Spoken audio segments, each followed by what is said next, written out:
Upon running into an acquaintance somewhere in the middle of the forest, Cha Un-yap said in surprise, "I never would have thought I'd see you in a place like this. It's been 5 years, hasn't it?" Without taking his eyes off the forest scenery, Wei Shufan replied, "It really has been that long." The next moment, glancing at the young man he had met, Wei Shufan added, "You've grown a lot since we last met, Cha Un-yap." Gripping his sword in his hand, Wei Shufan added, "I don't think I can warmly greet you in this situation," to which Cha Un-yap laughed and replied, "Everything was different during our last meeting, wasn't it?" In response to his companion's question, Wei Shufan said, "You're right." Then, without hiding his smile, Cha Un-yap drew his own weapon and said, "I remember how you scolded me back then. I learned a lot after that blow." Hearing the remark from his old acquaintance, Wei Shufan asked with a relaxed smile, "Do you still remember that incident?" Receiving the question from the young man across from him, Cha Un-yap, without hiding his sly smile, replied, "How could one so easily forget that quarrel and the pain?" When the reply, "Of course," rang out, Cha Un-yap swung his sword and exclaimed, "Now everything is different." Starting the fight with Wei Shufan, Cha Un-yap made several moves with his flexible sword and blocked his opponent's movements. Feeling that his weapon was blocked, Wei Shufan noticed that his sword was wrapped in his opponent's weapon, and a struggle for control began. At that moment, while trying to wrest the weapon from his opponent, Cha Un-yap exclaimed, "Why don't you feel this?"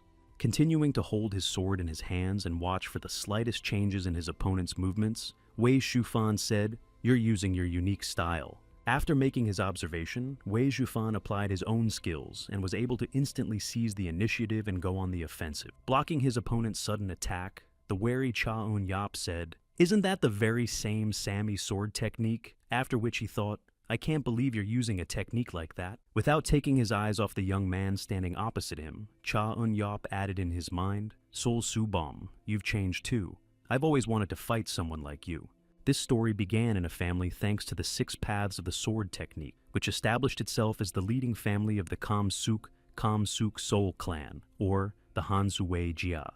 There were rumors that on a cold day, a poorly dressed couple left their child at the door of the Hansu family. A nanny took him in, and this child was raised as a servant of the Hansu family. And the child we are talking about now is Cha Un-yop. 10 years have passed since he became a servant. They say that water wears away stone, but he has come to realize something while growing up here, and that is, contrary to popular belief, the head of the Hansu family is a very narrow-minded man, Sol Sadok, or Wei Shide, the head of the Hansu family. The head of this household, Sol Sadok, practices the martial art Kam-suk Sol Ga every morning at dawn. From the outside, it somewhat resembles the dance of the white crane and is also known as the peacock sword technique. However, while observing this every day, Cha Un-yap noticed several concerning aspects in the leader's fencing technique. The young man could sense that the peacock sword technique focused on defense and maintaining balance, allowing for a retreat at any moment, and that it was precisely this technique that made the practitioner stronger on the next breath during the second half of the fight. As he continued to sit near the training area, Cha Un-yap heard,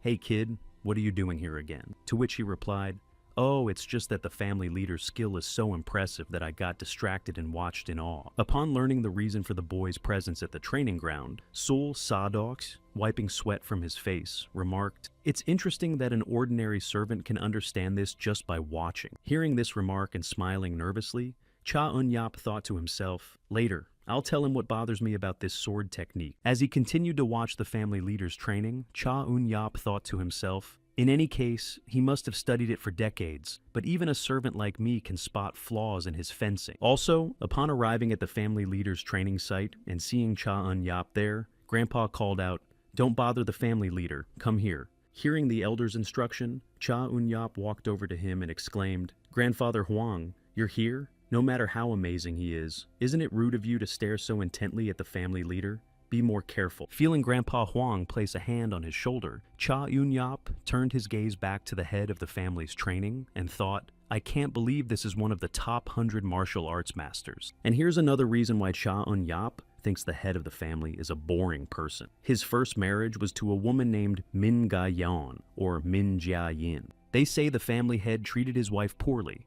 Listening to the stories of other family members and servants while carrying out his duties, Cha Un-yap could see what a great person Lady Min was. However, the head of the family and Lady Min had differing views on every important decision. Yet, upon reflection, most of Lady Min's opinions were correct, and that is precisely why everyone in the Sol household respected and enthusiastically supported Lady Min. But while this was the case among the servants, the head of the family himself was deeply jealous of his wife's intellect. The head of the family continued to treat his wife with increasing coldness, and eventually this attitude spread to her children as well. And this attitude did not change until Lady Min passed away. Out of his own foolishness, Sol Sadok pushed his family away and lost his wise wife. He is certainly, truly, and genuinely a short-sighted family leader. First of all, that was Solga's backstory, and now I can tell my own story. More precisely, this won't be a personal story, but a story about Cha Eun-yop and Sol Su-bomi. Smiling happily and carrying a box of groceries in his hands, Cha Eun-yop said, "Another wonderful harvest today." But Cha Eun-yop hadn't gone far when he felt someone grab him by the collar. Turning around, he exclaimed in annoyance, "Who dares to grab someone by the collar?" However, before Cha Eun-yop could finish expressing his displeasure, he noticed who he was dealing with, stopped short, and exclaimed in confusion, "Master?" Having been raised as a servant in the Sol family, Cha Eun-yop, upon reaching the age of 7, began running errands in the city. And now, finding himself outside the house once again, Cha Eun-yop thought to himself, "The master needs a brush and paper. The cooks need salt and garlic. That's right." Eventually, Cha Eun-yop began to pay attention to what was happening nearby, and upon spotting a familiar face, he thought to himself, "That kid again." Most of Cha Eun-yop's peers whom he encountered were orphans, just like him, and since they had no money, they survived on food they stole from shops. But if you aren't skilled enough at stealing, you can get caught and beaten until you're on your last breath. That's exactly what happened to one boy. When the shop owner caught him, he shouted, "Damn it, it took him so long." When the owner led the boy aside, Cha Eun-yop smiled slyly and thought, "But I'm different. Even I don't even have to look back. I can tell how many people are watching me." Continuing to monitor the situation around him, Cha Eun-yop added to himself as he moved along a certain path. By moving this way, you can instinctively avoid drawing unnecessary attention.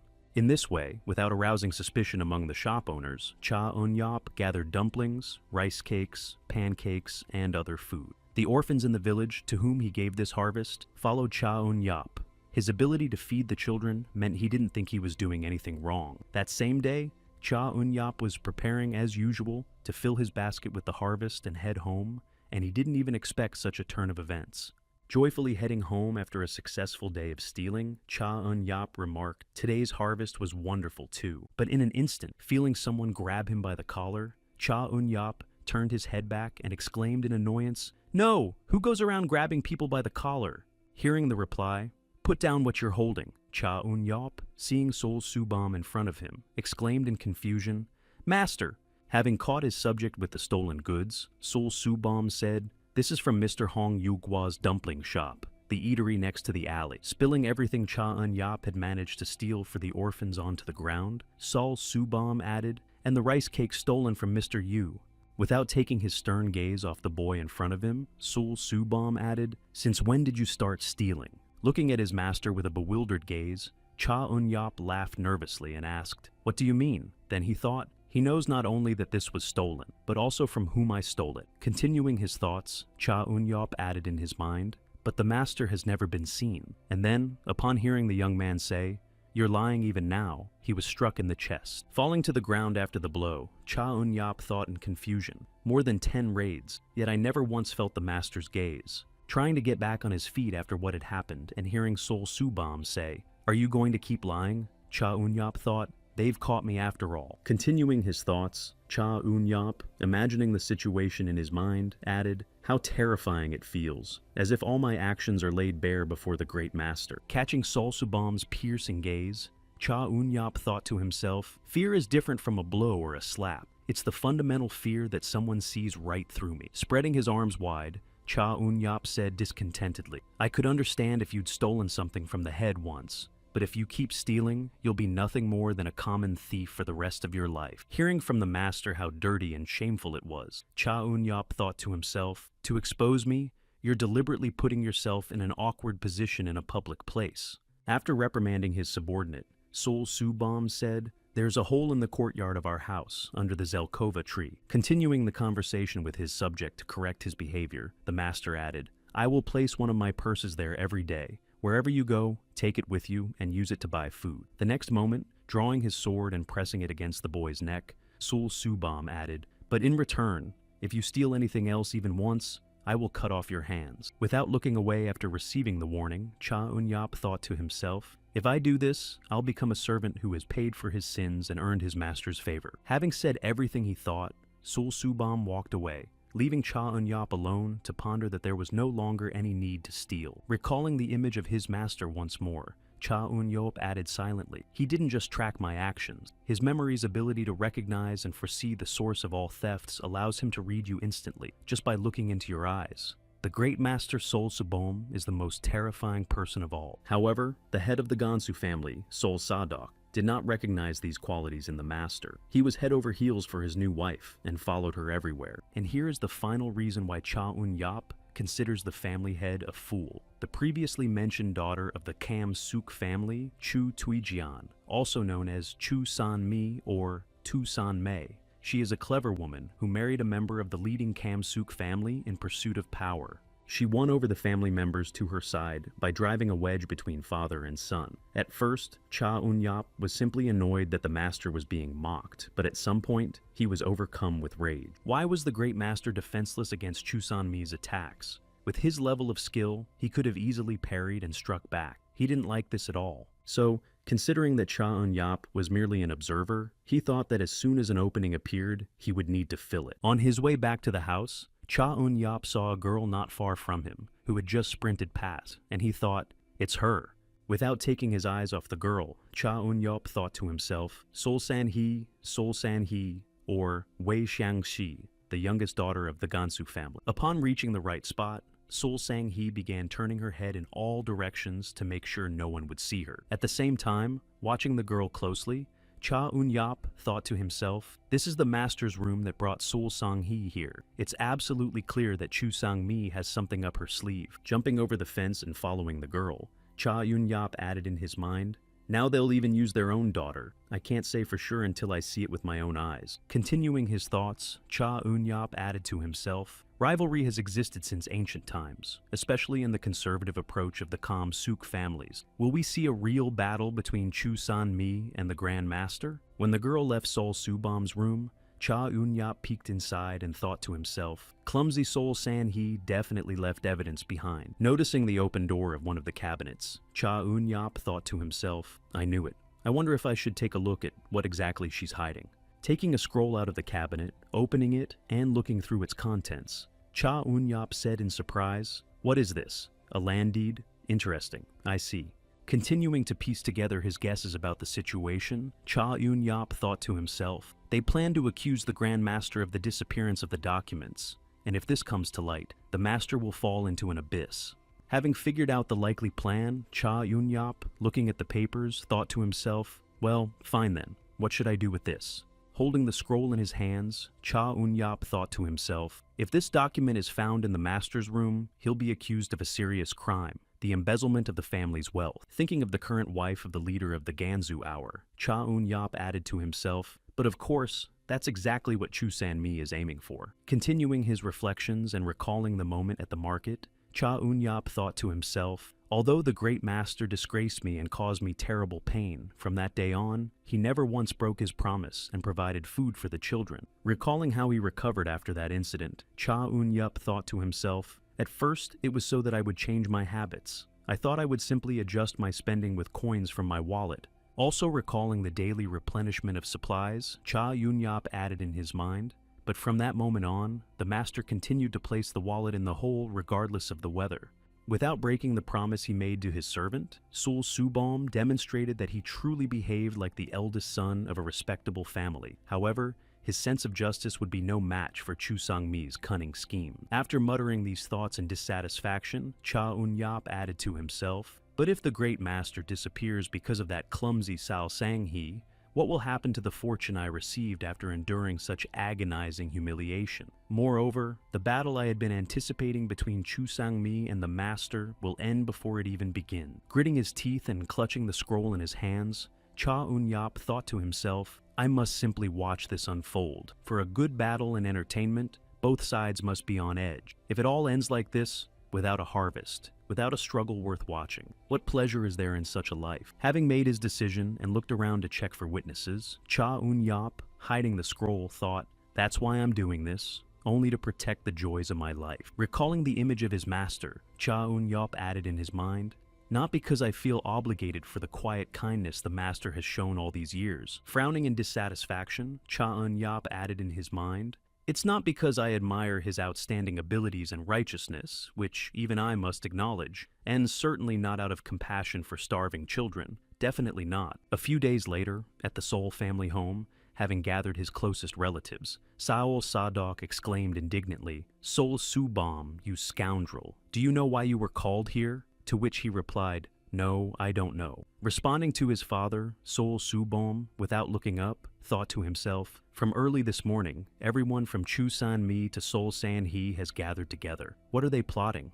Casting a displeased glance at his son, Seoul Sadok said, "It seems you're trying to pull some trick. The document I signed and placed in my drawer a few days ago has disappeared. You say you really know nothing." Sticking to his story, Seoul Subom bowed his head to his father and said, "Yes, I don't know." Hearing nothing from his son again, Seoul Sadok exclaimed indignantly, "So you think the document grew legs and ran away on its own? You too don't stay silent. Speak up. As the landlord you know nothing, do you?" Joining the conversation, Chu San-mi said, "It's not that I've been watching, but lately it seems the master has been going to that neighborhood often." The next moment, shifting her gaze to Saul Subom, the woman added, "Now that he's fully grown, he goes out, and the habits of the neighborhood children might have influenced him." Noticing how Chu San-mi, adding, "I'm just worried," covered her sly smile with a fan, Seoul Subom thought, "Oh, so that's it.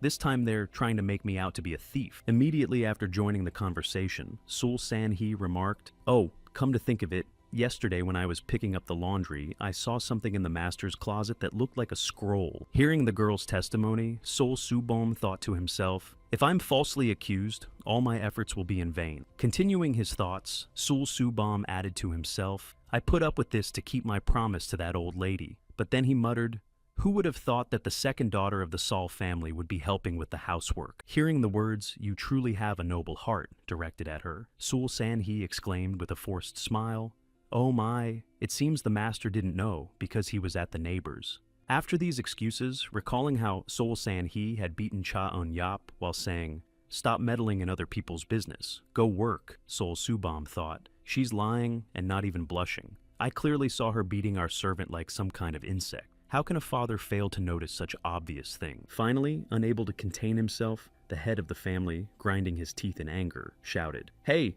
Search Saul Subom's room immediately and bring me the scroll." "Yes, sir," came the reply. A short while later, bringing the scroll from Seoul Subom's room to the head of the family, the servant exclaimed, "Sir, we found it, just as the young lady said. The scroll was lying in his closet." Hearing the report from his servant, Seoul Sadok took the scroll from the man's hands and said, "Well, just as expected. We'll know the truth for sure when we look inside." Bowing his head, bracing himself for the worst, and hearing his father say, "Let's take a look," Seoul Subom thought, "What a shameful peasant spectacle is unfolding here." Unrolling the scroll and noticing something unexpected, the head of the family exclaimed, "What is this?" Without taking his eyes off the scroll's contents, Seoul Sadok added in surprise, "This isn't a land deed, it's a drawing." Hearing what his father had just said and seeing the scroll's contents, Seoul Subom thought, "A drawing? That's funny. It must be the peacock sword technique for beginners. Cha Un-yong. That's his handiwork." Realizing he'd managed to avoid trouble, Seoul Subom bowed his head and said, "I'm ashamed of my drawing skills, so I hid the scroll where no one would see it." The next moment, raising his gaze to Cha Eun-yup, who was sitting nearby on a tree, Seoul Subom added, "Something's wrong with this." Noticing that the boy had just looked at him, Cha Eun-yup, flustered and losing his balance, thought, "Oh no, how did he find out it was me? I'm really a scary person." When the situation had run its course, Seoul Subom raised his head and said, "Father, may I leave now?" To which he heard, "Yes, you may go." Hearing that the head of the family was letting his son go, Seoul Sang-hee exclaimed in displeasure, "But father!" At that very moment, interrupting the conversation, Chu Sang-mi shot a menacing glance at the girl and sternly said, "Seoul Sang-hee, stop." And just like that, the incident involving the stolen document was resolved. However, the evidence of this incident, the contract itself, was still in Cha Eun-yup's hand. No one could even imagine that the culprit was the young servant. After digging out the coin purse again, Cha Eun-yup said, "How long am I going to let them bully me? If this keeps up, you'd better know how to take care of yourself, master." As he was lost in thought and digging through the money, Cha Eun-yap heard a voice behind him say, "Just as I thought, it was you," and he instantly turned around. Seeing Sol Soo-yeon, or Wei Shu-yeon, the eldest daughter of the Hansu family, standing before him, Cha Eun-yup exclaimed in confusion, "Ms. Sol Soo-yeon," to which she replied, "I'm sorry if I startled you." Hiding the coin purse behind his back and taking a step back, Cha Eun-yup asked, flustered, "Why are you here at this hour?" To which she replied, "I just thought you might be taking the coin purse at this time." Smiling gently at Cha Eun-yup, the girl added, "I heard from my brother that you buy food for starving children." When asked by his mistress, Cha Eun-yup nervously replied, "Oh, so that's what it means," and then thought to himself, "It's interesting that the mistress has such a keen eye." Continuing her conversation with a servant, Sol Soo-yeon said, "Stealing is wrong, but I still don't think it's something to be ashamed of, if it's done for the sake of others. It's good that there are still people in our family who understand what righteousness is." Trying to deflect the girl's praise, Cha Eun-yup remarked, "No, that's not it. It's just a bad habit. Even helping the master this time was just an impulsive act, because I remembered how Sul Sang-hee beat me." After offering his excuse, Cha Eun-yup sighed heavily, and, heading off to attend to his business, added, "In any case, I'm not as good-natured as you say." Hearing her servant's remark, the girl said, "Nevertheless, I still want to express my gratitude. I'm truly glad that someone as talented as you helped my brother." Receiving this praise and running a hand through his hair, Cha Eun-yup thought to himself, "The master would most likely call me cunning, rather than talented." Continuing his thoughts, Cha Eun-yup added in his mind, "Kindness means finding good qualities in everyone and sharing them. A gentle nature, despite her intelligence, prefers to observe those around her, rather than lead." Resting his hand on his chin, Cha Eun-yup thought to himself, "Even if Cha Sang-mi is angry, you tolerate her out of a sense of duty to the Solga family, since it's convenient to be a servant like me who has nothing to lose. But what about family honor, or the names of our ancestors? If the master and Sol Soo-yeon suddenly lose what they want to protect, how are they going to cope with this emptiness? It's disheartening." Hurrying to the young master's study, the servant exclaimed in confusion, "Young master, the old lady," which greatly shocked Sol Soo-bom. Upon hearing the sad news, Sol Soo-bom immediately rushed to his grandmother's room and, seeing her in bed, froze for a moment. Recovering and taking his grandmother's hand, Sol Soo-bom fell to his knees, bowed his head over her, and said silently, "Grandmother." Thoughts of his grandmother's teachings flashed through the young man's mind. "Mubom, family disputes only bring unnecessary sacrifices. As the eldest son, you must always protect our family. That is my final wish." Having lost his last reason to keep his promise, Sol Soo-bom said silently, "I'm sorry, Grandma. Family, I can no longer just stand by and watch as it falls apart." The elderly lady's funeral took place in a somber atmosphere. Only her closest relatives gathered to honor her memory. Standing aside next to the family head, Cha Eun-yup murmured, "May she rest in peace." Soo-yeon was deeply saddened, and the master's grief was so profound that even Cha Eun-yup found it difficult to watch. Without taking his eyes off Sol Soo-bom, Cha Eun-yup thought to himself, "But this time, I couldn't help, just as I couldn't with the documents. I have no choice but to simply watch from the sidelines." The next moment, glancing at the family leader's wife, Cha Eun-yup thought to himself, "Now, the leadership of the family will fall to Chu San-mi if this happens to the master." However, to his great surprise, for some reason, Chu San-mi left the master alone, as if she were waiting for a better time. A month later, the season had changed. After the elder lady passed away, the master often became lost in his own thoughts, and Cha Eun-yup could barely imagine what he was thinking. He, too, had some preparations to make. Arriving at the tree at night and leaving a wallet with money beneath it, Sol Soo-bom said, "This will be the last one." Leaving the money where he usually did, Sol Soo-bom headed for the exit when he suddenly heard behind him, "You're leaving already, just as expected." Turning back and seeing Cha Eun-yup in the tree, the young master asked again, "What did you hear?" "Well, if the Grand Master has made an important decision, he'll need a lot of money for it." Continuing the conversation with the young master, who was about to leave his family, Cha Eun-yup handed him a scroll and said, "That is precisely why. Take this with you." Hearing the request from his subordinate, Sol Soo-bom remarked, "You're acting as if you already knew I was going to leave," to which he replied, "Well, I've been waiting for you all night." The next moment, jumping down from the tree and landing on the ground, Cha Eun-yup added, "In any case, I can't understand why you're doing this." Leaving the family, waving his arms in front of the young master, Cha Eun-yup added, "Didn't you have plenty of opportunities to stand up to Lady Chu?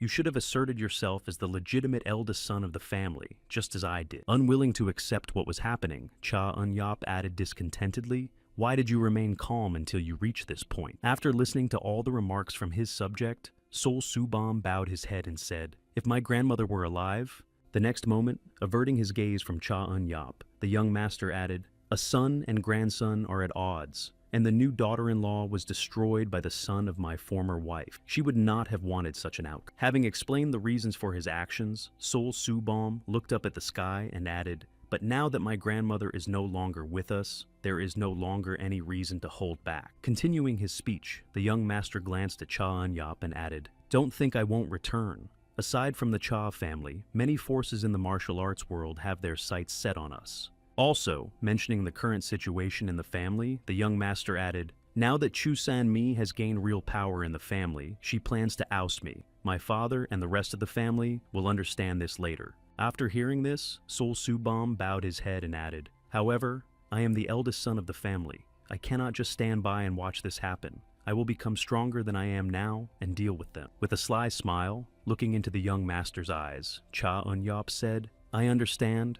It seems that in this family, even the master finds it difficult to become stronger. Closing one eye and resting his hand on his chin, Cha Eun-yop added cheerfully, it's all about the arrogance of the Kam-suk clan and their conservative approach. Take, for example, the Sol family's peacock sword technique. Extending his arm in front of him, the young man added, the fifth form of this technique is the two-sword style. Assuming a stance to demonstrate what he meant, Cha Eun-yop added, it combines attack and defense. Speaking of his knowledge of the family's technique, the servant added that to ensure an attack, one must relax and pull the hips back. However, the family leader does not use this posture because it is unattractive and creates a gap. Hearing Cha Eun-yop add, wouldn't it be a good idea to learn more by looking beyond our family? Sol Subam said, I acknowledge your intelligence, but you're not trying to insult my own family in front of me, are you? Hearing this remark, Cha Eun-yop smiled happily and said, of course not. I was raised here too, but the new trend seems more promising than our family's conservative approach. The next moment, handing the scroll with the contract to Sol Subam, Cha Eun-yop added, in any case, I only came to say goodbye because I was worried about the master setting out on a long journey. Taking the scroll from the boy's hands and raising it above his head, the young master said, well then, you are free to do as you wish. The main thing is to remain true to yourself. However, if you steal or do something wrong, I will punish you. After speaking with his servant, Sol Subam said, I have one last request. Hearing this, Cha Eun-yop thought, not again, and asked, what do you wish? Hearing that his servant was ready to listen to his request, Sol Subam said, if Su-yeon is in danger, just once, only once as I did for you, help her. Continuing to listen, Su-yeon is a very smart child, but just in case, please continue to look after her as before. Cha Eun-yop asked awkwardly, look after her as before. Trying to somehow refute his master's words, Cha Eun-yop asked, when was I ever interested in Su-yeon? To which he heard, you got so angry at my words, but haven't you been worried about Su-yeon all this time? The next moment, tossing the scroll into his servant's hands, the young master added, I have no need for this. You may do with it as you please. Slinging his backpack over his shoulder and heading for the exit, Sol Subam added, I hope your mischief will make the world a happier place. After these words, the master left the family, and later, Cha Eun-yop realized that it had been like a final conversation between brothers. Time flew by quickly, and spring arrived unnoticed by everyone. After gathering herbs from the garden and placing them in a basket, Cha Eun-yop said, well, that's enough. Everyone is waiting, so I can't be late. As spring approached, the days grew warmer. Less than half a year had passed since the master left. Yet during that time, Cha Eun-yop had grown as fast as a bamboo shoot. Thanks to this, Cha Eun-yop was able to take on more assignments, traveling here and there. Each time, he thoroughly explored the area, covering the village and its surroundings to ensure the safety of the people the master had left behind. Fortunately, everything is fine with Su-yeon, and there are no serious problems to worry about. Unlike the young master, she has no reason to clash with Chu Sang-mi. Presumably, the master had foreseen this and trusted in Ms. Su-yeon's good judgment when he decided to leave. In fact, he even left behind a final safety net, Cha Eun-yop. Chun-yop, snorting thoughtfully as he pondered, said to himself, the master's ability to influence people with just a few phrases shows that he is much stronger than me. After all, as he approached the maids, Cha Eun-yop saw one ask the other, did you hear? Someone from the Yayulza family is coming. What's going on? Interrupting the two women's conversation, Cha Eun-yap slipped a basket of the ordered plants between them and said, "I'm back." Turning her attention to the young man who had brought the necessary ingredients, the grandmother said, "As expected of Cha Eun-yop, you've skillfully selected only the very best." The young man then asked, "Is something happening?" In response to the young man's question, the other woman replied, "The Yayulsa family is sending someone over, and it seems they're planning a long stay. Make sure we have enough food prepared." To which Cha Eun-yop sighed and replied, "I suppose since the Seoul family is the best in the Kamsuk clan, they're concerned about their reputation." After expressing his opinion, Cha Eun-yop rested his hand on his chin and thought, "Still, that's strange. The Yayulsa family isn't the kind the Seoul family would treat with such generosity." He heard a voice behind him. "Cha Eun-yop, look at my sword skills." Upon being asked to watch their fight, Cha Eun-yop tossed them a handful of coins and called out, "Hey guys, take this and go buy whatever you want to eat." Hearing Cha Eun-yop's instruction, one of the maids remarked, "Not just any food, but food fit for a festive table." Looking at all this commotion, it seems there's going to be some kind of celebration. After hearing the woman's remark and thinking about the celebration, Cha Eun-yeon heard one of the boys say to another, "Since I caught it, the money stays with me." Continuing to ponder the holiday, Cha Eun-yop mentally added, "A holiday for outside guests." But no celebrations had been held in the village lately. Could it really be? Somewhere on the Gansu family estate, holding out a patterned card to the girl, Chusan-mi said, "Please, accept this." The next moment, covering her face with a fan, the woman added, "They say this treasure is for you." The young master of the Yajulsi family seems to have gone to great lengths to meet Lady Su-yeon. Without taking her eyes off the flustered girl, Chusan-mi added, "Now is the time for our meeting, to lead and care for many people. I believe Su-yeon feels the same way."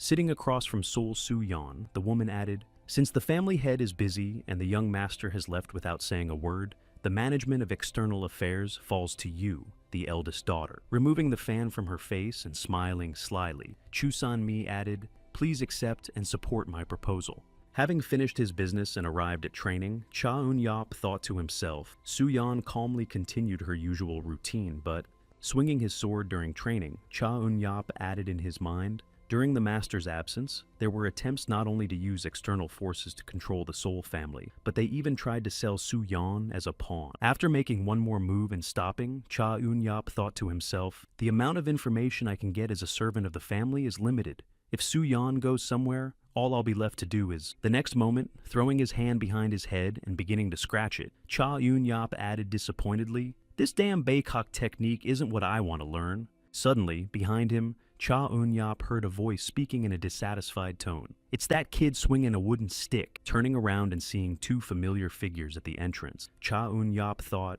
"Sol Sang-il and Sol Sang-hee, why are they here?" and heard the arrogant one say, "What are you doing here with such arrogance?" Bowing his head before the pair of young gentlemen, Cha Eun-yop said, "I was cleaning up the trash scattered around the firewood," to which he heard, "In your opinion, it looked like you were collecting branches." Having received a remark directed at him, Cha Eun-yop thought to himself, "These scoundrels, they're up to something again," and heard, "I heard that you were secretly spying on my father's training." With a sly smile and a swing of his staff, Sol Sang-il, the second son of the Gansu family, added, "A servant like you wants to learn martial arts?"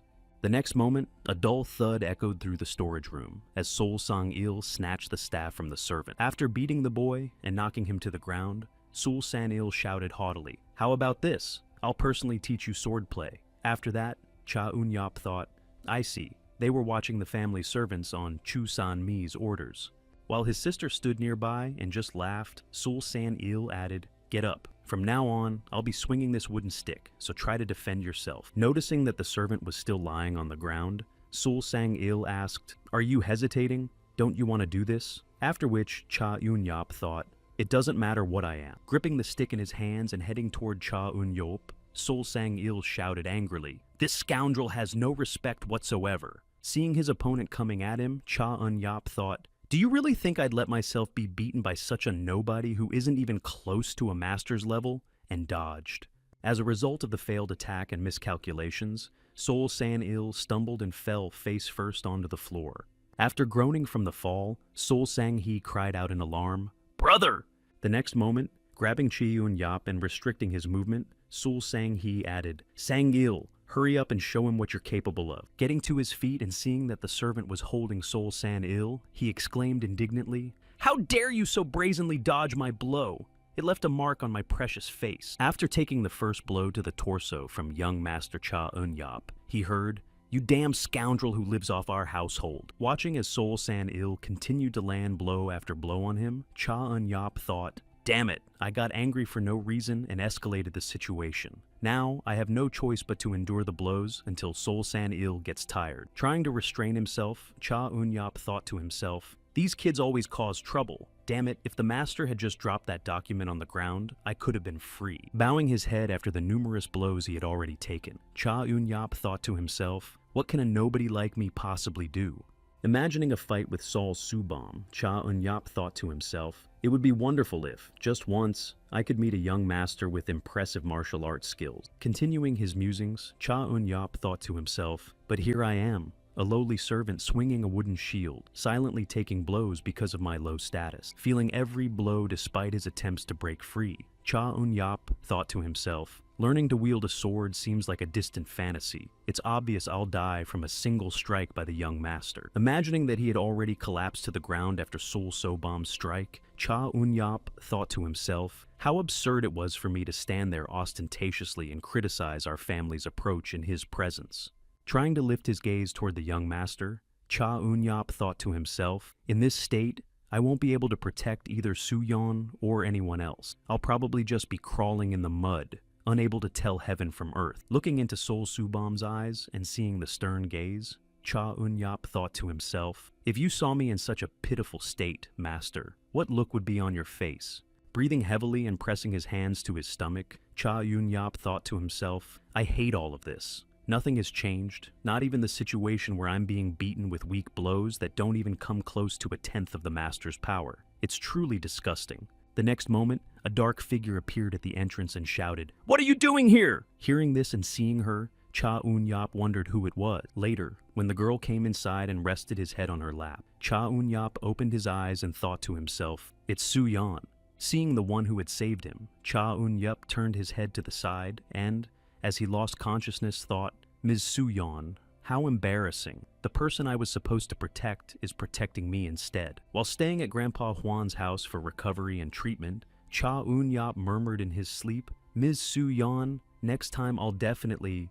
Hearing these sleep-talking ramblings, Grandpa Juan grabbed the boy by the cheek and, pulling it, shouted, "Hey, wake up!" After waking the boy, who had been lying unconscious for some time, Grandpa Juan said, "It seems you're deeply disappointed that they rejected you, judging by what you were muttering in your sleep." The next moment, seeing the boy jump up from his spot in fright, Grandpa added, "You've always tried to avoid trouble. What happened this time?" Hearing Grandpa's question, Cha Eun-yap touched his chest and said in surprise, "My body," then thought to himself, "It doesn't hurt that much. The wounds have already healed." After checking his condition, Cha Eun-yap turned his gaze to the old man and asked, "How long was I unconscious?" To which he heard, "A whole day has passed. It's been about the same amount of time as when you were beaten yesterday." Upon learning how long he had been unconscious, Cha Eun-yap thought to himself, "I definitely saw Suyeon yesterday." After checking on her servant, Suyeon used her technique and said, "Your ribs are damaged. If they aren't treated, your abdomen could swell and make it difficult for you to move." As she continued treating the boy, Suyeon added, "Sanil deliberately inflicted the most painful wounds. I'll apologize for that on his behalf." As she went over all the injured areas, Suyeon also added,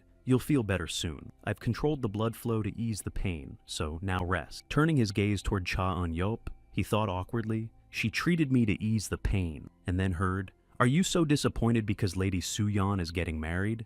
When Grandpa Cha Jung-yap asked him a question, Cha Eun-yap turned his gaze toward him and exclaimed in surprise, "Why are you suddenly saying such nonsense?" To which Grandpa Huang replied, "At your age, that sort of thing happens." Smiling slyly at the young man's remark, Grandpa Huang said, "Didn't the news of Miss Suyeon's marriage anger you so much that you got into a fight with the junior master?" To which he replied, "Do you really think I'm that stupid?" Hearing what Grandpa Huang had just said, that it really doesn't matter, even if fools like us try to dispute their choice, Cha Eun-yap sighed in dissatisfaction. Without taking his eyes off the old man, Cha Eun-yap remarked, "You're also worried that Lady Suyeon is leaving. The old man is thinking about the lady too, isn't he?" After hearing the young man's remark, the man asked in surprise, "What are you talking about so suddenly?" To which Cha Un-yop, clutching his chest and groaning, replied, "If you keep shouting like that, my ribs will crack." The next moment, resting his hand on his chin, Cha Un-yop added, "Now that I think about it, aren't you living with Jong-woon? Isn't the fact that Su-yeon sent me here because you have a deep connection with the Sol family and are a trustworthy person?" Continuing to voice his guesses, Cha Un-yop added, "Now that makes sense. I remember how you grieved at Grandma's funeral. What connected you to her? Maybe it was something similar to how I'm trying to protect Su-yeon." Surprised by the young man's guesses, Grandpa Huang, without taking his astonished gaze off him, asked, "What do you mean?" Then Cha Un-yop told Grandpa Huang exactly what had happened in the Sol family. About the incident with the land deed, about the misdeeds of Sol Sang-il and Sol Sang-hee, and also about the news of the sudden marriage. Based on Cha Un-yop's suspicions, everything related to Chu San-mi seems questionable. Resting his hand on his chin, Grandpa Huang, shocked by everything he'd heard, said, "That's exactly why I find it suspicious that Chu San-mi is rushing into marriage." After everything he had said, Cha Un-yop, rubbing his head, heard this and thought, "It really is worrying how you lived while hiding all of this." Without taking his eyes off the boy, Grandpa leaned toward him and added, "Why are you revealing your true feelings right now?" As he continued listening to Grandpa Huan, "All this time, you've been deceiving the old man who raised you, you scoundrel," Cha Un-yop replied awkwardly. "I've heard that many times, but I didn't want to offend you." The next moment, deciding to minimize the conflict, Cha Un-yop groaned and added, "The more I talk, the more my stomach hurts." Hearing the boy's words, Grandpa Huan sat down next to him and said, "I heard your ribs were injured. Ms. Su-yeon restored the blood flow to prevent complications. A person trained in martial arts can regulate the internal energy flow and thus remove the clotted blood." Continuing his conversation with Cha Un-yop, Grandpa Huang added, "You can speak calmly after such a beating, only thanks to her. Now try repeating after me. I'll teach you how to breathe comfortably." Hearing Grandpa's instruction, Cha Un-yop turned his gaze to the side and asked, "Hey old man, did you also study martial arts?" Activating an aura around himself, Grandpa, trying to concentrate, added, "We'll talk about that later. For now, breathe in and out slowly." Following his mentor's instruction, Cha Un-yop thought for a moment, turned his head forward, and tried to repeat the process. The breathing technique Cha Un-yop tried for the first time allowed refreshing energy to flow into his body. Soon, after a few breaths, the pain subsided, and his body felt more comfortable and lighter. Feeling the effect of the technique, Cha Un-yop asked in surprise, "Is it true that you discovered this technique?" To which Grandpa Huang replied, "Once, while I was traveling, I met an old man with a strange appearance in the mountains." Recalling the image of that strange person he had met, Grandpa Huang added, "In exchange for raisins and alcohol, he gave me a book from which I learned this. Perhaps that old man was a martial arts master unknown to the world." Reaching into his closet to find the book, Grandpa Huang said, "It's somewhere around here. You're smart, so you can read this book on your own. You're just lying around here doing nothing anyway." Taking out the book and beginning to blow the dust off it, Grandpa added, "Remember, you'll need half a month to recover." After blowing the dust off and handing the book to Cha Un-yop, Grandpa Huang added, "I only managed to read one chapter myself and didn't get any further. If you're interested in martial arts, this might help you. Take it." Taking the tattered book that Grandpa Huang had handed him, Cha Un-yop thought to himself, "An old man who looks strange and who knows such a breathing technique. What kind of person is he?"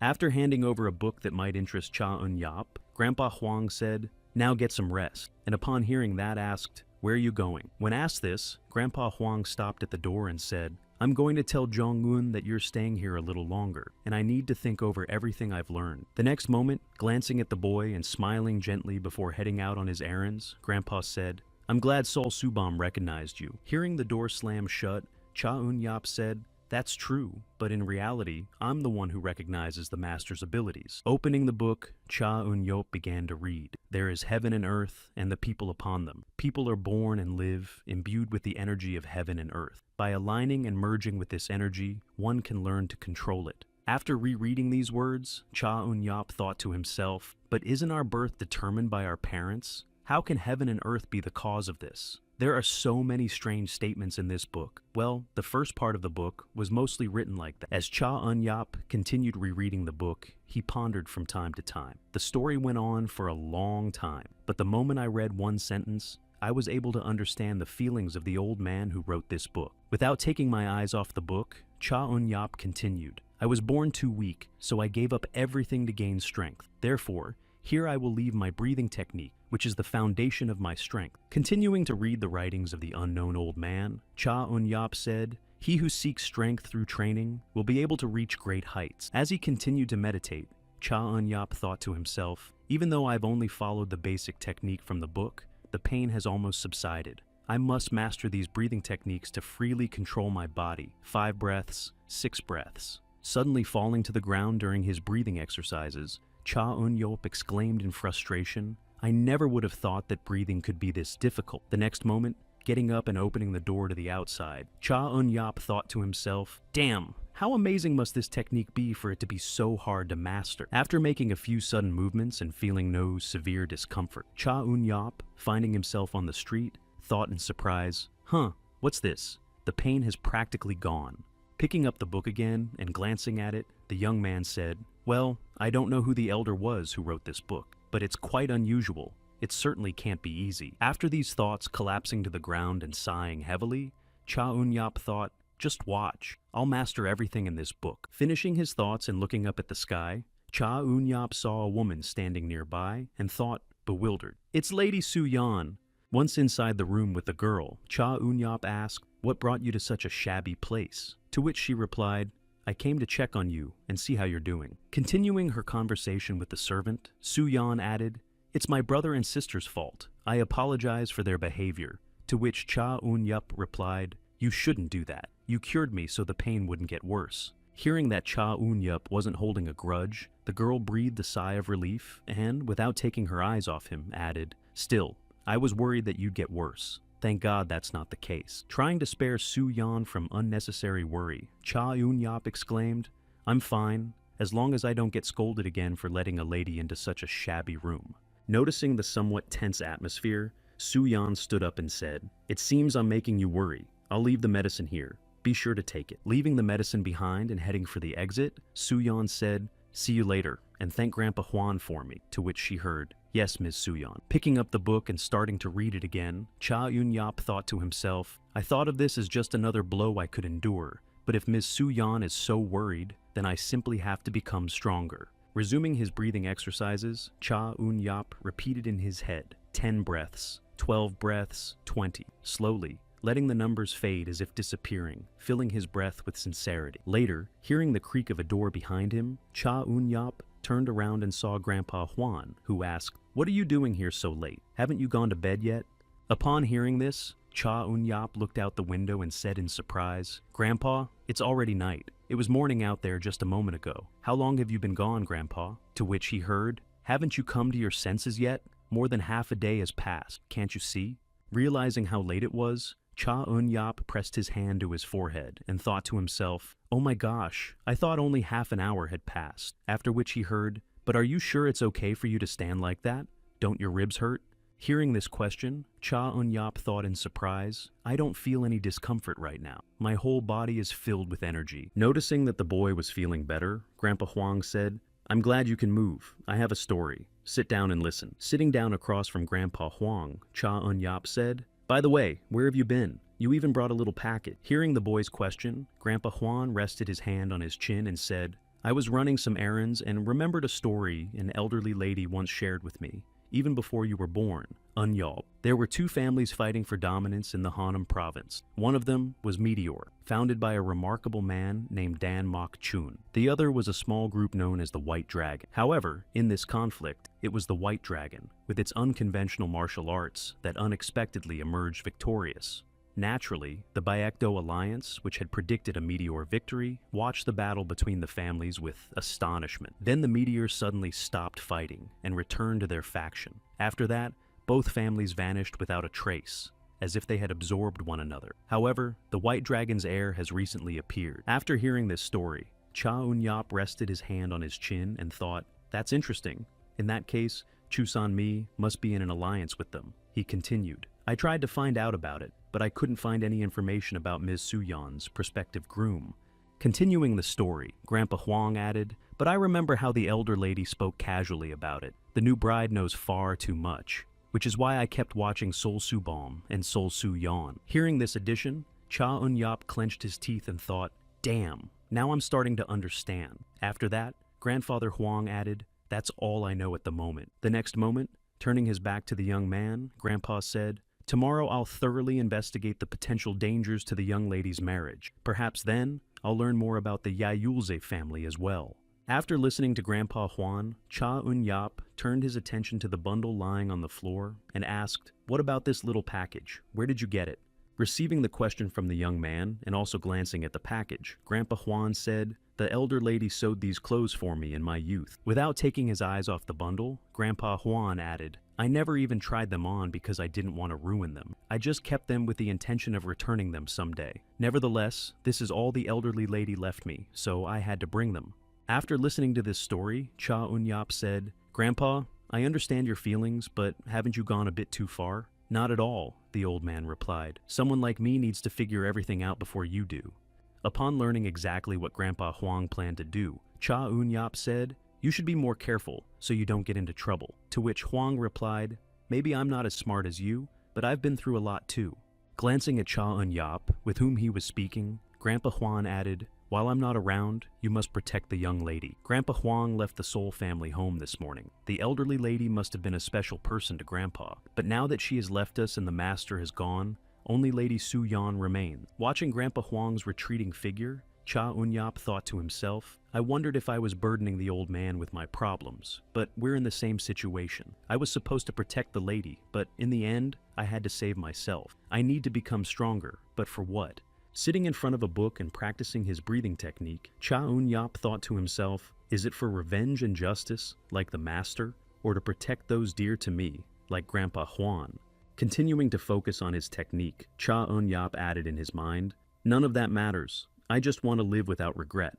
As an orphan, serving in other people's homes, I want to forge my own path, like a superhuman who can overcome all of this." Thinking of Soul Subam, Cha Un-yup said to himself, "To ignite this fire, an unconventional path is far more suitable than the tedious path of justice." That is why Cha Un-yup chose the path of the Sammy Master. The next moment, recalling Ms. Su Yan, Cha Un-yup added in his mind, "Ms. Su Yan, I realize that I cannot protect you right now. Nevertheless, you are intelligent and will be able to get through these difficult times on your own." Continuing to imagine everything he was thinking in his head, Cha Un-yup added silently, "Just as you are walking your own path, I must also find my own path." Later, imagining his grandfather's situation, Cha Un-yup thought to himself, "Grandfather Huan, it's not that I don't understand his feelings, but watching him walk as if chasing after the elderly lady he cherished his whole life, his choice differs from what I desire." At one point, despite all his concentration, Cha Un-yap heard someone call out,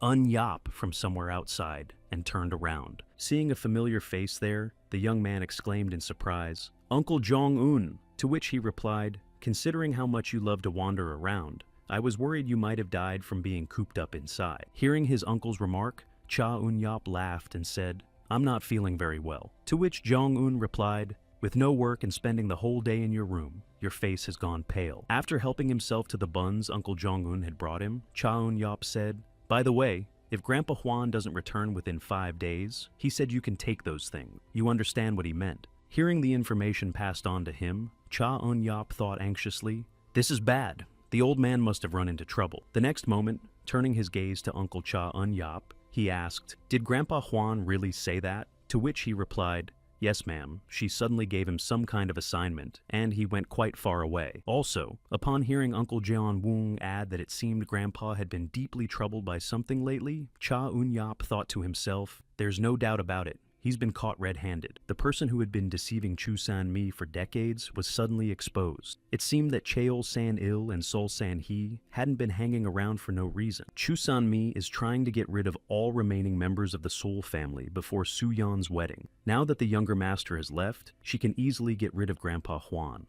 Realizing the full extent of the situation, Cha Un-yap thought to himself, "It's only a matter of time before I, who recently spent time with Grandpa, come under suspicion. I need to act quickly." As he began unpacking the bundle Grandpa Huan had left him, Cha Un-yap said to himself, "Grandpa, I will definitely avenge you." Taking out the clothes left for him and putting them on, Cha Un-yup added in his mind, "Master, you asked me to help Ms. Su-yeon just once. Perhaps now is the right time. Given the circumstances, I can offer only the smallest help, but I will make sure nothing happens to her. Sitting in her room and looking out the window, Su-yeon thought to herself, Grandfather Hwan hasn't been seen for several days now. It seems something is about to happen. The next moment, there was a knock at the girl's door, and the maid who entered said, Miss, I have something for you. Approaching the girl sitting at the table, the maid held out a small bundle and added, Cha Eun-yap asked me to give this to you. Taking the small package that had been brought to her, Su-yeon said, Thank you. You must be busy. You may go. After letting the servant go about her business, Su-yeon waited until she was alone in the room and began to unwrap the package. Seeing a single valuable item inside, Su-yeon thought to herself, This is the land deed, the one my brother was nearly accused of stealing. After examining the item, Su-yeon caught a glimpse of a diary at the bottom of the package, which was also meant to come into her possession. Placing the land deed on the table and picking up the notebook, Su-yeon said in surprise, What kind of book is this? A diary? Opening the pages, the girl read, Ms. Su-yeon, first of all, I would like to apologize for only being able to offer indirect help. By the time you read this diary, I will have already left the Sol family home. The man you're marrying is a dangerous person who hides his true identity. However, even if I, Sol Subam, and Grandpa Hwan aren't here, I'm sure you're wise enough to handle this. Miss, please leave the Sol family and hide somewhere else. Noticing a strange figure passing by, one of the residents said in surprise, Who is that? I've never seen him before. After asking himself that question, the young man noticed that a bundle of coins had appeared in his bag. Upon finding the coins and something valuable, the maids began to whisper, My goodness, such a precious thing. Who could it be? After distributing his savings to everyone and leaving the city, exhausted from walking, Cha Eun-yap thought, With this, I've lightened the burden on my heart. Nothing keeps me here anymore. Looking back at the village he was leaving, Cha Eun-yap added to himself, I've lived with this family for over 10 years. I'm different from them. I have no intentions or thoughts that bind me. Bowing his head and casting one last glance at the settlement, Cha Eun-yap thought to himself, From this moment on, I will focus solely on my goal, young master. Ms. Su-yeon, from this moment on, my story will begin. Hearing her servant report that Mr. Huang had died, without revealing anything, Chu San-mi said, I see. Well, now that I know his true nature, I'll handle the rest myself. Turning her gaze away from her servant, the matriarch added, Dispose of the body. Now there's no one left who could stand in the way of the marriage. After giving the order to her servant, Chu San-mi smiled slyly and thought, I didn't expect that old man, with such a ridiculous fate, would remain on the estate. Entrusting San-il and San-hee to watch over him was a good decision. Continuing to gloat, Chu San-mi, the matriarch of the Gansu family, thought to herself, With this, we've removed everything that stood in the way of the Kumsuk-sol family. Now, no one can stop us. Not only our incompetent leader, but San-il and San-hee will also play their part. Reflecting on her cunning plan, the woman thought to herself, But this is only the beginning. To achieve what we need, there can be no exception. After 5 days of traveling, Cha Eun-yap stopped in the thicket of the forest and said, It seems no one has passed through here in these 5 days. Maybe I should rest today. After building a fire and preparing a snack, Cha Eun-yap was finally able to relax a little and practice controlling his aura again. After resting a bit, Cha Eun-yap thought to himself, I'll probably spend about 10 days here, and then I'll head into the mountains to focus on training. To master this technique, I'll need to train for a year, maybe even 2. The next moment, glancing at the fire burning before him, Cha Eun-yap added to himself, I need a martial arts style that suits me, one that will be more impressive than the one used by the Kam-suk clan. Continuing his musings, Cha Eun-yap thought to himself, As soon as I finish my training, I'll first find out where Lady Su-yeon is. Even if it takes several years, I'll track down the enemies who harmed the Sol family and take my revenge. And once my revenge is complete, the day will come when I can face the young master in battle. Lying down next to the fire after dinner, Cha Eun-yap thought to himself, But that's not all I truly want to achieve. Suddenly feeling something strange under his foot, Cha Eun-yap sat up and saw a staff lying next to him. Picking up the stick that lay beside him, Cha Eun-yap smiled and reached for the dagger he carried with him. Setting to work and beginning to carve a sword from the stick, Cha Eun-yap thought to himself, True,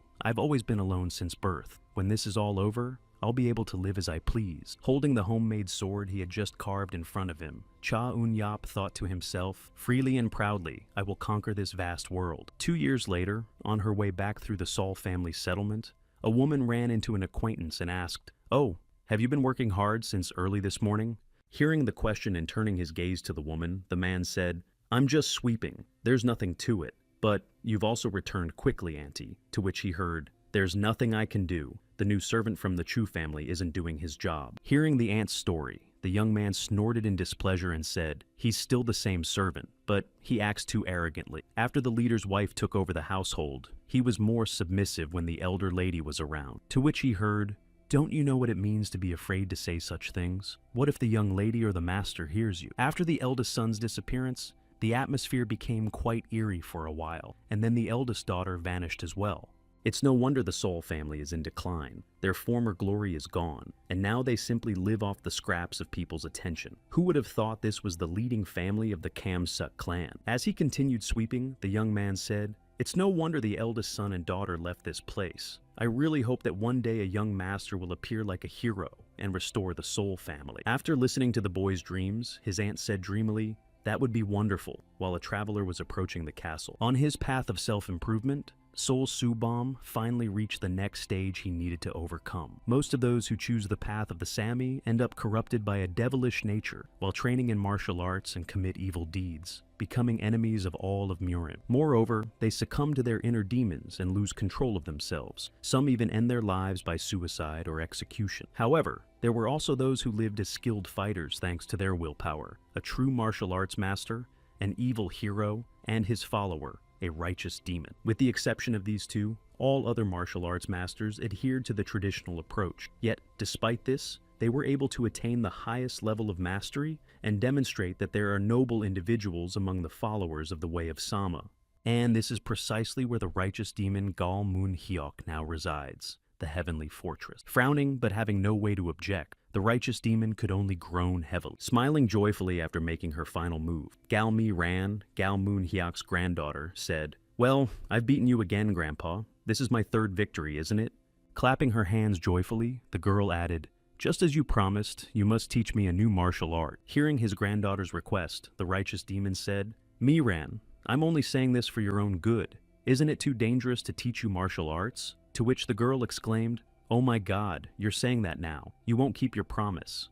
The next moment, shedding a tear, Miran added, "Or, Grandpa, you never intended to keep it from the start." To which he replied, "No, Miran, I would never break a promise I made to you." Feeling a certain unease at his granddaughter's words, the righteous demon thought, Miran's Baduk skills are improving at an incredible rate. It was a mistake to give up the 9 points because of temptation. At this pace, I'll have no choice but to teach my granddaughter all the martial arts of the Heavenly Fortress. Known as one of the greatest martial arts masters in the world, Gal Mun Hyok is said to have been a scholar who had no interest in martial arts whatsoever. However, he was far too talented to spend his life merely playing Baduk and reading books. So much so that his teacher pleaded with him for several days and nights until he finally entered the world of martial arts.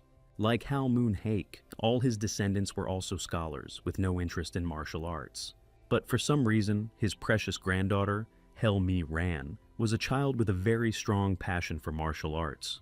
Recalling the past with sincere joy, Gal Mun Hyok thought to himself, "When she was little, she would run into my arms every time she saw me, but now she's consumed only by martial arts." Soon after, a servant entered the room and said, "Sir, a young guest wishes to challenge you. His appearance is somewhat extraordinary, so I would like to know your opinion." To which the righteous demon replied, "Interesting.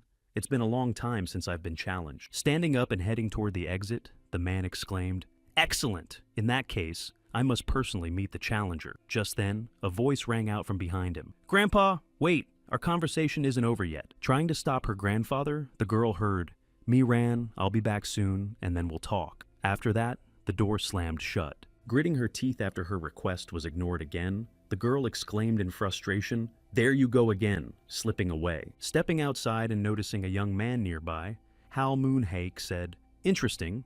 Is this the young man who came to challenge the Heavenly Fortress? What is your name?" Hearing the question from the man who had come to him accompanied by a traveler, the young man replied, "Subam. I don't have a surname, so just call me Mu Subam." The next moment, bowing his head and folding his hands in front of him, the young man added, "I have come to issue a challenge." Also, upon hearing the words of the young man who had arrived at the fortress, the subjects of the righteous demon began to shout, "Hey, what are you saying? Do you really think you can challenge the master of the Heavenly Tower by introducing yourself like that? You fool, it seems you don't value your life." Trying to somehow defuse the situation, Subam bowed and said, "I would not dare to challenge the master of the Heavenly Fortress. The desire of my soul is to find enlightenment within these walls, in whatever form it may take. After listening to the traveler's latest request, Gal Moonhike thought, this guy deliberately says provocative things, yet he tries to remain humble.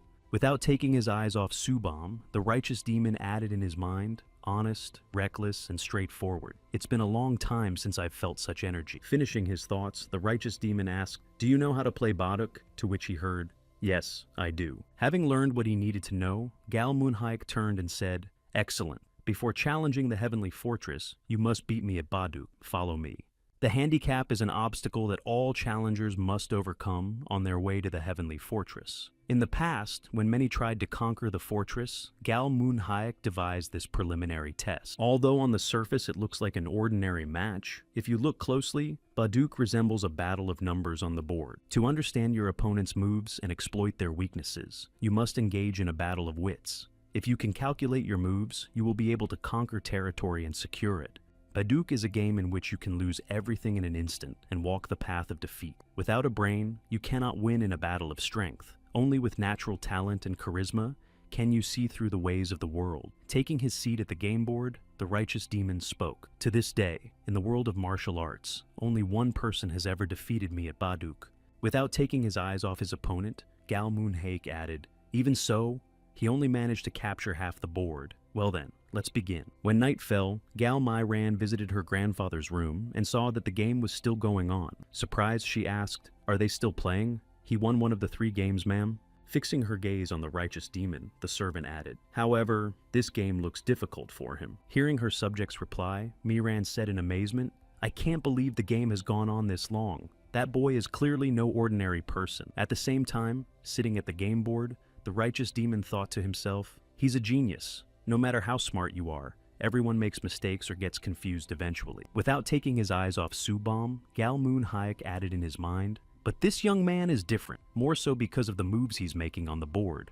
The game of Baduk is a way to reveal a person's personality and temperament. If you are smart and quick-witted, your playing style will be like water. But if you are fierce and honest, your moves will be arranged like mountains. After pondering these 2 types of players, the righteous demon thought to himself, but he is like a wolf fiercely guarding his territory, and he will never let an enemy who is approached get away. How am I to deal with this formidable opponent? Pondering his next move in the game, the righteous demon said thoughtfully, as I play Baduk with you, I find myself wondering more and more why you want to challenge the heavenly fortress. Without taking his eyes off the game board, Gal Moonhike added, if you're truly as talented as you claim, any faction would be ready to accept you. You'd have the opportunity to develop skills far more useful than what you have now. After speaking, the righteous demon thought to himself that for now, he was just a little puppy, but in the future, he could become a predatory beast. Without taking his hand from his chin, Gal Moonhake added in his mind, if he trains, he will surely cultivate an unrivaled and powerful essence within himself. Continuing his musings, the righteous demon thought, moreover, his level of inner energy is quite high, which suggests he comes from a noble family. But why would anyone need such a level? As he continued to ponder his next moves in the game, Subam said, I have a goal I want to achieve. After speaking these words, lost in his memories, Subam thought to himself, there are people who remain waiting for their master. Also recalling his younger sister, whom he had left under the protection of a subject, Subam added in his mind, there is a person precious to me whom I could not take with me. Not overlooking a special person, Subam added in his mind, there is also one who had a promising future. I made a silent vow to them all, and I must hasten on my way. After these reflections, without raising his gaze, the traveler said, I am here now only because I tried to carry out my plans more quickly. Hearing his opponent's confident words, the righteous demon said, when it comes to important matters, there is no time for hesitation. Continuing to praise the young man, Hal Moon Hyuk added, you were destined to become a great man, and if you weren't so closed off in your thoughts, you could have achieved even more.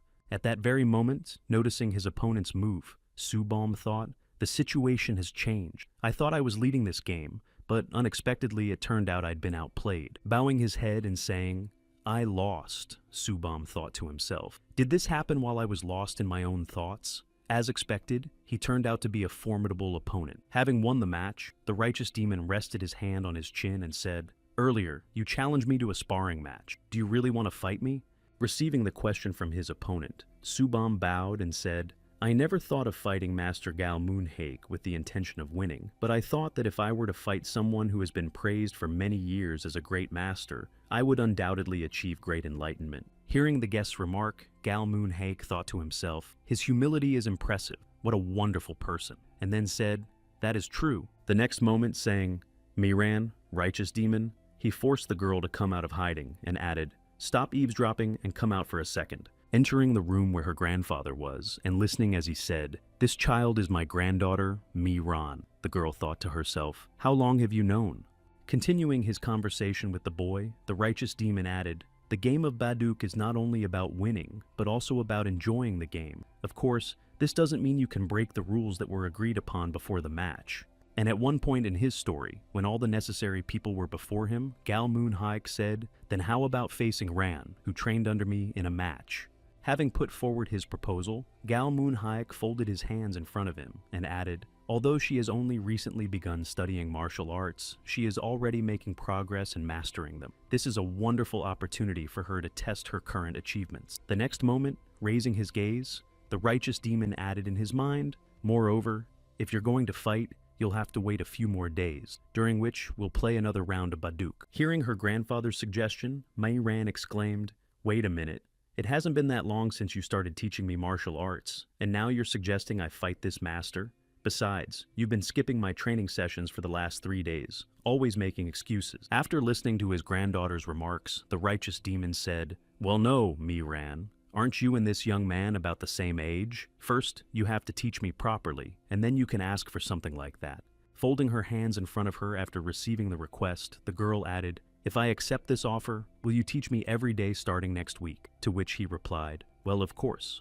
Watching the whole scene from the sidelines and hearing the words, we'll see you at the sparring match, the young master Subam replied, all right, and then thought to himself, it seems Grandpa isn't too thrilled that his granddaughter is studying martial arts. Time passed, and the day of the sparring match arrived. A huge crowd had gathered at the fortress. This was because everyone wanted to see the daredevil who had issued the challenge. As he stepped into the ring, Subam heard nearby, is it true that the young master challenged Gal Moonhake without a shred of fear? Just by looking at him, you can tell he's determined and confident. What was even more astonishing was that a powerful aura emanated from everyone in the crowd. It seemed that everything was calm within the fortress walls, but if even a slight wave of excitement were to rise, it could instantly turn into a tsunami. However, Master Gal Moonhake kept the situation under control, which made one realize just how great a man he was. Taking his place in the arena and folding his arms, Subam thought, my opponent is the granddaughter of a famous martial arts master. I must not let my guard down. Watching the unfolding events from the stands, Gal Moonhake smiled and said, this young man seems very tense because of the atmosphere here. But before the righteous demon could fully enjoy the moment, he heard a voice nearby ask, yes, did it please you to bet your granddaughter in Baduk?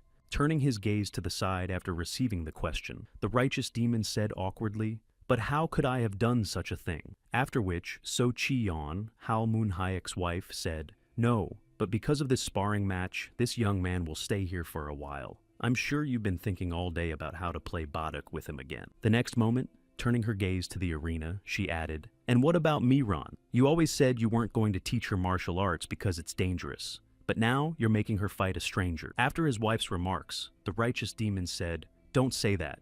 I know Miran very well. Just in case, I thoroughly searched this man and also allowed him to use the sword of the heavenly fortress. So, don't worry too much.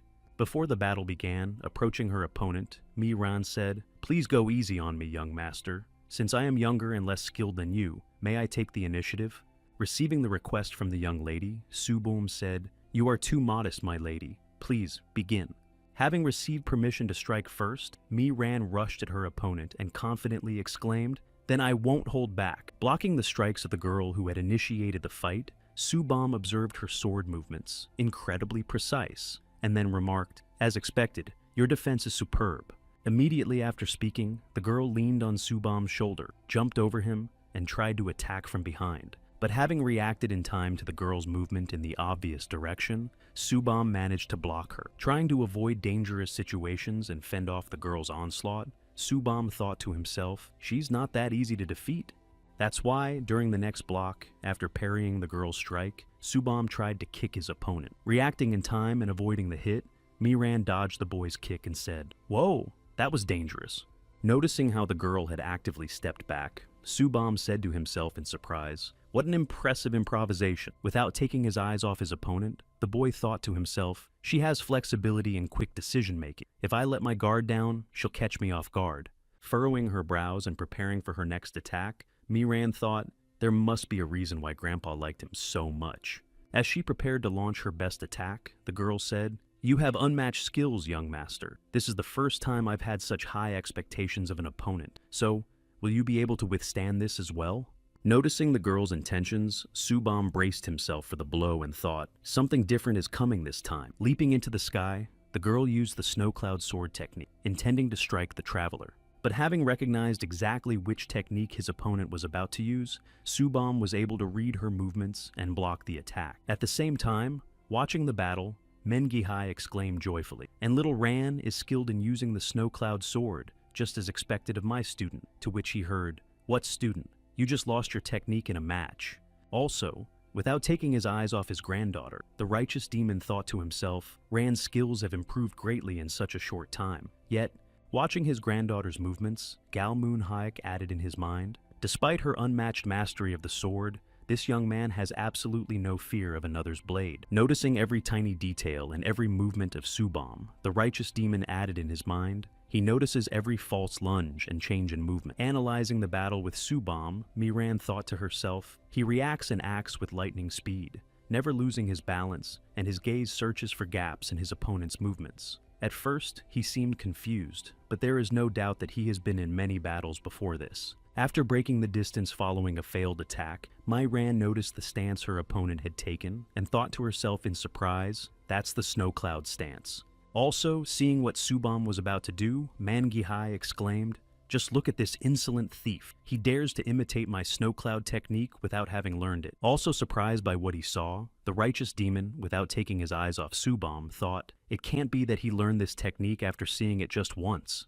Where did he even come from? Blocking her opponent's attack, Miran said cheerfully, "Just think, to execute the technique so well after only a brief observation. You never cease to amaze me." The next moment, dodging the blow and leaping into the sky, the girl added, "However, because of this, your movements have become easily predictable to me." Finding herself above Subam's head, Miran added, "Unfortunately, my skills are far superior to this." Taking a perfect position for her next attack, Miran said, "Can you block this?" and unleash the 7 blades of Yumi. Actively tracking the girl's movements, Subam blocked the strike, but noticed how she began to alter the trajectory of the blow and thought, impressive. When a cloud of dust rose on the battlefield from the intense clash, someone shouted, "Who won? It's Miran!"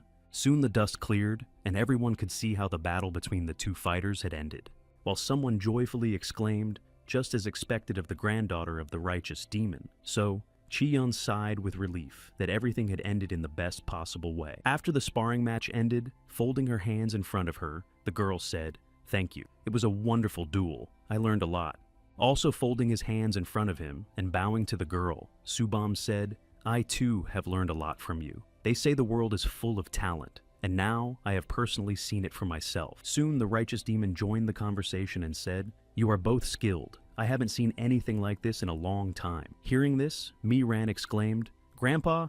The next moment, turning his gaze to the demon Yuya, Wu Seong Guak Gal Moon Hayek added, "You should also express your gratitude to the creator of the snow cloud technique and the creator of the 7 blades of Yumi. Don't they deserve your respect?" Hearing her grandfather's instruction, Miran asked in surprise, "Excuse me, so you're saying he memorized this technique too? He's certainly smart, but still." Hearing the girl's remark, Wu Xiongguak exclaimed in displeasure, "Ran, how could this hooligan have learned my technique at a glance? It's the culmination of my life's work. It's absurd." After listening to everyone's comments, the righteous demon spoke up. "Did you also see the fight, Elder Wu? This young man was able to copy the movements of the snow cloud sword after seeing it only a few times." Lowering his gaze while everyone argued among themselves, Subam said, "If that's the case, let's test if it's true." Then the righteous demon asked, "Did you hear him?"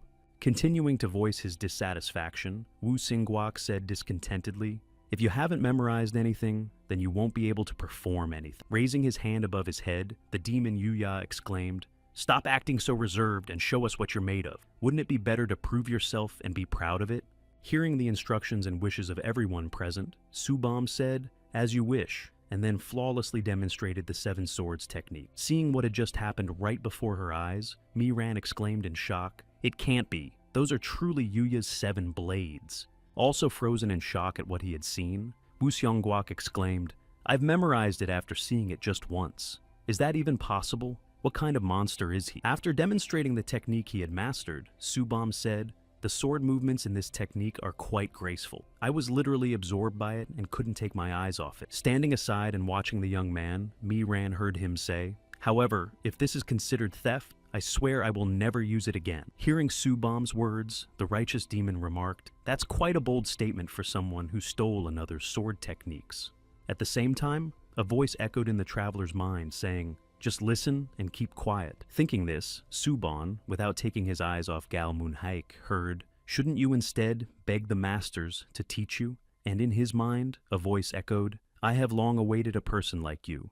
Looking into the eyes of the righteous master who was communicating with him telepathically, Subon listened. "If you master the technique of the 8 great defenders of the heavenly fortress, it will certainly benefit you. If you learn and hone the 5 secrets of Yumi's 7 blades, you will be able to embark on the path to mastery." After listening to everything the righteous demon had to say in 2 versions, Subam replied, "I understand what you're saying, but I don't want a demon to be my master." Outraged by the boy's refusal, Gal Moonhaik shouted, "You bastard! You're clinging to your pride to the very end." Radiating a warlike aura, the righteous demon exclaimed, "All right, well said. But what about the one you didn't mention? I lived without shame, respecting my master and following in his footsteps." Calling out to the traveling guest, Gal Moonhaik added, "But those who divide the faction into yin and yang, forcing the world to drown in blood, those are the skills you will worship later, not me." Beginning to gather power in his hand, the righteous demon added, "They are the ones who divide the world into black and white." Speaking of the impossibility of coexistence, do you think a game of Baduk is possible if there are only white stones on the board? Immediately after these words, leaping towards Subom, the righteous demon added, "You too are trying to paint the world in only one color. Those like you must be nipped in the bud." Having expressed everything on his mind, Hal Moonhulk struck the insolent lad squarely in the chest and hurled him into the wall. Seeing what had just happened before everyone's eyes, Wu Xiongguok exclaimed in confusion, "My lord, what has suddenly come over you?" Receiving the question from his subject, the righteous demon exclaimed angrily, "He insulted my skill and spat on our heavenly fortress. Relying solely on talent and possessing such a narrow view of the world, he seems to be mocking us." Seeing the righteous demon in such a furious state for the first time, Miran said fearfully, "Grandfather."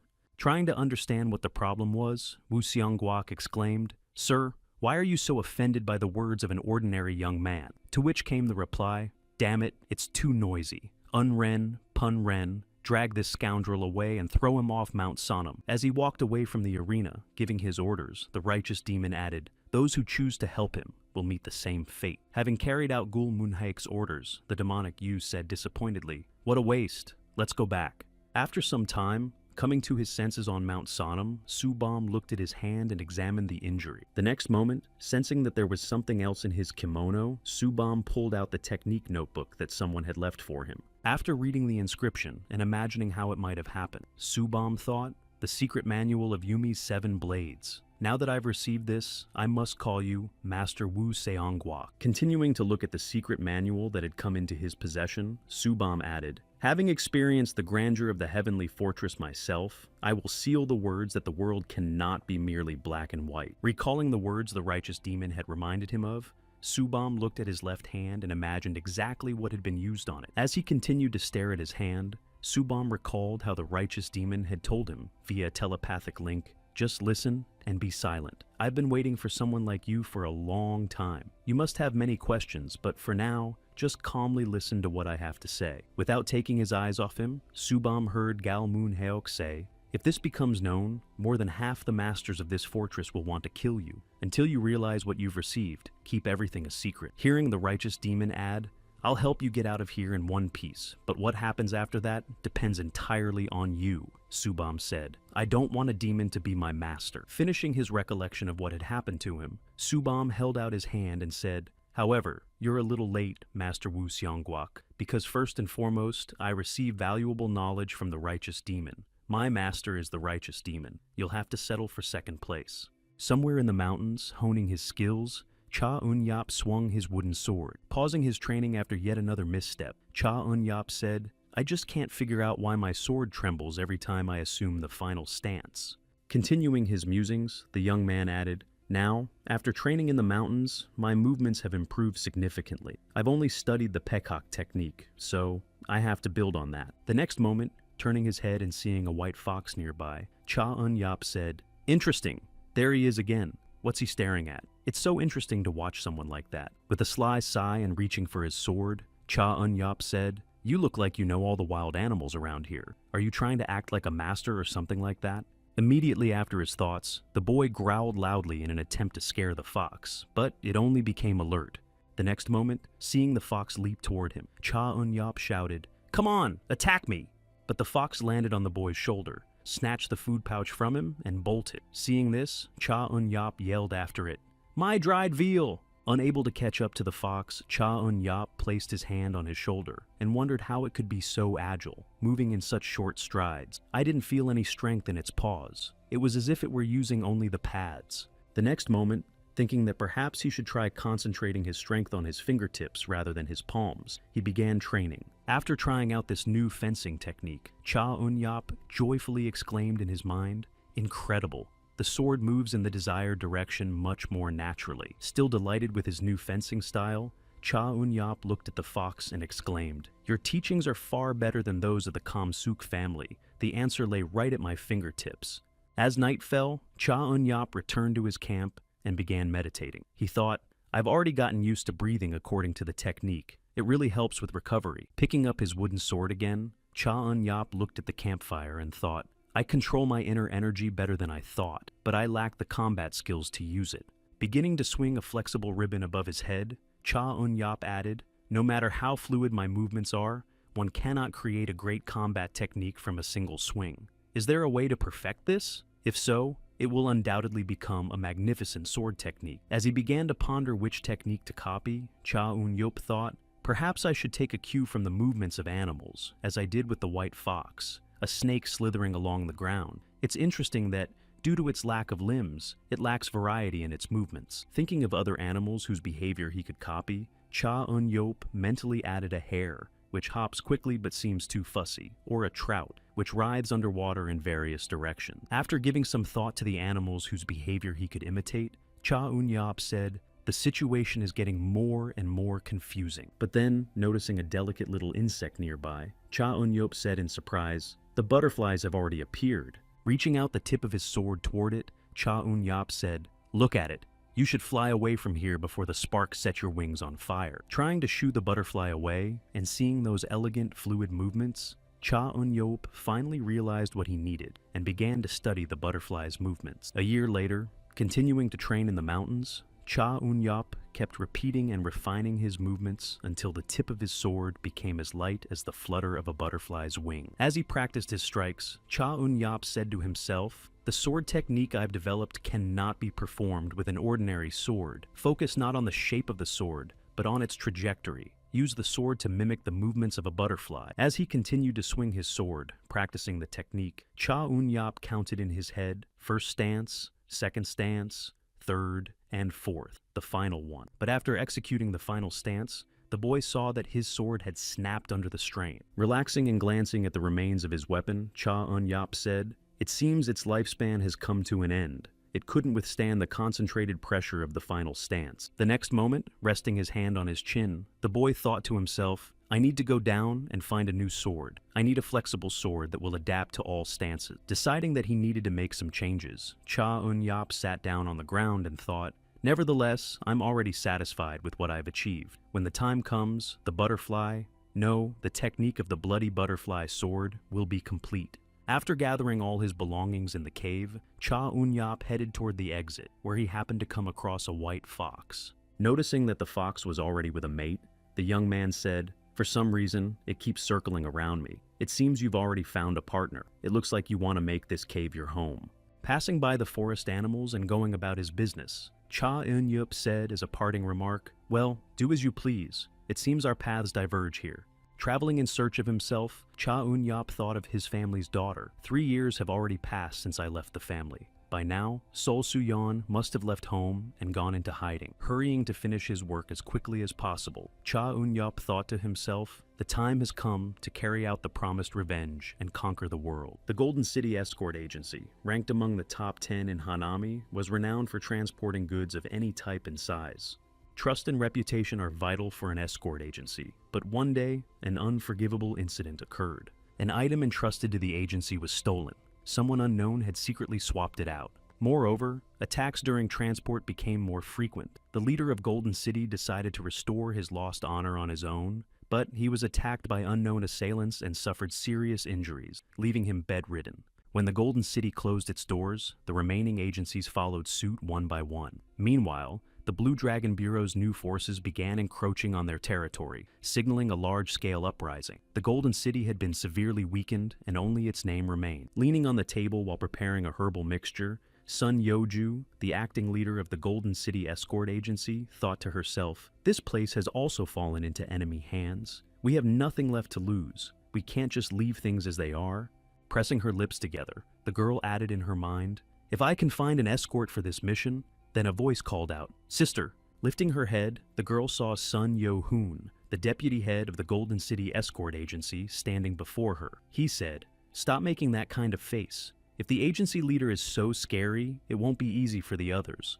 After listening to her brother's comment, the girl asked, well, okay, but you haven't found anything yet. It's a bit early. To which he replied, well, I was able to find a few people. Turning his gaze back, Sun Yo-hoon said, they look strong, but too hard to control. Hearing this remark, Sun Yeoju said, it doesn't matter who they are, the fact that you found at least someone is a relief. Let's go meet them. After giving the order to her deputy, Sun Yeoju thought, if we take on this mission, the attacks will start again. But with escorts who know martial arts, it's a little safer. It's worth checking out. Upon arriving at the meeting place and seeing the two mercenaries, the leader of the escort agency thought, interesting. Yo-hoon said they're barely fit for escort duty. We need to hear them out first and decide. Unable to bear the silence, one of the mercenaries spoke up. So, what goods are you planning to transport? Let me say this up front. I'm familiar with the agency's situation. If you clearly explain the task, we'll handle it without any problems. Hearing the remark from one of the mercenaries, the agency's deputy leader turned to Sun Yeoju and said, Sister, having decided to reveal all the details of the mission, the girl said, escorting an empty shipment, escorting carts without goods. After sharing the basic information, the girl added, as you already know, we've lost our reputation due to frequent attack. Continuing the conversation and adding more details, the agency leader said, if only for my father's sake, who tried so desperately to protect the goods, I, as the leader of the Golden City, will restore our reputation. Having expressed all her intentions and wishes, the leader of the Golden City asked, and how effective do you think this will be? Catching Cha Eun-yap's attention, who was hiding his face under a hat, he added, do you think this will allow you to gather representatives from the 10 agencies? After receiving a comment from another mercenary, Song Yeoju thought, this man understood my intentions so easily, and then said, at least they'll understand how despicable the Blue Dragon Bureau is. After listening to the leader of the Golden City's proposal, Cha Eun-yap stood up and said, either you're naive or you're fools. I'm leaving. This conversation is over. Trying to somehow stop the mercenary who was heading for the exit, Sun Yeoju exclaimed, listen, I'm grateful for your offer to help, but you shouldn't judge our situation. Having failed to achieve any results, the agency leader spread her arms wide and thought, who is he anyway? After which, another mercenary said, let's calm down and continue the dialogue. Leaving the building, Cha Eun-yap heard someone call after him, hey, why are you leaving us right in the middle of the conversation? Once outside and noticing enemies all around him, Cha Eun-yap said, about 8 of you. I know you're hiding. Come out. Meanwhile, inside the building, trying to somehow resolve the situation, the mercenary said, First Leader, for safety's sake, gather all agency members in one place. Hearing the escort's instruction, Song Yeoju asked in surprise, what are you talking about? To which the man, heading out onto the street, replied, it's already started. Let's go. Stepping outside, the agency leader and her deputy saw several enemies who had already surrounded the young man, who had left the building earlier. Watching the battle from the sidelines, Sun Yeoju, who had just come out of the building, said fearfully, what on earth is going on? At that very moment, one of the enemies, noticing that the target was outside, shouted, finally, they've shown themselves. let's finish them off. Jumping into the fray and protecting the agency leader and her deputy, the mercenary grumbled, we were in the middle of a mission briefing. After dispatching a couple of enemies and tucking his sword behind his back, the mercenary added, if the agency leader dies before she pays, that's going to be a real problem. Still in complete shock from what was happening, Song Yeoju thought, they're so strong. While nearby, a wounded enemy reached for his sword. The next moment, hearing a heavy groan and the dull sound of an impact, the agency leader saw that a small stone had finished off the enemy who had tried to take her life. After finishing off the enemy and taking off his hat once the matter was settled, Cha Eun-yap said, hey, maybe it's time to wrap this up. Having dealt with all the enemies and looking at their bodies, the mercenary said, well, what should we do with them? To which Cha Eun-yap replied, first, let's drag the bodies inside so the enemies don't find them. The next moment, turning his gaze to Song Yeoju, Cha Eun-yap asked, are all the members of your family okay? Upon hearing this question, the leader of the escort agency said, thanks to you, we were prepared for something like this. They acted decisively. Hearing the girl's remark, the Phantom Sword threw his hand behind his head and said disappointedly, what kind of trouble is this? Dealing with people in the middle of the night who can't even withstand a single blow. To which Cha Eun-yap remarked, what are you complaining about? You couldn't even finish off a single one properly. Standing aside, the leader and the deputy leader heard what you were saying. I was protecting the leader. You were just fulfilling your duties as a bodyguard. Without taking her eyes off the two people who had come to their aid, Song Yeoju added in her mind, I don't know why people like them want to take on the third-rate position of bodyguards. Feeling a certain hope for the people standing before her, the agency leader, with a smile on her face, thought to herself, however, they could become a valuable asset for the agency's revival. Finishing her thoughts, the girl said, the situation is under control. If you two don't mind, I'd like to continue our conversation. Looking at the man pouring himself sake and saying, when was the last time I had a drink? The agency's deputy asked, could it be that you are truly that demon of the sword everyone is talking about? To which she received an affirmative answer. Upon receiving an answer to his question, Sun Yeon-hoon added in astonishment, Oh Han-pil, the phantom bandit who defeated the Northern Phantom twins, and Sun Dok-ho, to which the man replied, I am not a phantom bandit. I am the Phantom Sword.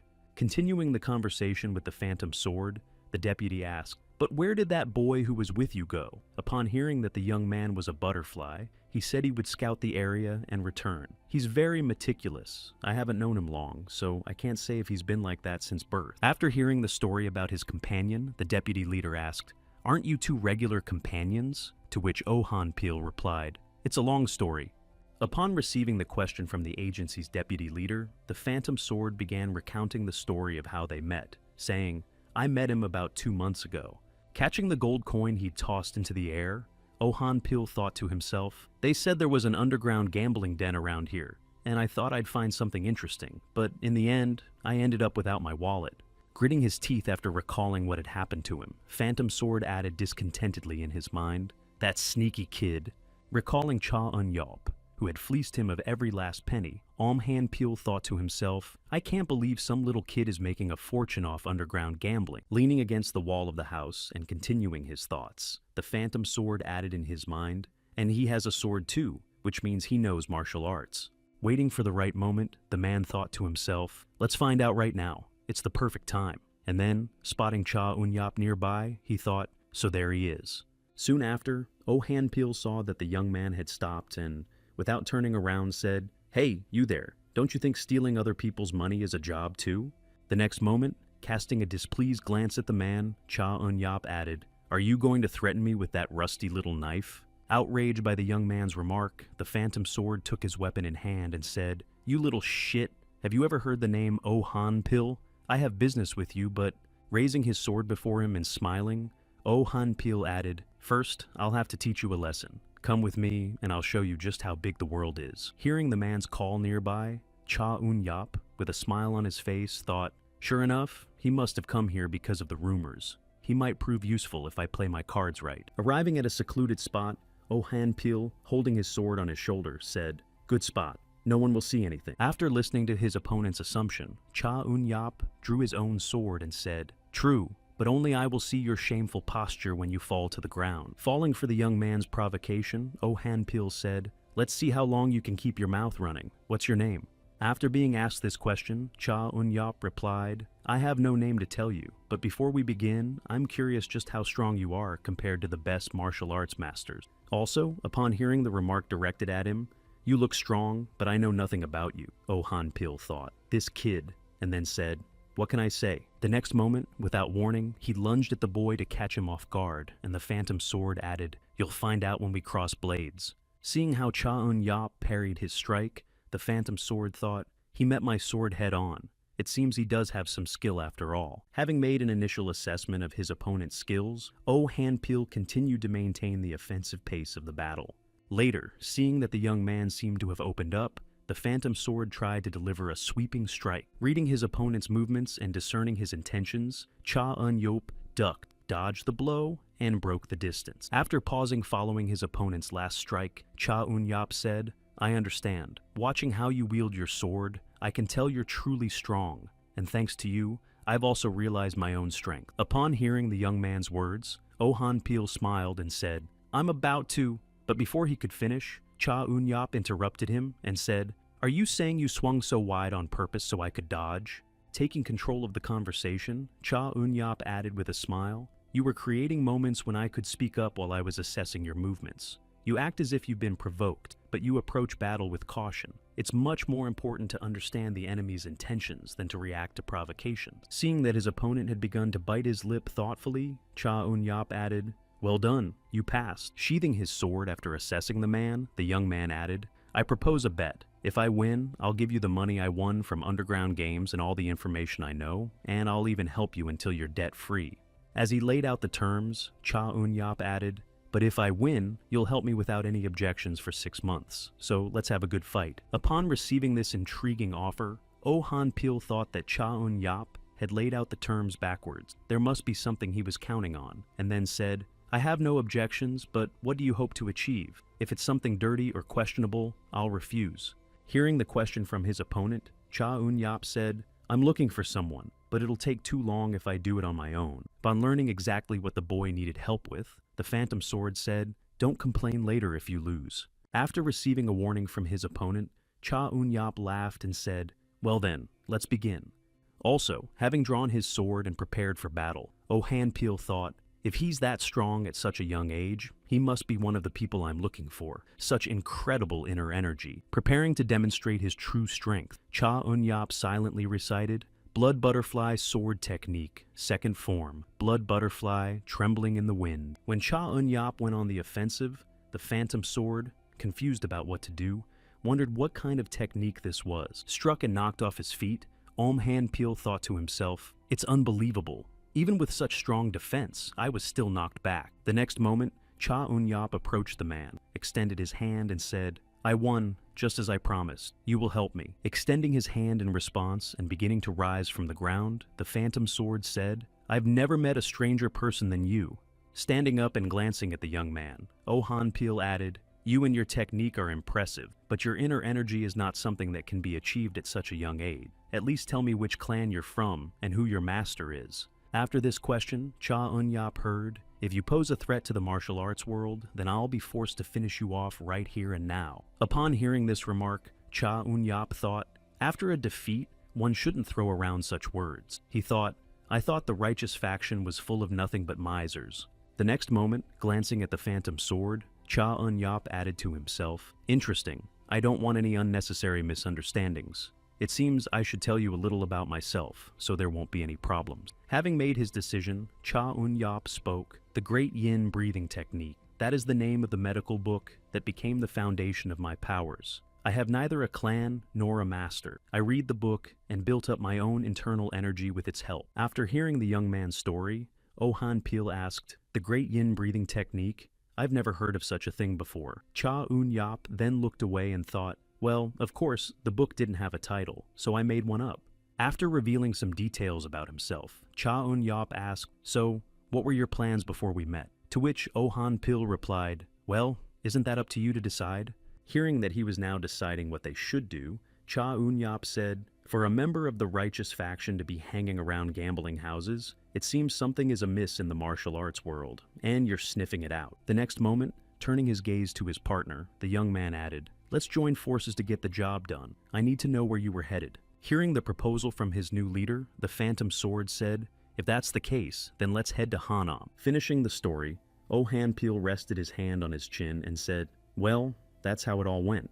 After listening to the entire story the Phantom Sword had told them, Song Yeoju thought in amazement, "He defeated the demon of the sword. What kind of person is he?" Continuing to share other details about Cha Eun-yap, the Phantom Sword added, "I don't know his name yet, but the bloody butterfly he created is impressive." Straining his memory to recount more details, the man added, "That's exactly why I call him the Butterfly Youth. I've been through quite a few battles, but this is the first time I've seen such a beautiful technique." At that very moment, Cha Eun-yap appeared behind the demon sword and asked, "What are you saying about me?" To which Han-pil replied, "Oh, they say even tigers come when called here." The next moment, as the last participant arrived, the Phantom Sword said, "Since everyone's here, let's talk." After which Cha Eun-yap added, "Tell us your story." Without taking her eyes off Cha Eun-yap, Song Yeoju thought to herself, "For his age, he's quite calm and strong. It would be great to have someone like him in our agency." Finishing her thoughts, the agency leader placed her hand on her chest and said, "I didn't have time for this before due to circumstances. Thank you for your help." To which the sword demon remarked, "Well, as he said, I was just doing my job." The next moment, the girl said, "Security. We can't hire you as bodyguards." Hearing this, Sun Ho-hoon said in surprise, "What, sister?" Turning her gaze toward the leader of the Golden City, she added, "I don't know why you came here, but our goal is to travel all over Hanam. I will advocate for the restoration of the Golden City." Folding his hands in front of him, Cha Eun-yap listened as she continued, "And I will do everything to restore our agency's honor, so please, I beg you for your help." Pressing her hand to her chest, Song Yeoju raised her eyes and added, "I will give this house to both of you. When I embark on the escort mission, please protect my family." As he continued listening, Cha Eun-yap heard the girl say, "Even if they take my life, as long as my younger brother is alive," and thought, "Now I understand how this agency has survived until now." Showing no emotion, the young man added to himself, "But acting so cautiously," after which he called out, "Sister, this..." Later, deciding to voice his own opinion on the conversation, Cha Eun-yap said, "I'm against it." Hearing that the announced terms didn't interest the warriors, Song Yeoju said, "Even after deducting the debt for the house from its sale, there will still be several thousand Nyang and silver left. So, why, do you not understand what I'm saying? Or what?"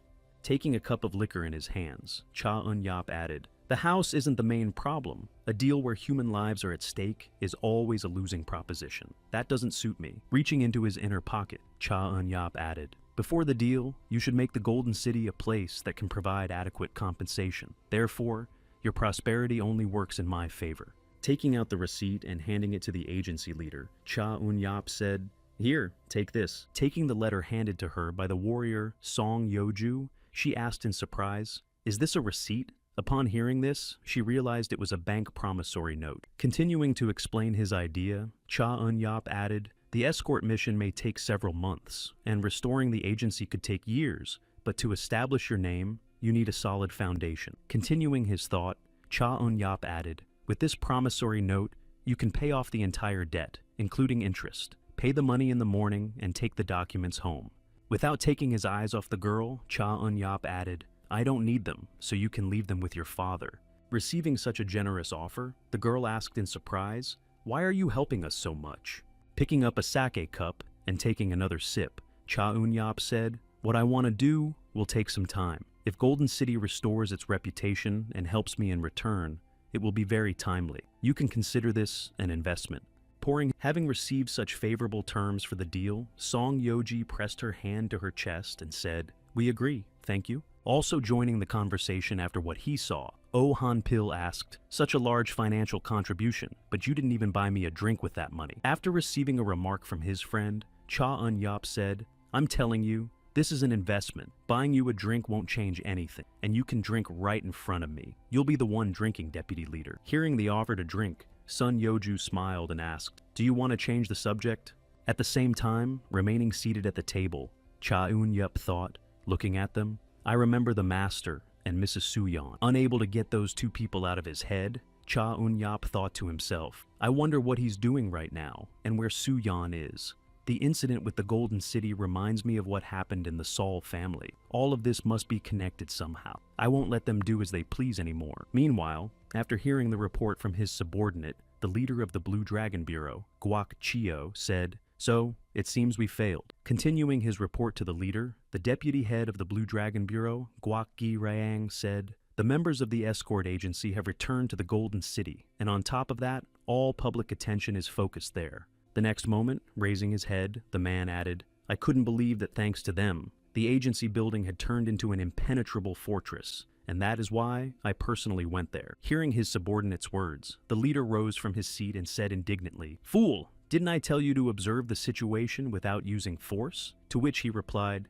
"Yes, but the martial arts masters who appeared there that day exceeded all expectations." After receiving further information about what had happened, Guak Chio rested his hand on his chin and thought to himself, "In the fallen city, there is a master who could easily handle 10 opponents. They must clearly have some kind of goal." Hearing the leader ask, "Did you identify them?" the vice leader bowed his head and said, "I tried to figure out who they were from their tracks, but it seems they buried all the bodies." After learning a bit more information, the leader of the Blue Dragon Bureau stepped forward and said, "From the looks of it, we're not connected to this incident in any way, which is why we need to act slowly and cautiously." Without raising his head, the deputy heard, "Once this problem is resolved, we will be able to surpass the Kam Suchu and Kam Suksol families and finally take our place as the leading branch."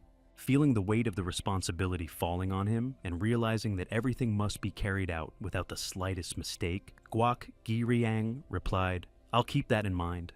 Leaving his leader's office, the deputy walked down the hallway thinking, "What's so scary about these martial arts masters? Even if they're skilled, they'll have to work for a small agency, especially one on the brink of collapse. I'll have to face them in battle once again." Upon arriving in the city where the Golden City Bureau was located, Guak Gi Riang thought to himself, "Watching this again is still strange." Wandering through the crowd in search of the people he needed, the deputy of the Blue Dragon Bureau thought to himself, "All the employees who watched the collapse and worried about the harsh winter approaching now look calm." Later, passing by one of the city's buildings, Guak Gi Riang thought, "It seems this is the main building," and upon seeing 3 people at its threshold, he thought to himself, "Interesting." Leaving the main building, the leader of the Golden City Agency said, "Then please do as I said," to which he replied, "Understood." Noticing the 2 escorts of the agency leader, Guak Gi Riang thought to himself, "It's those 2." Without taking his eyes off those who had just left the main building, the deputy leader of the Blue Dragon added in his mind, "These guys killed 10 of my subjects." Tagging along behind him, but so as not to attract attention, Guak Gi Riang added in his mind, "I'm boiling with the desire to defeat them." Trying not to draw attention and pretending to be an ordinary passerby, Guak Gi Riang thought to himself, "Great, we'll find out soon enough. I'll personally test just how strong you are as martial artists." Quickly slowing his pace to keep up with his friend, Ohan Pil asked, "What happened? Why did you suddenly stop?" To which Cha Eun-yop whispered, "Quiet, someone is following us." Upon hearing the reason for the sudden stop, Ohan Pil whispered, "And how long has this been going on?" To which Cha Eun-yop replied, "I saw someone in the building today for the first time, and I remember every face I've seen at least once." Picking up the pace and moving forward, Cha Eun-yop whispered, "Stay with the agency leader, I'll lure him out." Seeing that Cha Eun-yop was starting to pull away from them, Song Yeoju asked, "Why did the young master suddenly pick up the pace?" To which she heard, "Don't look back, just follow me." After receiving the instruction, Song Yeoju thought anxiously, "Is someone chasing us?" Then she heard, "Leader, over here." When the girl brushed the man's hand off her shoulder, the phantom sword asked, "Are you sure you can handle this on your own? You don't have a sword." To which he replied, "He's too nosy and wants to have a one-on-one battle. He'll definitely come to me, knowing there's no one else around." Continuing to walk forward, Cha Eun-yop added, "Besides, I want to find out a few things about that guy. It'll be more convenient that way." After explaining the situation, Cha Eun-yop added as a final note, "If you don't listen and follow me, you'll be in trouble." To which Ohan Pil replied, "Every move I make is controlled by a kid 6 years younger than me. Leader, let's go."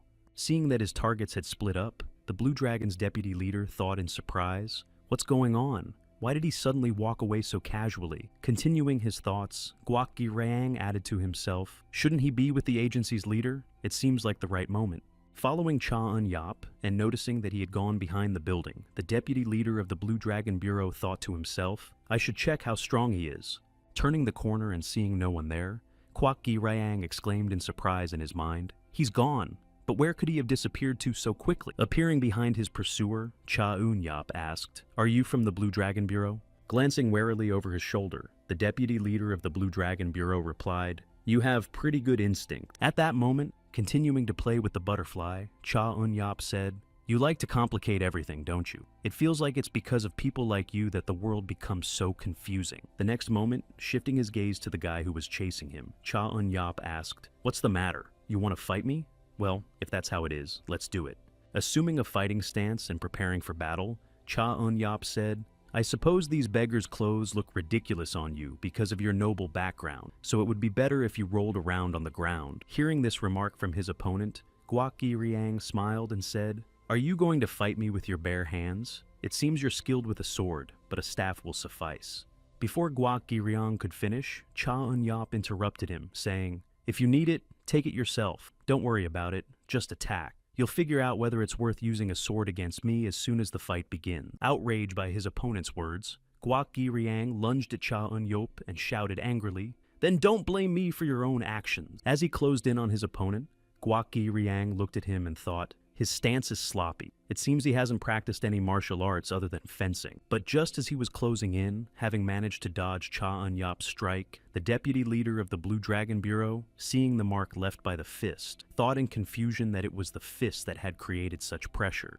The next moment, noticing that the other was about to strike again, Guak Gi-riang thought to himself, "What's wrong with this guy?" Then, deciding to show off his trump card, the deputy leader of the Blue Dragon Bureau bared his claws and struck back. Having only lightly grazed Cha Eun-yop's arm, Guak Gi-riang said with a sly smile, "You managed to dodge it.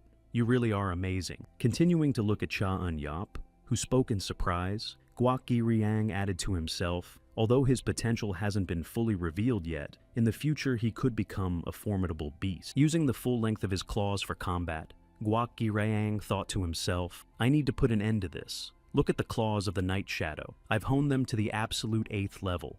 Baring his claws and preparing for a swift victory, Guak Gi-riang thought, "I'll take care of you with the Phantom Shadow Claw. Just look at my 8th level mastery." Shifting his attention to the boy's left elbow, Guak Gi-riang thought to himself, "First, I'll strike one of his arms." Just as Cha Eun-yop tried to land his next blow, the enemy grabbed his arm and began to squeeze. Reacting quickly to the hold, Cha Eun-yop released his aura, which sent the enemy flying several meters away. Having freed himself from his opponent's grip and preparing to continue the fight, Cha Eun-yop thought, "This time, instead of unleashing all my energy, I'll divide it and attack quickly." After landing quite a few blows and seeing that his opponent was still standing, Cha Eun-yop thought to himself, "He blocked my attack with just his stance. Moreover, these attacks are harder than the previous ones. Considering he's unfamiliar with the techniques, he's an unusual person." The next moment, seeing that his opponent had recovered from his blows and rushed into battle, Cha Eun-yop added in his mind, "But how long can he hold out?" Having spent quite some time in battle, Guak Gi-riang thought to himself, "Damn, this is impossible. I attacked with all my strength, yet I still couldn't land a critical blow." Standing nearby, Song Yeoju asked, "Maybe we should intervene?" To which Oh Han-pil replied, "Leader, don't look so intently. Everything's fine. Let's just wait." Turning his gaze to Cha Eun-yop, the Phantom Sword added, "He's not the type to fight his opponent alone without thinking. If it becomes truly dangerous, we'll help. But right now, our intervention would only be a hindrance to him." Drawing the girl's attention to the course of the battle, Oh Han-pil added, "Look, he's already gotten used to it and is parrying all the attack." Continuing to watch the battle and avoiding eye contact with the girl, Phantom Sword added, "I knew he had exceptional talent, but over time he's become increasingly unpredictable. Maybe he's not a bad guy, but I've seen cases where such talent has led to numerous disasters in the world of martial arts." Continuing his musings, Oh Han-pil added, "Well, the martial arts world is mostly like that, but it would be nice to end the fight sooner. I wonder if there's anything interesting at the market." Hearing the last remark from the Phantom Sword, Song Yeoju asked in surprise, "What are you thinking about food at a time like this?" Afterward, she thought to herself, "What's wrong with him? He was speaking so seriously, and now this guy is pretty hard to figure out." Suffering more and more failures in his attacks, Guak Gi-riang wondered what was going on. Missing Cha Eun-yop time, and again, the deputy leader of the Blue Demon Bureau thought to himself, "With each attempt, he's dodging better and better. All my attacks are missing." The next moment, closing the distance and preparing to deliver another blow, Guak Gi-riang shouted with overconfidence. Just as the enemy opened himself up for an attack, Cha Eun-yop, noticing key points on his opponent's body, thought, "I see." Copying his opponent's technique, Cha Eun-yop delivered a preemptive strike, and managed to hit the enemy's neck. Feeling pain in his neck, Yang jumped back and, glancing at his neck, said, "That technique just now." Also surprised by what had just happened on the battlefield, Song Yoju asked, "What was that?" The young man's butterfly attack was similar to what I heard. This kid. Beginning to look more closely at the situation on the battlefield, Mohan Peel added, "It seems he's copying his opponent's technique. That's why he was dragging out the fight." Finally realizing what was happening, Ohan Peel said, "Studying the opponent's technique through observation." After which Cha Eun-yap said, "I see. Now I understand a little." In complete shock over what had happened, the deputy leader of the Blue Dragon Bureau said, "How did this guy manage to master that?" At that very moment, having achieved everything he needed, Cha Eun-yap kicked the staff into the air and thought, "Until now, I was only studying his phantom claw. Now, I have to fight him seriously." Taking the finger he had tossed into his hands, Cha Eun-yap extended it toward his enemy and said, "Now I'll use this. After trying it once, I realized I'm no good at fistfights." Hearing the provocation directed at him, Ryang rushed into the attack and shouted, "You'll regret this!" As a result of the assault, the deputy leader of the Blue Dragon Bureau didn't have time to do anything before he was struck in the jaw with the staff. Seeing butterflies before him, he exclaimed in surprise, "What's that? A butterfly?" At the same time, using his bloody butterfly sword technique, Cha Eun-yap prepared to end the fight with a final blow and activated the first form of the bloody butterfly's frenzy. Also, seeing what had just happened on the battlefield, Song Yoju exclaimed in surprise, "Is that the bloody butterfly?" Finding himself on the ground after a powerful blow from his opponent, Ryang exclaimed, "Ah, so which faction are you from?" Receiving the question from his opponent, Cha Eun-yap asked in surprise, "What do you mean faction?" The next, continuing the conversation with his opponent, Cha Eun-yap leaned toward him and said, "I'll tell you one thing. Unlike you, I have no ties to any faction." Thinking of Su-yeon, whom he was searching for, Cha Eun-yap added, "I don't know which one you belong to, but because of you, the woman I'm looking for is hiding, unable to go out into the world." Turning his back and walking away, Cha Eun-yap added, "In other words, if I want to find her, I must either destroy your organization or fight any other that has even the slightest connection to this." Having expressed his thoughts, Cha Eun-yap cast one last glance at his opponent and added, "In the future, if you want to finish me off, send stronger people. I don't have time to play with small fry like you." Unable to bear this insult, Ryang lunged after the young man, baring his claws and shouting, "Get lost!" Hearing this shout and reacting to the slightest movement of his opponent, Cha Eun-yap, without even looking back, prevented his opponent from striking by striking first. Having finally dealt with his overconfident enemy, Cha Eun-yap said to people like you, who think the world revolves around them, "It's hard to admit that there's someone above you." Continuing on without looking back, Cha Eun-yap added, "Competition can only exist between those who have accepted this fact." Striding confidently onward, Cha Eun-yap added, "Then the rest will just sink to the bottom." Watching the young man walking ahead, Oh-han Pil thought to himself, "This kid is going to turn the whole world upside down to find that woman." After which he realized, if a master of that caliber is behind this, there must be quite a few of them. Hearing his companion's remark, Oh-han Pil threw his hand behind his head and said, "The technique of one of the 100 true martial arts masters of the Ka-sak-chu family. She's not all that powerful, the little brat." Hearing the familiar surname, Cha Eun-yap stopped and said, "Kam-suk-chu? Well, of course." After which the Phantom Sword asked, "What do you mean? You know them?" Smiling slyly after these recollections, Cha Eun-yap added, "Well, I suppose you could say I'm acquainted with them." Later, while conversing with the visitor, the agency leader said, "It seems that thanks to you, my father's condition has improved significantly." To which she replied, "That's nothing compared to how much you've done for us."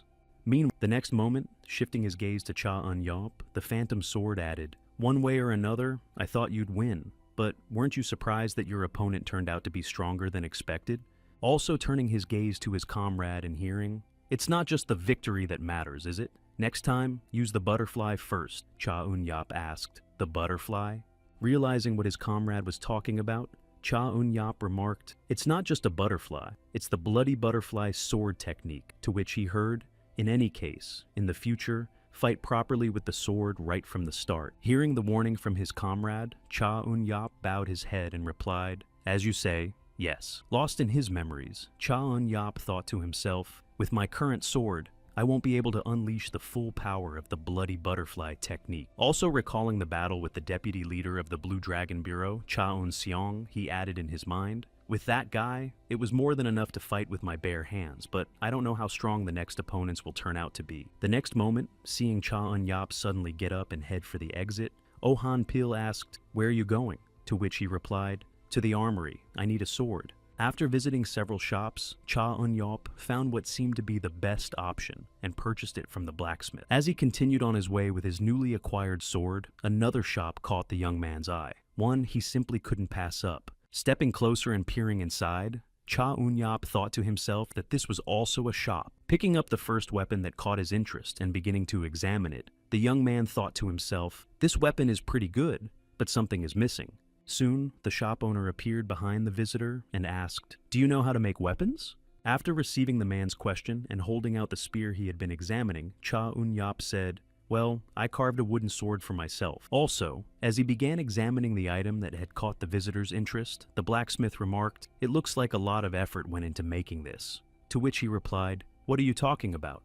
Upon learning the reason behind these words, the young man looked at the owner, who was staring at the spear, and said, "Well, excuse me, old man, but it stood out for its unmatched excellence compared to the others. It's hard to explain, but..."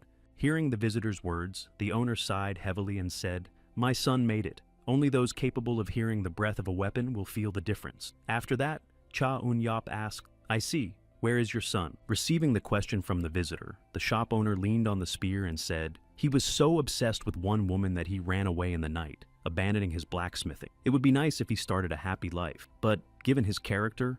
After listening to this story, Cha Eun-yap asked, "Your son's skills are incredible, which is why I'm sure he'll be fine wherever he is." Hearing the visitor's words of support, the old man said, "Perhaps right now he's being forced to forge with a hammer in some basement, his legs shackled in chains. If he's still alive, that is. So, what were you looking for?"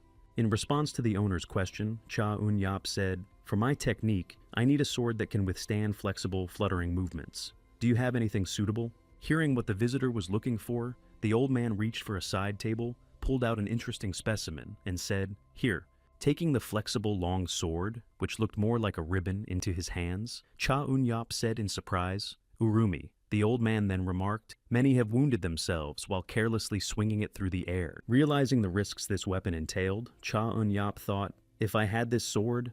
Having decided to purchase the weapon after all, Cha Eun-yap asked, "How much do you want for it?" Hearing the question about the price, the shop owner bowed his head and, sighing heavily, said, "Just take it. I haven't shared my feelings with anyone in a very long time, so I feel lighter after our conversation." Upon learning that he could take the weapon for free, Cha Eun-yap said joyfully, "Thank you, old man. I have a feeling that someday I'll meet the person who created this sword. When that happens, I won't leave them in the lurch." Returning to the Golden City Agency's headquarters, Cha Eun-yap immediately began training to master the new weapon. Watching the young man's training from the sidelines, Song Yeoju remarked, "It's amazing how freely he wields such a sword," after which Oh Han-pil thought, "Truly beautiful technique." As he continued to watch the boy's skill, the phantom sword added in his mind, "I don't even know how to describe it. He could definitely parry my attack at her 8th level of mastery." Without taking his eyes off the boy who was training, Oh Han-pil thought to himself that one could only guess at this boy's true feeling. Soon a voice rang out from behind. "Sis, are you here?" Hearing her brother Sun Yeoju's voice, she said in surprise, "Yo-hoon, where have you been?" Receiving the question from his sister, the deputy leader stepped closer and said, "I was taking a walk outside, probably because so many people have been coming here lately." Recalling the joyful faces of the city's residents, the deputy head of the Golden City Agency added, "It seems as though Golden City will become a thing of the past." Speaking of his dreams, Song Yeohoon added, "If it's always this peaceful and calm here, I don't see any point in wishing for anything more." Hearing her brother's words, Sun Yeoju, recalling Guak Chio, thought, "As long as we're under these guys' protection, it'll be safe here, but the risk that we might be attacked again hasn't gone anywhere." Finishing her thoughts and turning to her brother, the agency leader said, "Yeohoon, let's get ready for the trip." Sitting at the table and enjoying his lunch, Oh Han-pil remarked, "The alcohol today is special." Hearing this, someone asked, "Isn't it just that you like to drink?" He replied, "That's what a true leader is. You're very perceptive." The next moment, shifting his gaze to his companion, Oh Han-pil added, "By the way, When you were practicing, it seemed as if the sword itself had a soul. I've never seen anyone handle a sword with such inspiration, as if they were dancing. Without taking his eyes off Cha Eun-yap, the phantom sword added, after your fistfight with the martial arts master, you must have realized the importance of the sword. Sitting across from Song Yeoju, she heard the phantom sword add, did you actually decide to take my advice? To which Cha Eun-yap replied, I didn't expect a bear to be giving me advice on martial arts. Joining the conversation just as it was starting to take an unwanted turn, the leader of the Golden City said, it seems the time has come to prepare for the journey. Drawing everyone's attention to herself, the girl added, however, before that, as a friend and the leader of the agency who has received great help from both of you, I would like to hear more about your stories as masters. Continuing to develop her idea, Song Yeoju, without taking her eyes off her companions, added, and I would be grateful if you would help me, without hesitation, to tell me a little more about yourselves. Let's start with you, Master Butterfly. Can you tell me why you're looking for someone? Hearing that he was the first to tell his story, Cha Eun-yap said, I was taken in by a nanny from a certain family, and I grew up there as a servant. It wasn't a wonderful life, but you couldn't call it a bad one either. Continuing his childhood story, Cha Eun-yap added, however, due to certain circumstances, I had no choice but to leave that place without properly thanking the person who had shown me kindness. Reaching for the sake cup to take a sip, Cha Eun-yap added, and even though it's late, I'm still searching for her. After listening to what Cha Eun-yap had said, the phantom sword asked, is the person you're looking for a girl? Receiving the question and tilting the cup of drink, Cha Eun-yap said, well, she's wise, so she should be fine even without my help. After that, Oh Han-pil asked, without your help? Surely there's a special reason why you must find her. Hearing this question, Cha Eun-yap recalled a moment from the past and said, the first time I saw it was in her eyes. No matter what difficulties she faced, she had a heart capable of love. After listening to his friend's story to the end, Oh Han-pil said, wow, that's quite a sentimental story. I have one more question. What's the reason you're learning fencing? Upon hearing this question, Cha Eun-yap immediately thought of Sol Subom and said, there's someone I want to challenge and defeat if we meet again. Continuing his story, Cha Eun-yap added, I feel as if this person is watching me, and it bothers me. I can't choose my own path, which is why I'd rather win and prove myself. After that, Oh Han-pil laughed and exclaimed, so that's why you're so obsessed with your sword. Finishing his stories about his past and his wishes, Cha Eun-yap said, that's my whole story. As a result, my path crossed with the Golden City Agency, and now here we are, having a drink like this. Having told everything he could, Cha Eun-yap added, now that I've told you so much, instead of a funny nickname like Master Butterfly, just call me Cha Eun-yap. Hearing how exactly to address the guy, Oh Han-pil said, finally you've told me your name. Maybe then you'll stop giving me nicknames. Stop calling me Hey or Bear. What should I call you then? Sword Demon, Phantom Sword Om. After that, Phantom Sword added, if you call me Hen, you'll swallow your tongue, kid. Hearing how his companion wanted to be addressed, Cha Eun-yap, refilling his drink, said, if you want to hear the word hen from an orphan, first find his parents. Now it's time to listen to Mr. Bear's story. Having received a well-reasoned refusal, Oh Han-pil said, I can't beat you in an argument. Taking the floor, Oh Han-pil said, so, my story, isn't it true? Hasn't young Master Song already told you everything about my adventures? Immediately after asking his question, the man stood up and added, first, I'm going to the restroom. It's been a long time since I've drunk this much. Noticing that Cha Eun-yap had glanced back at the phantom sword, Sun Yeoju said, I think he feels attached to you. Cha Eun-yap, based on what I've heard, this man seems to be looking for someone as well. Hearing her sister's words, Song Yo-hoon asked in surprise, when did he say that? Then, realizing she had said too much, Song Yeoju immediately started drinking. Meeting up with his friends somewhere on the street, Oh Han-pil exclaimed, you guys never reach out to me when I expect it. You only do it when I'm drinking. Hearing the remark from their leader, Hoge, one of the trio of fighters said, the gods must be generous. Folding his hands in front of him after hearing the question, Oh Han-pil said, don't make so much noise, to which Yulga replied, I didn't find out much. Lowering his voice by half, Yulga added, first of all, one person is heading toward Mount Mudan, but the whereabouts of the other are still unknown. It seems he hasn't come down yet. After listening to the report from his subordinate, Oh Han-pil took out a scroll and said disappointedly, damn it, I've been searching for 3 years, but still. The next moment, handing the scroll to one of the boys, the phantom sword added, Hoge, Deliver this letter to Mount Mudan. If my guess is correct, that person will follow you as soon as he sees it. The other person will definitely come from Anhui province, so keep an eye on this place at all times. After listening to his leader's instructions, Yulge asked, "Isn't the young man you were with recently the one we've been looking for? That guy also seems quite experienced." Receiving the question and recalling Cha-Un Yap, the Phantom Sword replied, "It's not him. The person I'm looking for is a Shaolin martial arts expert. This young man's strength should not be underestimated, but his true power lies in the sword." Continuing his explanation, Oh Han Peel added, "Unfortunately, this man is not someone who can be subdued in this chaotic world. We may one day become enemies." The next moment, after retrieving the pendant, the man added, "In any case, remember this well. Our enemy is someone we can only defeat when the three of us come together." After listening to the report from his subordinate, the leader of the Black Turtle group of the Sochong Guild said, "Interesting news. Guokgi Riang, who is known for only acknowledging a situation after direct confrontation, refused the mission." "That's right," he replied. "He returned late last night." Continuing the report, Ham Jin Gyun, a member of the Black Turtle group of the Sochong Guild, added that after the aforementioned duel, he had sustained serious physical and psychological injuries, which is why he is currently undergoing individual training for recovery. Upon hearing Ham Jin Gyun add that all his fingers were mangled and 4 nails were broken, Yayul Sa-han remarked, "To encounter such an experienced master in Hanam." Smiling dismissively after hearing this, the leader of the Black Turtle group of the Sochong Guild added, "And I'm supposed to believe that in today's world of martial arts, someone still uses a long weapon to fend off the claws of the Phantom Shadow?" Resting his head on his hand, Yayul Sa-han added, "No, Guokgi Riang must be holding something back. He doesn't want anyone to touch him until he defeats him." Bowing his head after the leader's order, Ham Jin Gyun thought, ignoring the threat to the guild, he must be quite overconfident. Let's see if we can track down someone like him. Continuing his thoughts, the leader of the Black Turtle group of the Sochong Guild said, "Then send the 3 demons of the Northern Forest."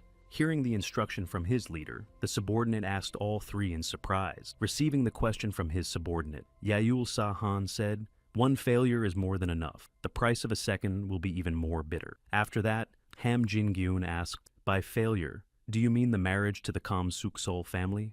Laughing at the question, the leader of the Black Turtle group rose from his seat and said, "You won't fool me. Because of her, I've become the laughingstock of the entire guild." The next moment, upon hearing, "Did you really think about marrying such a worthless woman?" Yayul Sa-han said, "Worthless? She's definitely the first one who showed me the true meaning of the word failure." Immediately after that, Yul Sa-han's expression changed instantly, and in a stern tone he said, "Her name is Su Yong, Sol Su Yong." Feeling fear at the leader's tone, Ham Jin Gyun clasped his hands in front of him and said, "I will definitely find that woman and make her pay for this." Having received this promise from his subordinate, Yayul Sa-han said, "If you truly feel that way, you still have doubts about the order to send all 3 demons away. It was precisely negligence that made Guokgi Ryan what he is. Ham Jin Gyun, I trust you are not the one who would ruin my plans." Hearing the subject exclaim nervously, "I will remember this, Leader Yayul Sa-han," the leader of the Black Turtle group of the Sochong Guild said, "That is how you should behave, Guokgi Ryan, and that nameless master." Recovering from his hangover and downing 1 cup after another, Oh Han Peel said, "I drank too much," to which Cha-Un Yap replied, "Pull yourself together." Turning his back on his companion, Cha-Un Yap added, "The agency leader gave it to you, and you rated the drink positively." The next moment, noticing a figure peering out from behind a nearby building, Cha-Un Yap added, "Someone might just appear out of nowhere like that clawed monster from last time." Noticing his subordinate, who had completely abandoned any attempt at disguise, Oh Han Peel wondered why he was here again. Realizing he needed to meet with his subordinate, Oh Han Peel folded his arms and, heading toward Mug, said, "All right, it looks like we'll have to wipe the Blue Dragon Bureau off the face of the earth, which is why we shouldn't let our guard down even when we're drinking." Watching the ghostly sword head toward the man who was spying on them, Cha-Un Yap heard, "You go first. Oh, my stomach." After meeting Muji and stepping slightly to the side, Oh Han Pil asked, "Hey, what are you doing here? Where did the others go? Why are you standing here alone?" The next moment, pressing his hand to his head, Oh Han Peel added, "Cha-Un Yup will definitely notice our meeting in such bright daylight." To which Mu-hee exclaimed, "Hurry, one of the people you were looking for is heading this way." Also, upon hearing Mugi add, "Mercenaries from the Dark Assassins are chasing him," Oh Han Peel asked in shock, "What? Of all the possible mercenaries, why them? Making a facepalm gesture, the phantom sword added disappointedly, God, after so many years of waiting, can't I return without trouble? The next moment, having gathered his thoughts, the demonic sword said, this person must be being relentlessly pursued. I am obliged to come to his aid. Somewhere in a mountain forest, fleeing from a group of assassins, the martial arts master thought, how annoying this is.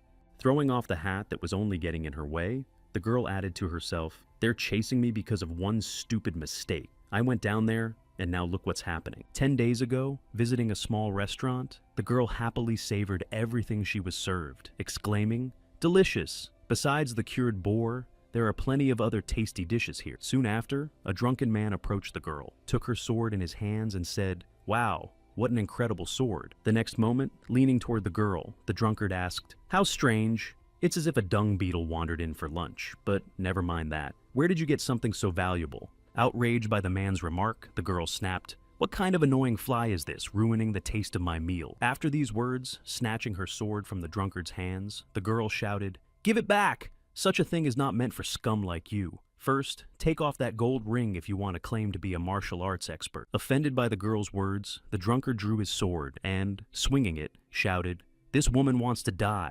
Without a moment's hesitation, the girl immediately drew her sword and delivered a preemptive strike against her opponent. Cutting through his belt and pulling his pants down, the girl said mockingly, and why did you act so confident? It turns out you're not even worthy of my gaze. Realizing what she had done, the girl, continuing to flee from the group of killers, thought, all rich guys usually hire assassins. Gritting her teeth and recalling her past, the girl added in her mind, I spent my entire childhood in the mountains. I just want to see the world in a more peaceful setting. The next moment, suddenly stopping and drawing her sword from its sheath, the girl thought, instead of suffering like this, it would be easier to just finish them off. As she prepared for battle, the girl noticed an old man nearby and thought, there's someone here. Immediately after shifting her gaze to the group of assassins, the girl thought to herself, these guys are willing to sacrifice even innocent bystanders to finish me off. Trying to somehow change the situation, the girl shouted, Grandpa, run away from here. Those mercenaries are over there. But when she saw the old man throw something at her, she thought, this guy is one of them. At the last moment, Cha Eun-yap appeared behind the girl, simultaneously blocking the old man's attack and finishing him off. Having eliminated the danger and landing next to the girl, Cha Eun-yap said, interesting. He's a fast martial arts master. That's quite intriguing. Confused by the events that had suddenly begun to unfold around her, the girl exclaimed, who are you? At that very moment, one of the mercenaries tried to attack, but Cha Eun-yap easily dealt with him with a single swing of his sword. Immediately after the quick conclusion of the first fight, Cha Eun-yap saw the assassins begin to flee and said in surprise, where are you going?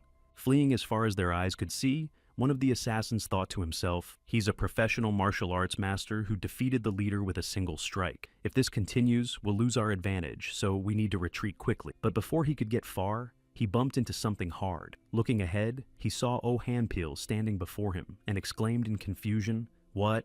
Having dealt with the attacker and seeing Cha Eun-yap near the girl, the phantom sword called out, hey you, why are you here? What? He asked. Your actions seem suspicious to me, so I followed you. Left out of the conversation, the girl simply watched and listened as the words, don't make me laugh. I'd have enough sense to avoid being chased in a situation like this, echoed around her. Does it even make sense that I arrived here first and waited for you? The next moment, deciding to join the conversation, the girl spoke up. And yet, who are you? Drawing everyone's attention to herself. Upon hearing the question, Cha Eun-yap walked away and said, talk quietly among yourselves. I won't disturb you. I'll check the surroundings. Seeing that Cha Eun-yap had indeed left them, the girl asked in surprise, what do you mean seriously? After that, Oh Hanpil reached into his pocket and said, don't worry about it. He's always like that. Let me ask you something directly. Taking his pendant out of his pocket and holding it out to the girl, Oh Hanpil asked, do you have something like this too? Seeing the familiar item and taking out her own, the girl exclaimed happily, oh, you have one too? To which he replied, there's no doubt about it. The next moment, remembering Cha Eun-yap, who had left them, the girl asked, what about that guy with the sword? To which Oh Hanpil replied, he doesn't have one. How am I supposed to explain all this to you? At the same time, Cha Eun-yap tracked down another assassin who was trying to flee the scene of the crime. Trying to break free from the pursuit, the girl pulled hairpins from her hair and threw them at Cha Eun-yap. Catching the invisible needles thrown at him, Cha Eun-yap having only been slightly scratched, threw them back at the girl. As a result of returning the weapon to its owner, Cha Eun-yop struck the girl in the shoulder, putting an end to her run. When the girl fell to the ground, Cha Eun-yop approached her, and, showing her the needle he still held, asked Shen Yao, the old man, where even these invisible needles, this weapon, had come from. Trying to get the information he needed, Cha Eun-yop said, "Answer quickly, where is the creator of these needles?" Avoiding his gaze so as not to meet his eyes, the girl asked, "What are you talking about?" To which Cha Eun-yop replied, "Jongri Che-jun."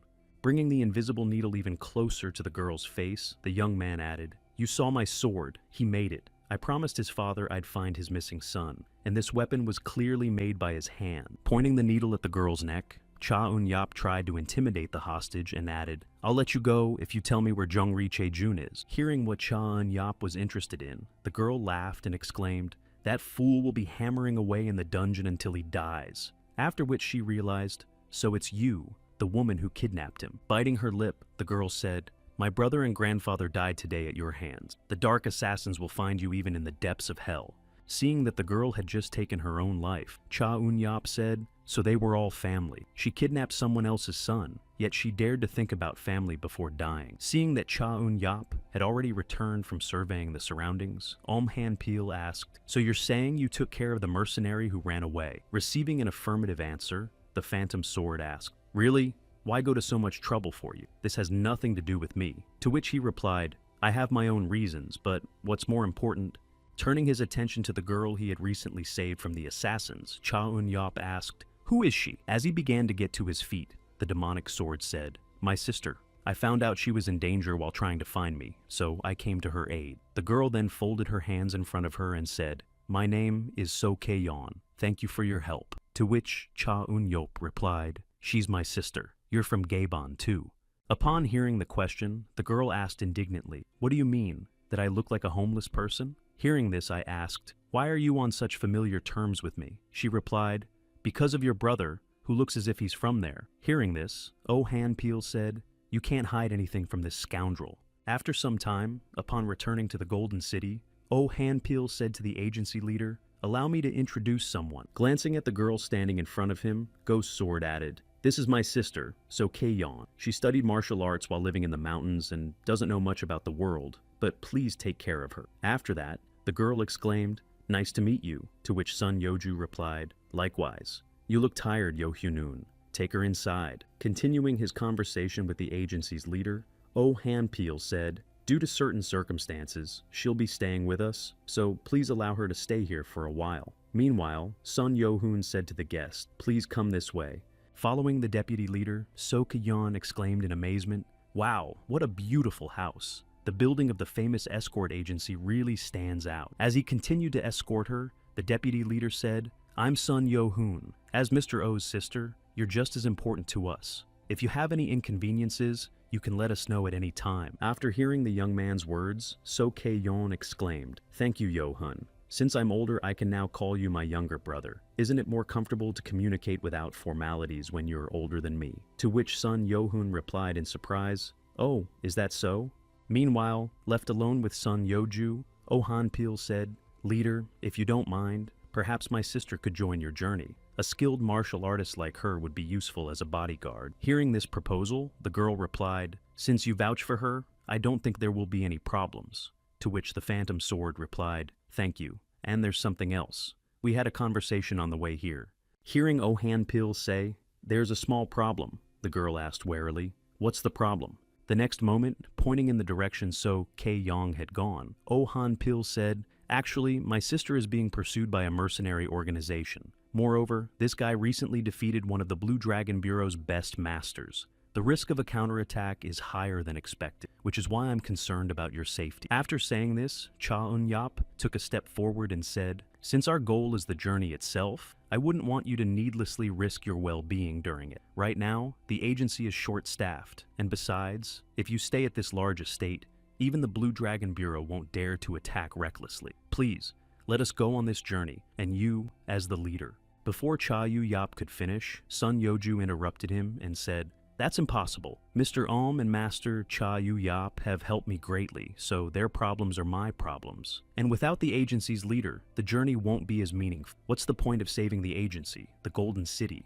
if others are the ones saving it instead of its owner? Lowering her gaze, the girl added, "On this journey, I want to protect the value of the name that lies deep in my heart. The former leader of the agency, my father, would have acted with the same determination." The next moment, looking again at the two people before her, Song Yeoju added, "And now, I am the leader of the Golden City, so I must lead by example." Without taking her eyes off the two assistants before her, the agency leader added, "The agency's fate is my fate. For this I am ready to risk my life, but I believe you will not leave me alone in such a situation." After listening to the thoughts of the leader of the Golden City, Oh Han Pil turned his gaze to Cha Un Yap and said, "What should we do?" The leader is unwavering in her decision. Receiving the question from the ghostly sword, Cha Un Yap said, "As escorts, we must carry out her orders."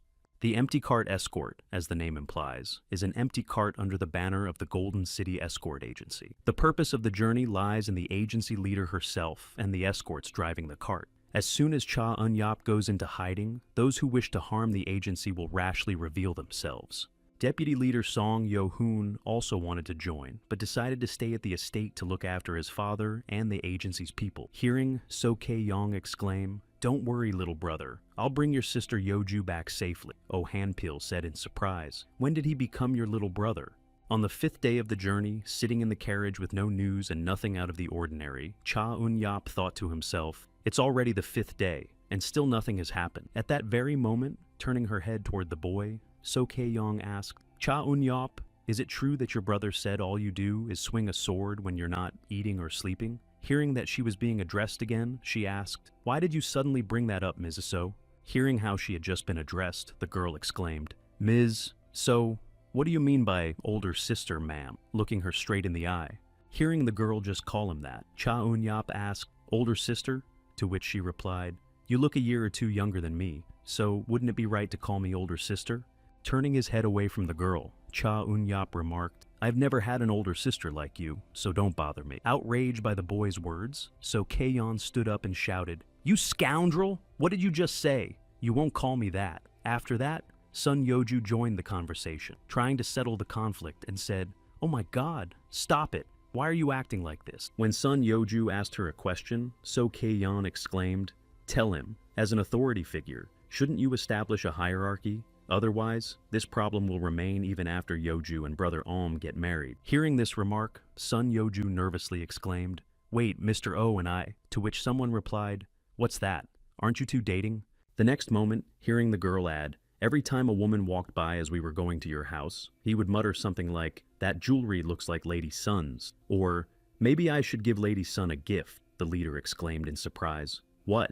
Steering the cart, Oh Han Pil heard from inside, "I get it. He wants to express his feelings. That's why everything she's saying is so obvious." And then said, "Why is that slut talking nonsense again?" The next moment, turning his head back to the road they were traveling on, Oh Han Pil noticed something unusual. Feeling a sharp jolt, Song Yeoju said, "The cart has stopped," after which Cha Un-yap asked, "What's going on?"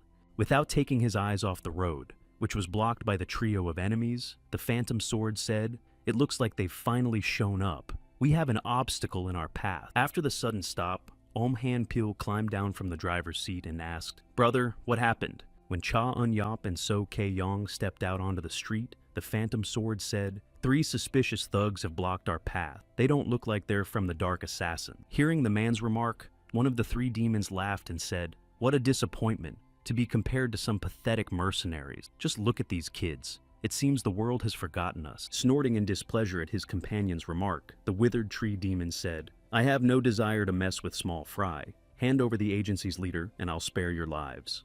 Outraged by the words of one of the 3 bandits, Oh Han Pil shouted, "Small fry, you say?" No sooner had the demonic sword spoken than one of the bandits lunged at him, but Oh Han Pil managed to block the attack and avoid harm. Seeing what had just happened and instantly on guard, So Kye-yeon cried out, "Big brother!" While continuing to hold off his opponent's onslaught, Oh Han Pil thought to himself, with that technique, they're not ordinary bandits at all. Realizing he was dealing with no ordinary person, Oh Han Pil suddenly pulled his sword to wrest it from his opponent's hand. Having freed his weapon, the phantom sword immediately attempted to deliver a decisive blow to the enemy. Reacting in time to Oh Han-pil's attack, the withered tree demon leaped back and said, "And you know even more than I expected." Finally closing the distance with his enemy, Oh Han-pil stared at his opponent and said, "Demon, Lord of the Withered Trees." Recognizing the enemy and smiling, the phantom sword added, "This old legend looks at least 10 or 20 years older, but the nickname is quite well known. I didn't expect to meet you in a place like this." Hearing that he had just been recognized, Din Sol Lag, the demon lord of the withered trees, said, "So, this young man knows my nickname." Immediately after speaking, Din Sol Lag, the demon lord of the withered trees, rushed into battle against Han-pil, exchanging blows and blocking them. Standing aside, So Kei-yon, who was in a low stance, said, "We should intervene," to which she heard, "Not now." Deterring the girl from rash actions, Cha Eun-yap added, "If those two make a move, we'll respond simultaneously. For now, let's leave this to Han-pil, and we'll focus on protecting the leader's carriage." Justifying his remark, Cha Eun-yap, after taking a closer look at the enemies, thought to himself, "Obviously they're from the same group whose target was Song Yeoju. If these thugs are from the Blue Dragon Bureau, then that means..." The next moment, glancing at his comrade's battle with the demon, Cha Eun-yap added in his mind, "That's definitely who I've been looking for all this time." Feeling his superiority on the battlefield, the demon, the Lord of the Withered Trees, said with a sneer, "Quite interesting. What a pity that someone of your caliber works for a pauper from a ruined organization. I'll finish this girl off in a particularly painful way." Succumbing to the provocation, Oh Han-pil lost control and shouted, "You old man, I respected you, but you've crossed the line. It's time to chop you up for firewood."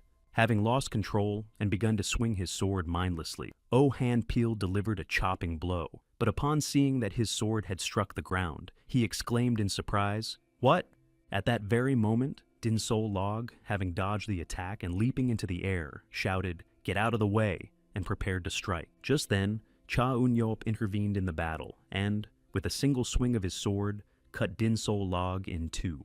Having saved his comrade and destroyed one of the trio of demons, Cha Eun-yap shouted to Oh Han-pil, "Don't let anger consume you. Pull yourself together." Also, seeing that their comrade had just been killed by the boy, the fire demon shouted, "Ding Solan, you foolish old man. I knew this would happen." After the remark by Chokpal Gui, the blood fire demon Wanga Hu, who went by the nickname Generous Smile, said, "It looks like it's him after all, the friend who broke Guak Gi-ryun's nails." Seeing the two demons rush toward him, Cha Eun-yap shouted, "Protect the cart. These thugs will take any chance to finish off the leader."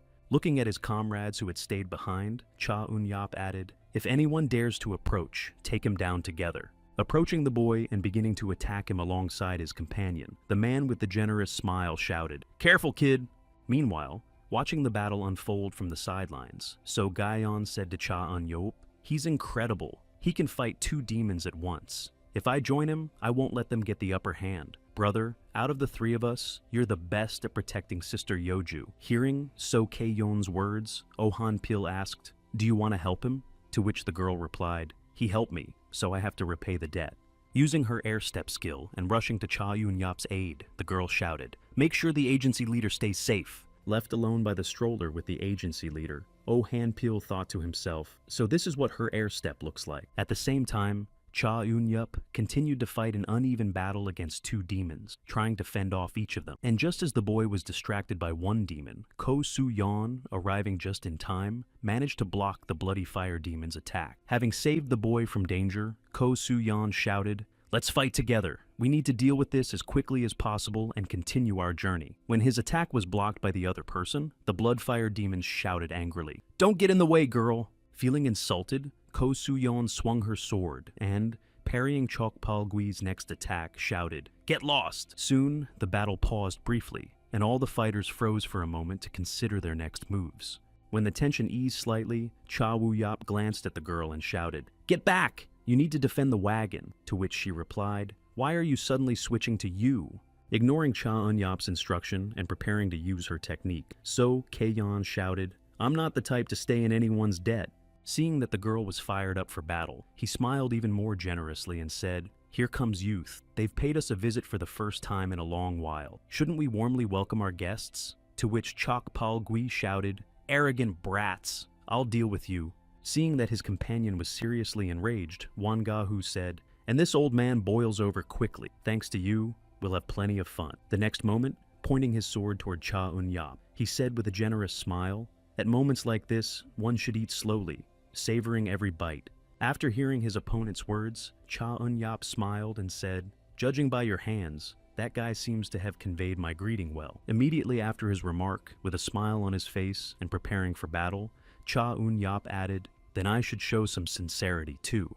As a fierce battle began between them, he shouted, "Take this!" with a magnanimous smile, swinging his weapon. But Cha Un-yap skillfully dodged every attack, and at one point, noticing something unusual about the boy, Wan Gahu thought that this child was using the Phantom Shadow Claw. Seeing the surprise on the old man's face, Cha Un-yap asked, "Did you recognize the technique? I learned it from that boy in case of a battle with monsters like you." To which he replied, "That's quite interesting." At the same time, holding his harrow against So Kei-yon, Chok Pal-gui shouted, "I'll burn you! Get out of the way!" and delivered an uppercut. Seeing that the girl had managed to dodge his attack, the Blood Flame Demon exclaimed in surprise, "Whoa! It seems you're a master at dodging attacks. I acknowledge your talent." The next moment, a third person intervened in the fight between So Kei-yong and Chok Pal-gui, throwing a sword between them and forcing the old man to retreat. Rushing after his weapon, which he had thrown at the old man, Oh Han-pil shouted, "Those guys are getting closer and closer to the cart. We need to immobilize him." Upon reaching his sword, Oh Han-pil immediately grabbed it and swung, during which he noticed something unusual and thought, "He has red eyes?" Feeling the pressure intensify, the phantom sword added in his mind, "He's pushing me back with his technique," and he struck instantly. Struck by his opponent's blow, the demon of the bloody flame flew backward, but as he got back to his feet, he began to rage even more fiercely. Unleashing all his power, Chok Pal-gui shouted, "Well then, now I'll fight you with full force. Take this," and activated the bloody flame skill. Seeing the demonic attack approaching them, Han-pil could think of nothing better than to try to block it with his sword. While holding back the enemy's onslaught, the phantom sword noticed that the gloves on his hand had already burned away, and the flames were beginning to scorch his hand. Standing behind the phantom sword, which was protecting her and preparing to help her brother, So Kei-yon silently resolved to gather all her strength and cut through it with a single strike. Preparing to use her skill, So Kei-yon aimed her sword at the demon of bloody flame and, using her air step skill, sliced him in two. Sensing his end was near, Chok Pal-gui said heavily, "Damn you, shaman. You've raised a strange child." Hearing her opponent's final words, So Kei-yon wiped the blood from her lips and said indignantly, "It's you who called me strange." After defeating the second demon, Oh Han-pil saw that the girl had collapsed and rushed to her side, exclaiming, "Sister, are you all right?" To which she replied, "Yes, everything's fine." At the same time, deciding to see what was happening on the battlefield, Sun Yeoju left the cart, thinking, "I hope no one got hurt." Peering out from behind the cart and seeing So Kei-yong and Oh Han-pil kneeling nearby, Sun Yeoju thought Kei-yong and Mr. O. Noticing that the man had quite a few burns on his hands and that the girl wasn't in the best condition, Yeoju called out, "Mr. O," to get his attention. Hearing the girl's cry, Cha Un-yap also glanced back and, seeing her there, thought, "Damn, the leader." Turning his head and seeing Sun Yeoju nearby, Wangahu said cheerfully, "Oh, you came out." Without a moment's hesitation, he flashed a magnanimous smile, grabbed his mace, and immediately headed towards Sun Yeoju to finish her off. Reacting in time, Cha Un-yap used his weapon to wrap around the enemy's weapon handle and prevented him from carrying out his plan. Having prevented the enemy from finishing off Song Yeoju, Cha Un-yap employed the Bloody Butterfly sword technique, the first form, Bloody Butterfly's Frenzy. As a result, having inflicted serious damage on the enemy, the young man knocked the demon of the generous smile to the ground, while Oh Han-pil, rushing to the woman, cried out, "Leader!" Even despite his serious injuries, Wangahu raised his head and said, "I can't believe these kids are challenging me. The world has truly become a strange place, but still." The next moment, glancing at the opponents who had rushed towards Song Yeoju, the demon of the generous smile added, "That's not enough to finish me off." Hearing the demon of the generous smile's words, Cha Un-yap shouted, "Hey you! I'm your opponent!" and tried to attack the old man. Continuing the battle at the same pace, Cha Un-yap thought to himself, "I can't believe he can still move after the Bloody Butterfly technique." To which he heard the child say, "Now taste my moon sickle." As he continued to dodge his opponent's attacks, who didn't even think of slowing down, Cha Un-yap thought, this could go on forever. Watching Wangahu prepare for his next strike, Cha Un-yap added in his mind, I have no choice but to pierce the very heart of this old demon. As he continued his thoughts, Cha Eun-yap said to himself, I'll use the power of reverse rotation, and then heard, come on. Carrying out his plan, Cha Eun-yap used the second form of the Bloody Butterfly sword technique. Using the skill of the Bloody Butterfly, trembling in the wind, Cha Eun-yap severed his enemy's arm and thought, now. Trying to fend off the enemy's attacks, which had become even more aggressive despite the loss of Wan Ga-hu, he wondered, what are these red butterflies?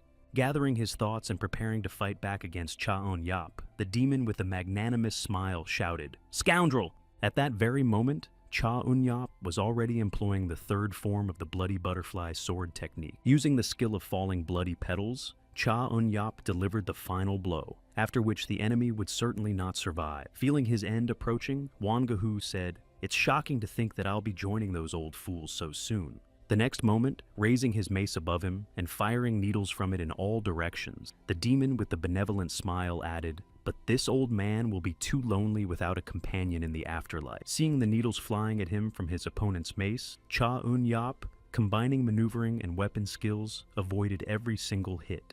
At the same time, Oh Han-pil, who couldn't move because he was protecting the two girls, shouted, damn it! Having dealt with the demon's final burst of power, Oh Han-pil gave a magnanimous smile, then clicked his tongue in dissatisfaction and said, go to hell, you old man. Seeing that it was all over, Song Yeoju called out to her companion, Kei-yeon, who replied, I'm fine, sis. It's all over now. Sighing heavily after the battle against the three demons ended, Cha Eun-yap sighed heavily and thought, this won't do. I need to become even stronger. Sometime later, while undergoing treatment under Cha Eun-yap's supervision, So Kei-yong let out a painful cry. Hearing these sounds, the boy said, stop squirming. This is the first time I've used my skills this way.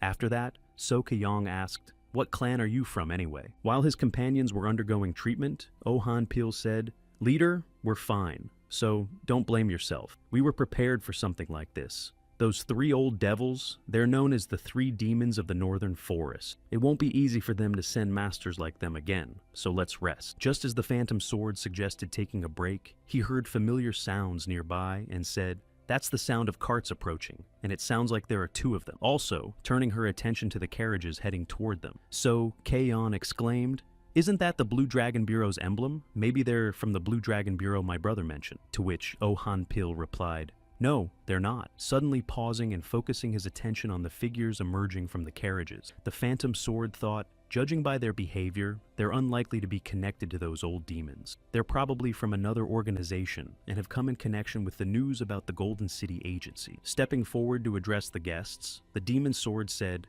stop. We are representatives of the Golden City Escort Agency. We need to verify your identities for the safety of the agency's leader. Hearing the warning from the escort member, the man said, as expected, this is the Golden City Escort Agency. We came from Luoyang because of the news about your leader. If possible, may we meet with the agency leader? Before the man could finish, upon seeing a familiar girl behind Oh Han-pil, he exclaimed, Sun Yeoju, is that really you? Hearing the familiar voice and looking in the direction from which it came, the leader of the Golden City Escort Agency exclaimed in surprise, what? Seeing familiar faces in front of her, Song Yeoju happily added, Uncle Ju-ren. Continuing the conversation with the strangers, Oh Han-pil asked, are you by any chance from Hanam? While Sun Yeoju had already run over to Uncle Ju-ren. As soon as the leader of Golden City ran up to them, Ju-ren took Sun Yeoju by the hand and joyfully exclaimed, sister! Joining the conversation, Sangwon Jin-gol, the foster brother of Sun Il-san, the leader of the Golden City Escort Agency, said, it seems like 5 years have passed since we last met. The next moment, unable to hold back her tears, Jin Ju-ren, the eldest daughter of the Dead Sea Bureau, added, sister, I missed you. Hearing these warm words from her acquaintances, Sun Yeoju said, you know how much I wanted to see Uncle, but who would have thought that I'd run into him by chance, along with all of you, in a Dead Sea Bureau carriage. The Dead Sea Bureau, along with the escort and development agencies, is one of the 3 bureaus remaining in Hanami. Upon hearing that representatives from the Golden City, which was currently in decline, had set out on a journey, they sent Jin Ju-ren, who is well acquainted with Sun Yeoju, and several other envoys to meet them. Holding Sun Yeoju's hand, Jin Ju-ren said, I don't know where you're headed, but my father insisted that I accompany you to the bureau. Will you agree to come with us? Hearing the girl's question, Sun Yeoju confidently exclaimed, of course, I haven't seen my uncle in a long time. so I should go visit him. Having learned everything he needed to know and achieved the desired result, Sagwan Jingol said, "Well, now I'd like to hear about what happened." Shifting his gaze to the trio of escorts standing behind the girl, the uncle added, "It seems a lot has changed at the agency while I was away." After listening to Sun Yoju's story, Sagwan Jingol said, "You've truly been through a lot. Due to circumstances beyond my control, I had to step down from my position as leader of the Golden City Agency." Plunging into memories of what had happened, Sagwan Jingol added, "I've always regretted that. If I had stayed, I would have shouldered the burden alongside Il-san and helped you overcome the difficulties." Continuing his impassioned speech, Uncle added confidently, "Although I'm late, please let me help.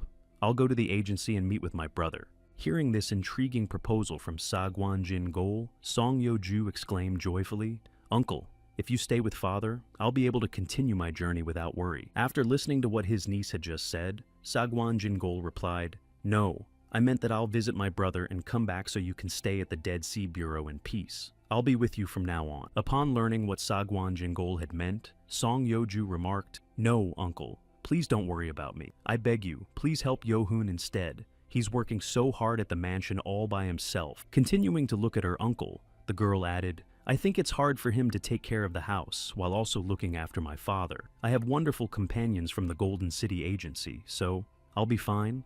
Recalling all three of her companions, Song Yoju added, "They are masters without equal, uncle. Please don't worry about me, and please give my regards to father in Hanam." Hearing yet another assurance from his niece, Sagwan Jingol thought, "So that young man who looks even younger than Yohun is also a bodyguard. Those two also look experienced, but there's a certain roughness about them. People like that usually become bodyguards." Continuing his thoughts, Uncle added to himself, "Interesting, but if she trusts them so much..." Then he placed his hand on the girl's shoulder and said, "All right, I'll trust your choice, but don't act recklessly while I'm away."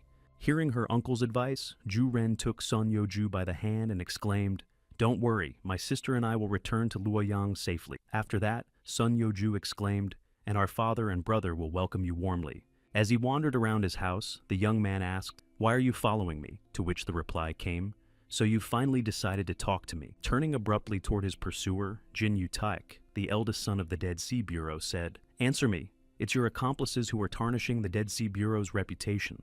Hearing the accusations rain down on him, the pursuer said, "Hey, don't get ahead of yourself. In any case, today I'm taking you to my superiors." Immediately assuming a fighting stance to confront the enemy, Jin Yu-taek said in surprise, "To your superiors, you say?" Upon receiving the question from the young man, the gangster used the phantom claw technique and said, "All right, let's put an end to this chatter. I have respect for the descendants of well-known families, so please go first." Sitting in his office, Ju Jae-sung, leader of the Blue Flag unit within the Black Turtle Group, said, "An order has come from above to handle this discreetly. We must not underestimate the determination of the Dead Sea Bureau leader, nor his persistence. Instead of this backroom maneuvering, I would prefer a more effective tactic." Upon hearing these words from his leader, Mok Tae-min, a member of the Blue Flag unit within the Black Turtle Group, said, "Sir, I have been informed that Chu Dal-hwa successfully kidnapped the eldest son of the Dead Sea Bureau. He did so by taking advantage of the moment when the boy left the house this morning." Upon receiving the good news, Ju Jae-sung exclaimed joyfully, "Just as expected of Chu Dal-hwa. I've heard he's one of the masters of the Kam-suk family. He really is incredible. It's a shame that a man sent from headquarters can't stay in my unit for long." Hearing his leader's words, Mok Tae-min, kneeling, said, "My lord, this time we will negotiate with the Dead Sea Bureau. With a hostage in our possession, he certainly won't resist if his son's life is at stake." After hearing this proposal, Ju Jae-sung said thoughtfully, "Interesting. We need to avoid threats on our part. Since we've come this far, everything must go smoothly." The next moment, upon hearing the leader say, "I know your favorite tactics, but handle this without unnecessary provocation," Mok Tae-min smiled slyly and said, "I'll keep that in mind."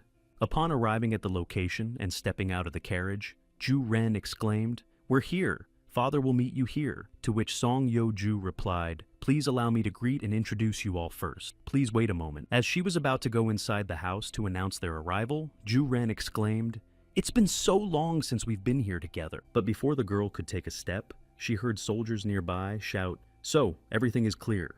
Realizing something was wrong and seeing that everyone was on edge, Ju Ren asked what was happening, to which she heard, "You brought Yo-ju here. Well done." The next moment, upon hearing from his daughter, "Father, what happened?" Jin Sang-gon, the leader of the Dead Sea Bureau, bowed his head and said, "This..." Preparing to explain what was happening, the man added, "Utak, your older brother, has disappeared." Hearing this, Juren exclaimed, "What does that mean?" In response to his daughter's question, the bureau leader said, "He left early this morning, saying he was going to prepare for your return, but there has been no word from him since then." Left behind and lost in thought, Sun Yoju heard such a commotion at the agency. Why do incidents like this keep happening? After giving it careful thought, the head of the Golden City agency said, "Now it's happened at the Dead Sea Bureau too," drawing everyone's attention. Hearing his niece's remark, Ji Sangan asked, "What do you mean?" To which Sun Yoju replied, "Uncle, something similar happened to us. Our property was stolen during transport, and we were attacked by bandits." Recalling the time when they were at home, Sun Yojin added, "Even our estate was attacked. Now the same thing is happening in Luoyang." Hearing the girl add, "Obviously this is the work of the same people," Ji Sangan said, "If that's the case, this is a serious problem." Meanwhile, standing aside and watching the events unfold, Oh Han Peel remarked, "It seems the situation here isn't much different from the one at the Golden City Escort Agency," after which Seo Gaia-yong added, "It's interesting. Is it normal to be so poor if you work at the agency, big brother?" Standing a short distance from his companions, Cha Eun-yop simply watched and listened as Oh Han Peel said to So Kei-yeon, "I have a lot to tell you." Standing near the leader, one of the soldiers, seeing a stranger nearby, asked, "What brings you here?" Hearing that he had been noticed, Mok Tae-min smiled slyly and said, "I would like to meet with the leader. It concerns a matter related to his son." Sitting at the negotiating table, Jin Sanggon said, "You said the reason for your visit is my son. No one has seen him since yesterday morning. Do you have anything to do with this?" Sipping his drink calmly, Mok Tae-min said, "Your son injured the heir of the man to whom I was devoted, thereby forcing him to suffer the humiliation of being of lower status. How should I appease the wrath of the one I serve?" Smiling sinisterly after his question, Mok Tae-min added, "In this situation, it wouldn't be surprising if something terrible happened to your son. I am also very concerned about a possible assassination attempt, which is why I came here to find a solution." After listening to his guest's proposal, Jin Sanggon bowed his head and thought to himself, "Unbelievable. He's trying to falsely accuse my son, thereby tarnishing his name." Analyzing his guest's tactics, the leader of the Dead Sea Bureau thought to himself, "And then destroy me using these rumors. If I continue to defend my son, he'll use that as an excuse to use force." Beginning to clench his hand on his knee, Jin Sanggon thought to himself, "Even when the number of requests decreased and the servants left, as long as the children remained with me, I had nothing to fear. Yet I am powerless against those who threaten my son's honor." Finishing his thoughts, the bureau leader said, "If I voluntarily hand over the Dead Sea Bureau to you, my son's life and honor will be saved. Is that what you're trying to say?" The next moment, hearing Jin Sanggon ask, "Can you give me a day to think about such an important decision?" Mok Tae-min replied with a sly smile, "Of course, I'll wait." Concluding the conversation and heading toward the exit, the guest added, "I hope you make a wise decision, and please don't worry too much. We will set a fair price for the bureau." Immediately after speaking, Mok Tae-min glanced back at Jin Sanggon with a sly smile and added, "If this offer keeps you up at night..." Continuing to pressure the man, the Blue Flag unit member from the Black Turtle Group added, "Then I'll explain your situation to the higher-ups and ask them to pay more." After the meeting, upon learning all the details of the conversation, Juren exclaimed indignantly, "That's ridiculous!" Angry at her father, the girl added, "My older brother wouldn't do anything like this. We need to find out the truth somehow. We can hire someone and try to save him." After listening to his daughter's outburst, Jin Sanggon said, "Juren, that's exactly what they're trying to achieve. If we resort to violence, Yu Take's life will be in danger." Realizing her father was right, Juren bowed her head and said, "All right, so be it. The main thing is that our family is safe. We'll always find a new home." At that very moment, a third person joined the conversation, drawing attention by saying, "First, prepare the contract." Turning her head toward Cha Eun-yop, Song Yoju said in surprise, "Young master, what do you mean?" Receiving the question from the leader of the Golden City, Cha Eun-yop said, "When he returns with the contract, if you offer to exchange it for your son at the designated location, they will agree without hesitation." Continuing to express his thoughts, Cha Eun-yop added, "And please, allow me to accompany you." Hearing this, Jin Sanggon asked, "What are you talking about?" Outraged by the young master's request, the bureau leader exclaimed, "Absurd! You have no right to interfere like this. On what grounds should a representative of the Golden City get involved in our family's affairs?" Hearing the question, the family leader, Cha Eun-yop, plucked a leaf from a tree in the room and said, I, too, do not like to meddle in other people's affairs, but your enemies are closely connected to those I am seeking. The next moment, tossing the leaf into the air and slicing it into many pieces, Cha Eun-yap added, "Besides, these are simply my personal goals." Having demonstrated his skill in front of a large crowd, the young master added, "I offered this because I thought I could help save your son." Seeing the skills Chia Eun-yap had just demonstrated, Ju Ren said in surprise, "There are so many particles here." Also, while in the room, Oh Han-pil said to Cha Eun-yap, "This guy seems to have carefully studied your aerial step." To which So Tae-yong exclaimed in annoyance, "It's annoying, but still impressive." When the demonstration ended, Song Yeoju said, "Uncle, I hope you'll trust me and follow this man's advice. Our escort agency was able to survive the crisis thanks to this young master." While Ju Ren and her father exchanged glances to make a decision, the leader of the Golden City added, "I'm confident he'll be able to help you with the rescue." Heeding his niece's request, Jin Sang-gon said, "He'll be back here tomorrow at noon. Tell me your plan. I'll listen carefully." After receiving a question from the leader of the Dead Sea Bureau, Cha Eun-yap said, "We just need to go to the designated location." Hearing Cha Eun-yap say, "Please await our return," So Tae-yong asked in surprise, "Is someone else coming with us?" The next day, upon meeting Mok Tae-min, Jin Sang-gon said, "We will send 2 escorts as soon as the contract is delivered. Send my son with them." Upon hearing the conditions set forth by the bureau leader, Mok Tae-min asked, "Only 2 escorts? Don't you trust us a little too much?" Hearing this question, Jin Sang-gon replied, "Aren't harsh methods used precisely to establish one's authority through legitimate means? Therefore, you will keep your promise." Accepting the terms, Mok Tae-min headed to the handover site and said, "Nevertheless, my subjects have taken good care of your son. Please follow me." Watching Cha Eun-yap and So Tae-yong walk away, Seong Yeoju remarked, "I wonder why the young master took Tae-yong with him." Hearing the question from the leader of the Golden City, Han-pil replied, "Probably to bring the hostage back. She's fast and has a good sense of direction. Eun-yap will only return after thoroughly scouting the area. He'll definitely try to find their headquarters." Having fallen into a trap and started running for his life, Mok Tae-min thought, "He's a monster. I let my guard down because there were only 2 of them. But I couldn't even imagine that there was such a master among the servants." Recalling what had happened to him just a few minutes ago, the Blue Flag Unit member thought to himself, "They followed us to finish us off. It's good that I can withstand light attacks. I need to warn the leader as soon as possible." With cold sweat dripping from his brow and making his way to the right spot, Mok Tae-min shouted, "If only I could launch a signal flare in the open." Finding himself right behind the runner, Cha Eun-yap asked, "Will this path lead us to your headquarters?" "Yes." After finishing off the fugitive and glancing at the nearby cliff, Cha Eun-yap thought, "That's the best vantage point for surveying the area. Their headquarters is on that rocky mountain. We'll need to scout it out better after sunset." The next moment, as he began searching Mok Tae-min, the young master said, "Let me take the contract you brought with you. It's interesting that they offered 10,000 yang as payment. They must have significant financial power." Putting the contract in his pocket, Cha Eun-yap thought to himself, "All the negotiators have lost contact, so the response won't be long in coming. That spirited girl, So Tae-yeon, I hope she delivered my message correctly." Arriving home accompanied by So Tae-yeon,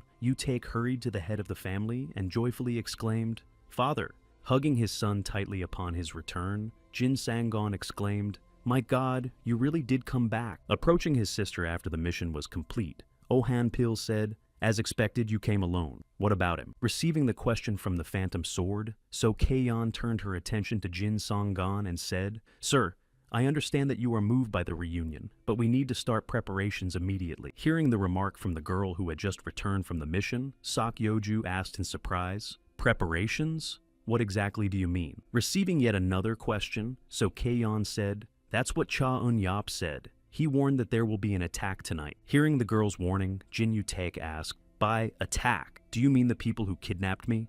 Receiving the question from the son of the bureau leader, So Ki-yeon replied, "I don't know the details, but that idiot Cha Eun-yap said he'd find the kidnapper's hideout." Continuing to explain the situation, the girl added, "Young Master Jin has returned, and everyone at the negotiating table is devastated. If Cha Eun-yap invades their territory, they'll have to resort to a full-scale attack." Clenching her hand into a fist as she spoke, So Kae-yong added, "The guys we met looked pretty strong. Doesn't that mean dozens more like them will be coming soon?" While So Kae-yong was shouting, "We need to gather," Han-pil, standing behind her, thought, "It'll be a problem if someone like those demons shows up." As evening fell after hearing the report from his subordinates who had returned from reconnaissance, Ju Jae-sung asked with displeasure, "Did everyone who was sent to the negotiations die?"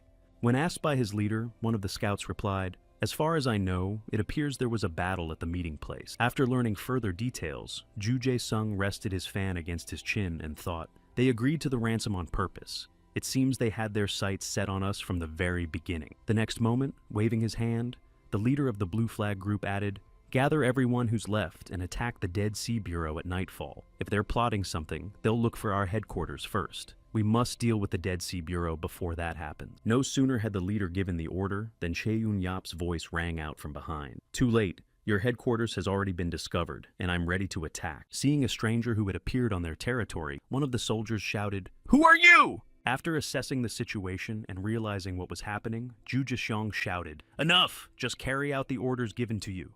Hearing the enemy leader's shout, Cha Eun-yap rushed toward the group of enemies and shouted, "Do you really think I'll let you escape?" Blocking Cha Eun-yap's attack with his fan, the leader shouted, "Come on! What are you waiting for? Hurry up and complete the mission." After receiving another order and heading toward the rest of the warriors, she exclaimed, "Yes, sir." Having parried Cha Eun-yap's first attack and assumed a fighting stance, Ju Jae-sung asked, "So why did you come all this way? If you tell me the reason, you'll die painlessly." Hearing the question from the leader of the Turtle Squad, Cha Eun-yap replied, "I'm the one who asks the questions here." Outraged by the young man's response and using one of his skills, Ju Jae-sung shouted, "You arrogant scoundrel! Then I'll force you to answer." Avoiding his opponent's attack, Cha Eun-yap circled around him from behind and asked, "Do you know the name Yayul Sa-an? If you're the leader, you should know." Reacting quickly to the voice behind him and waving his fan, Ju Jae-sung thought, "Who is this kid?"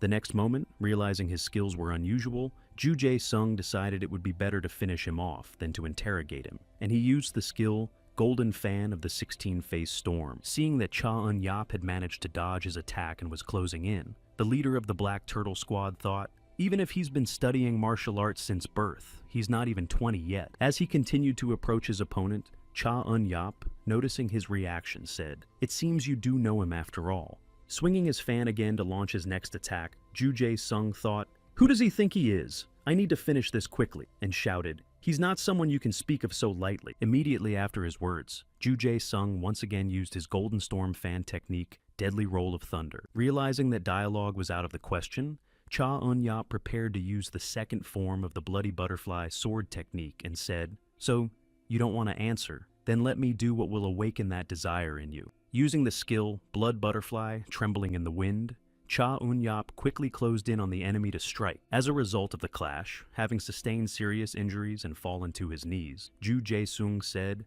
"You little brat." Having defeated the leader of the Black Turtle, Cha Eun-yap glanced back and said, "Now tell me what you know." Bowing his head in defeat, Ju Jae-sung said, "Just as I suspected, I should have used force right away. I didn't expect such a master to appear. Since I am the author of this shameful scheme, I will answer only one question, but no more." Having been given the chance to learn one thing, Cha Eun-yap asked, "Do you know anything about Sol Soo-yeon?" Hearing the young man's question, the leader of the Black Turtles replied with difficulty, "I've never heard of her." Having learned what he needed to know and seeing the enemy fall to the ground, Cha Eun-yap thought, "Just as I expected, Lady Soo-yeon. It seems she's hiding well. That's enough for now. I must hurry to the Dead Sea Bureau." Meanwhile, at the Bureau, holding back the onslaught of enemies alongside the other soldiers, Sosuke-yeon exclaimed, "These scoundrels are just as organized as those dark assassins." After defeating yet another enemy and seeing that several enemies were closing in on So-K-yeon at once, Oh Han-pil cried out, "Sister!" Gritting his teeth at the sight, the Phantom Sword thought to himself, "They're launching a full-scale assault. They've cornered us. Cha Eun-yap must have really pushed them hard at the base." At that very moment, another suspicious figure appeared on the battlefield and shouted, "Stand down!" Smiling slyly and pressing his hand to his face, Chu Delhua added confidently, "I'll handle this myself." Seeing the enemy who had just appeared on the battlefield, Han-pil thought, "Iron Claws. This guy also uses a similar technique, but I sense he's much more skilled." Smiling slyly, Chu Dalhua said, "I'll take care of the subordinates. Why don't we face off one-on-one?" Hearing his opponent's proposal, Oh Han-pil smiled and said, "I'll be grateful to you for that." Having agreed on the terms of the battle, Chu Dalhua snapped his fingers. and all his subordinates shifted their focus from Oh Han Pil to So Kei-yon. Seeing even more enemies heading toward her on Chu Dalhua's orders, So Kei-yon cried out, "You scoundrels!" Noticing that the girl was in danger, the phantom sword rushed toward her, shouting, "Sister!" But at that very moment, Chu Dalhua attacked. Stopping Han Pil's attempt to come to his sister's aid, Chu Dalhua said, "Where are you going? Didn't we agree to fight one-on-one?" Receiving a rebuke from his opponent, Han Pil couldn't hold back. Swinging his sword, he shouted, "You scoundrel!" Gritting his teeth upon realizing the situation, the phantom sword thought to himself, "It's not that I'm unsure of my abilities, but I'm no genius, and besides, I need to keep an eye on my younger sister." At the same time, while fighting her own battle, So Kei-yon, noticing that Yu Taik was in danger, rushed to his aid and shouted, "Young Master Jin, get up quickly." Hearing his sister's cries, Han Pil turned his gaze toward Jin Yu Taik, and, seeing that he was in danger, shouted, "Master Jin!" But just as Han Pil let his guard down, Chu Dalhua sank his claws into his opponent's ribs and said, "You're getting distracted." Feeling a sharp pain in his right side, and swinging his sword to fend off the enemy, the phantom sword cried out, "You devilish bastard!" Smiling slyly after landing the first blow, Chu Dalhua said, "Why not focus on me? Don't worry during the fight. The Dead Sea Bureau will meet its end today." Pressing his wound, Han Pil clenched his teeth and thought, "Maybe I should have brought more people from Gaebon." The next moment, glancing at the battlefield, the phantom sword added in his mind, "Cha Un Yop left us to deal with this while he just ran away." Seeing that, So Kei-yong had just defeated the fighter who could have finished off Mr. Jin, one of the enemies who had surrounded So Kei-yong and Yu Taika said, "You two are stubborn." Getting ready to attack together and finish off the pair of enemies, the fighter shouted, "But now it's all over!" At that very moment, Cha Un Yop appeared on the battlefield and destroyed the overconfident enemy in a matter of seconds. Seeing that reinforcements had just arrived, So Kei-yong, helping Ji Yu-taek to his feet, exclaimed, "Hey, why are you so late?" Also seeing that Cha Un Yop had arrived, Han Pil asked happily, "Couldn't that scoundrel have shown up sooner?" Joining the conversation, the young man Yu Taek said, "You saved my life, young Master Cha." Quickly glancing between Han Pil and So Kei-yon, Chu Dalhua thought, "This boy and the girl he calls his younger sister are outstanding masters. It seems he is one of them as well." At that very moment, turning his attention to Chu Dalhua's appearance, Cha Un Yop thought, "That pattern on his forehead and those iron claws, judging by his movements, one can say with certainty that he has been trained for a long time." Lost in thought, Cha Un Yop said to himself, "I remember the masters of the Chu family whom I once saw at the Sol family's house. The reason the Chu family became a family of martial arts masters was the Dragon Claw fist technique. Those who use this technique." Finishing his thoughts and confirming his suspicions once more, Cha Un Yop finally said, "I've finally met you. You're one of the Chu family's masters." Frowning and preparing for battle, Cha Un Yop said menacingly, "Don't count on me letting you go. That's why fight me with all your strength." Hearing the instruction from the boy who had just arrived, Chu Dalhua thought, "This boy knows about us. He's definitely their leader. First and foremost, we need to deal with him." No sooner had Chu Dalhua thought this than Han Pil attacked him from behind and shouted, "Aren't you the one getting distracted right now?" Having lost his vigilance and barely dodging a strike from the phantom sword, Chu Dalhua shouted, "These guys!" Noticing a perfect opportunity to attack, Cha Un Yop rushed at Chu Dalhua, employing the bloody butterfly technique. As a result, unable to react in time, Chu Dalhua was struck by Cha Un Yop's sword, and in the very next moment, sensing danger behind him, he quickly turned around and managed to block Han Pil's attack. Seeing that his opponent had survived the combined attack from him and Han Pil, Cha Un Yop said, "Well, you're much more skilled than that guy with the fan." Frowning even more deeply and recalling the new wife of the Sol family's leader, Cha Un Yop added, "You probably know more than he does, so answer me. Tell me everything you know about Chu San Mi." Upon receiving Cha Un Yop's question, Chu Dalhua of the Kamsuk Chu family of the Sochong Guild froze in place. The next moment, placing a hand over his mouth, Chu Dalhua asked, "How do you know that name?" So, our meeting wasn't a coincidence. Assuming a fighting stance and preparing to battle Cha Un Yop, Chu Dalhua added, "I need to defeat you and find out who you really are." After his opponent's confident words, Cha Un Yop said, "Let me make you an offer. If you defeat me, you can simply leave, but if I win, you'll have to answer all my questions first." Hearing the conditions his opponent had set, Chu Dalhua thought to himself, This kid is acting differently. It must have something to do with the Chu family. In the end, swallowing the bait and agreeing to Cha Eun-yap's terms, Chu Dalhua exclaimed, "So be it. If you win, I'll answer anything, though I don't know what interests you." Standing aside and watching the events unfold, Oh Han-pil thought to himself, "I'll leave this guy, Cha Eun-yap, for later. First, I'll sort this out here." Actively leading the battle against Cha Eun-yap, Chu Dalhua thought to himself, "What strength he has, but moving like that, you won't be able to keep up with me." Seeing that his opponent was relying on his speed, Cha Eun-yap blocked all of his attacks and said, "Do you think you'll win if you fight like that?" The next moment, preparing to use his bloody butterfly technique, Cha Eun-yap added, "The Chus always underestimate their opponents, but I have no intention of playing your games." Realizing that great danger was closing in on him, Chu Dalhua thought to himself, "I won't be able to handle this guy." At that very moment, Cha Eun-yap used the second form of his butterfly in the wind skill and attacked his opponent. Having lost the battle against Cha Eun-yap and falling to his knees, Chu Dalhua said, breathing heavily, "I can't believe I couldn't even force you to show your full strength. This is a complete failure." Continuing his speech, Chu Dalhua added, "Next time, I'm sure." But before he could finish, Cha Eun-yap crouched down beside him and asked, "Do you really think there will be a next time with your arrogance?" The next moment, swinging his sword and wrapping the blade around Chu Dalhua's throat, Cha Eun-yap added, "All you do is mock others. I, on the other hand, trained for hours on end to hone my skills." After explaining his training methods and pulling his opponent closer, Cha Eun-yap asked, "So, will you keep your promise? Which guild do you belong to?" Upon receiving the question, Chu Dalhua used telepathy and replied, "The Sochong Guild, the Black Turtle Group. Our leader's name is Yayul Sa'an." Hearing the information he needed, Cha Eun-yap said to himself in surprise, "I hear a voice. Is this telepathy?" "Yes." The next moment, withdrawing the blade of his sword from the enemy's neck, Cha Eun-yap said, "Tell Chu-san me this. The old man who suddenly disappeared after completing his mission. I will definitely avenge him." As the battle ended and morning broke, recovering from a rough night, Yu Taek exclaimed to Song Yeoju, "You really saved all of us." Leaving the noisy crowd behind and finding a quiet spot, Cha Eun-yap heard, "Here, take this and drink." Seeing So Kae-yong beside him, who had handed him a flask, Cha Eun-yap asked, "What is this?" To which he heard, "It's not poisoned, so just drink it already." Smiling happily after her reply, So Kae-yon added, "My brother has a hole in his side, so the alcohol just pours right out. I think Sister Yeoju will be really worried."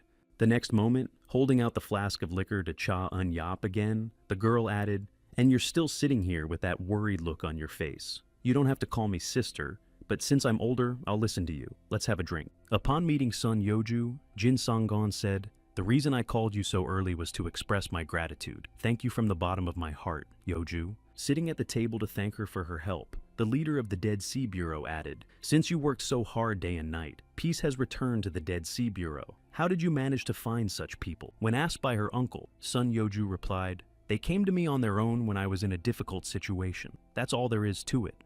The next moment, lowering his gaze, Jin Sanggon said, "But still, be more careful with them. If they are masters with such outstanding skills, they may have hidden motives." Looking at his niece again, Uncle added, "Perhaps I shouldn't say this after they've helped us, but I'm just worried about your well-being." Hearing this remark from her uncle, Soy Yeoju said, "You're right. It's very strange that such masters would help a pitiful agency like ours, which can't even offer a decent payment in return." The next moment, placing her hand on her chest, the girl added, "But as long as they don't leave me first, I want to believe in them until the very end." Recalling the many times her companions had helped her, Sun Yeoju added, "From the very beginning of my journey, they have repeatedly risked their own lives to save strangers." After telling her uncle about the positive qualities of the three companions, the leader of the Golden City Agency smiled gently and added, "So, maybe they're not bad people." Accepting his niece's words, Jin Sanggon bowed his head and said, "If you say so, Yeoju, then I'll trust them too." After discussing the main points, her uncle asked, "By the way, how's your trip going?" To which she replied, "Nothing specific. I'm just planning to hang around Hanam a bit until the agency opens." After receiving the question from her uncle, the girl bowed her head and said, "For that reason, I'm planning to stay here for a while. I'd like to hear your thoughts on the itinerary." Hearing his niece's request, the uncle smiled and said, "I don't even know when you grew up so fast. I think I can help you with this, so come to me for advice anytime." Meanwhile, while trying to get Cha Eun-yap to drink, Seo Gye-yeon asked, "You mentioned you were looking for a woman. Is that why you look so serious?" To which he replied, "You brought alcohol to find out about that?" She laughed awkwardly and said, "No, not really." The next moment, So Kei-yeon remembered how Oh Han-pil had told her, "We should be more careful with Cha Eun-yup," and asked, "What do you mean? If it weren't for him, many people could have died." Despite her sister's remark, the Phantom Sword said, "Did you notice how his expression changed when he found out that boy was from the Chu family? Actually, I tried to find out about Cha Eun-yup from my fellow vagabonds. I wanted to establish his identity based on his techniques and philosophy, but..." Recalling his attempts to obtain information, Oh Han-pil added, "They all said they were hearing about this guy for the first time, just like they were hearing about his techniques."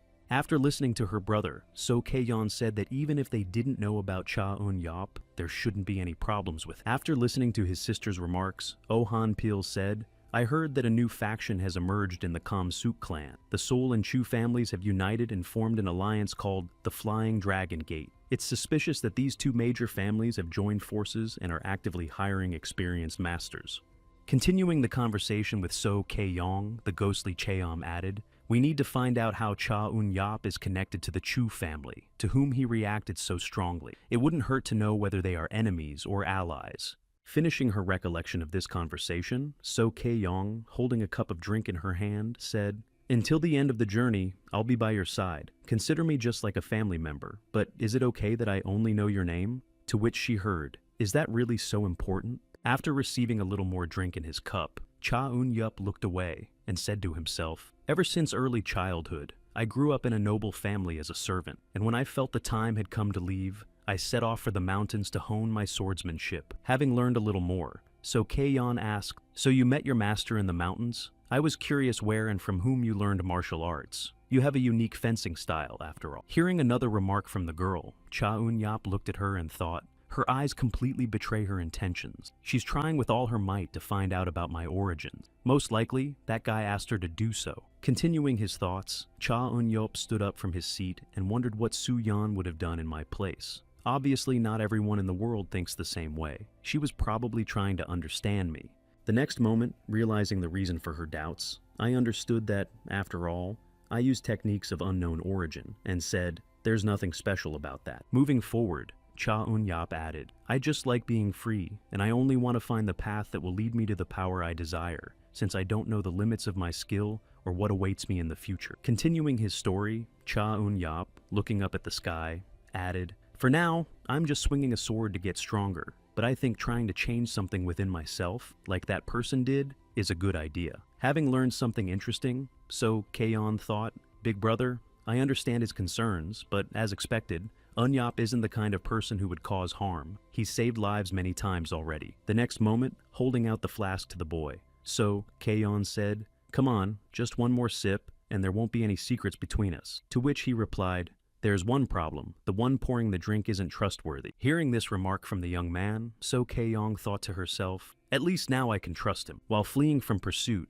one of the fugitives thought to himself, "There are 5 of them, those stubborn scoundrels. We were exhausted from 5 days of pursuit, so we decided to rest a bit, but who knew they'd catch up to us so quickly?" Suddenly, the edge of the forest came into view ahead, along with bright sunlight filtering through the tree leaves. Shielding their eyes from the bright light, the group didn't even notice how they had been surrounded by their pursuers and were forced to stop. At the same time, not far from these events, Sol Subam stood on a hill, watching what was happening. Finding herself surrounded, the girl said fearfully, "Sister, brother," to which Bu Hyang replied, "Don't be afraid, we'll protect you." Hearing that the fugitives were preparing to resist, one of the pursuers exclaimed in annoyance, "Stubborn scoundrels!"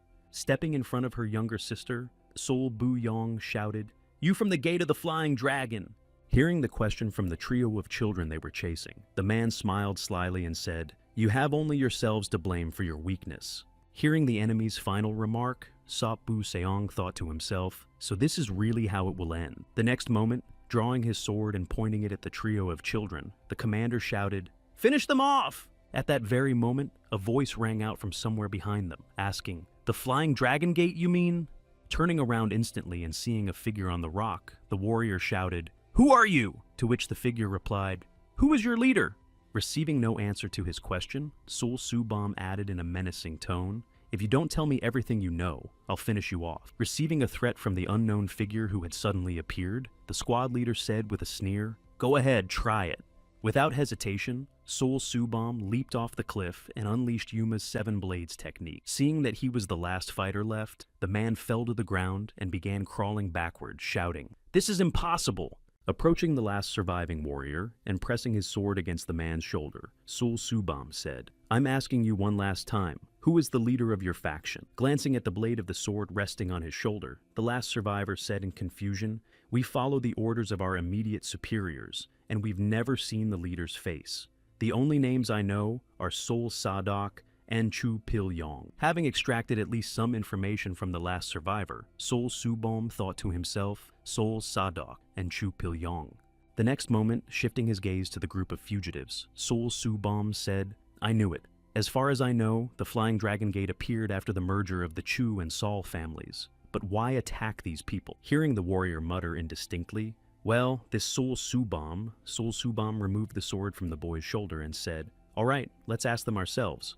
After finding out everything he could from the boy, Sol Subam said in a menacing tone, 'Get out of here. If I see you again, I'll definitely finish you off.' As soon as the last enemy took off, Sop Bu Xiong said, 'You saved our lives. Let me thank you.' To which Sol Subam replied, 'No need. We'd better get to a safe place first.' Hearing the thanks weren't needed, Sop Bu Seong clasped his hands in front of him and said, 'Still, thank you. I'm from the Kam Suk Sop family. My name is Sop Bu.' But before he could finish, a rumbling sounded from his stomach. Hearing these sounds and seeing the children avert their eyes, Sol Subam said, 'I have a rabbit, but there isn't enough for everyone. Let's go to the nearest tavern.' Once inside the tavern and having ordered a snack, Sop Bu Seong, without taking his eyes off Sol Subam, pondered, 'We owe our lives to this man, but for some reason I feel uneasy.' Continuing to stare at the young man, who was simply sitting with them at the table, Sop Bu Seong thought to himself, 'The atmosphere is tense. It's hard to even start a conversation.' Later, after finishing her meal, Sop Bu Yang asked the master,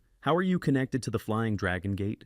Upon receiving the question from the girl at the table, Sol Subam spoke directly. 'No, it's not that simple. I just need to figure something out. So if you know anything about them, I'd like to find out.' Hearing Sol Subam's reply, Sop Bu Sang lowered his gaze and said, 'All right, since you're our master, I'll tell you everything I know.' Beginning his story, Sop Bu Seong started from the beginning, saying, 'One day, the Chu and Sol families joined forces and founded the Flying Dragon Gate, declaring their independence.' Continuing the story, the young man added, 'They wanted every family to join them. Our SOP family also received an invitation.' Reaching the climax of the story, Sop Bu Seong added, 'But when our family refused, they mercilessly attacked us, and as a result, my grandfather, father, and brothers—' Gritting his teeth and bowing his head, Sop Bu Seong, the eldest son of the Kumsuk Sop family, added, 'Only I and my younger sisters, Bu Yon and Bu Hyang, remained. We hope to hide at our uncle's place in Sonyong, Jeonhae Province.' The next moment, shifting his gaze to the sisters, the eldest daughter of the Kam Suk Sop family, Sop Bu Yong, and the youngest daughter of the Kam Suk Sop family, Sop Bu Hyang, Sop Bu Seong added, 'But those scoundrels caught up with us.' After hearing the boy's story, Sol Subam thought, 'The Kam Suk Sop family is one of the 5 prominent families in the Kam Suk clan. Why would they try to drag her into the Flying Dragon Gate?' After finishing his story, Sop Bu Seong asked, 'Where are you headed?' Upon hearing toward Chatelmak Valley, he replied, 'My teachers are there.' Upon hearing where Sol Subam was headed, Sop Bu Yong remarked, 'Then you're on our way. You can take us to Uncle's house.' After receiving the question from the eldest daughter of the family, Sol Subam sensed someone's presence and thought, 'I feel suspicious footsteps. They're here.' Seeing their master suddenly rise from the table, Sop Bu Seong asked in confusion, 'What happened?' Hearing the boy's question, Sol Subam said, 'They've surrounded the tavern. We should finish eating and leave as if nothing happened. That way, no one here will get hurt.' Obeying Sol Subam's order and following him out of the tavern, Sop Bu Sang asked the master, 'Where are we going?' The next moment, seeing that the young man had suddenly stopped, Sop Bu Sang asked the young master, 'Why are we here?' To which he replied, 'They'll be here soon.' The group of enemies Sol Subam had mentioned didn't keep them waiting long. Within a few seconds, they all peeked out from behind the trees. Spreading his arms wide and looking at the figures in front of him, the group's commander asked, 'So, is this the one who finished us off?'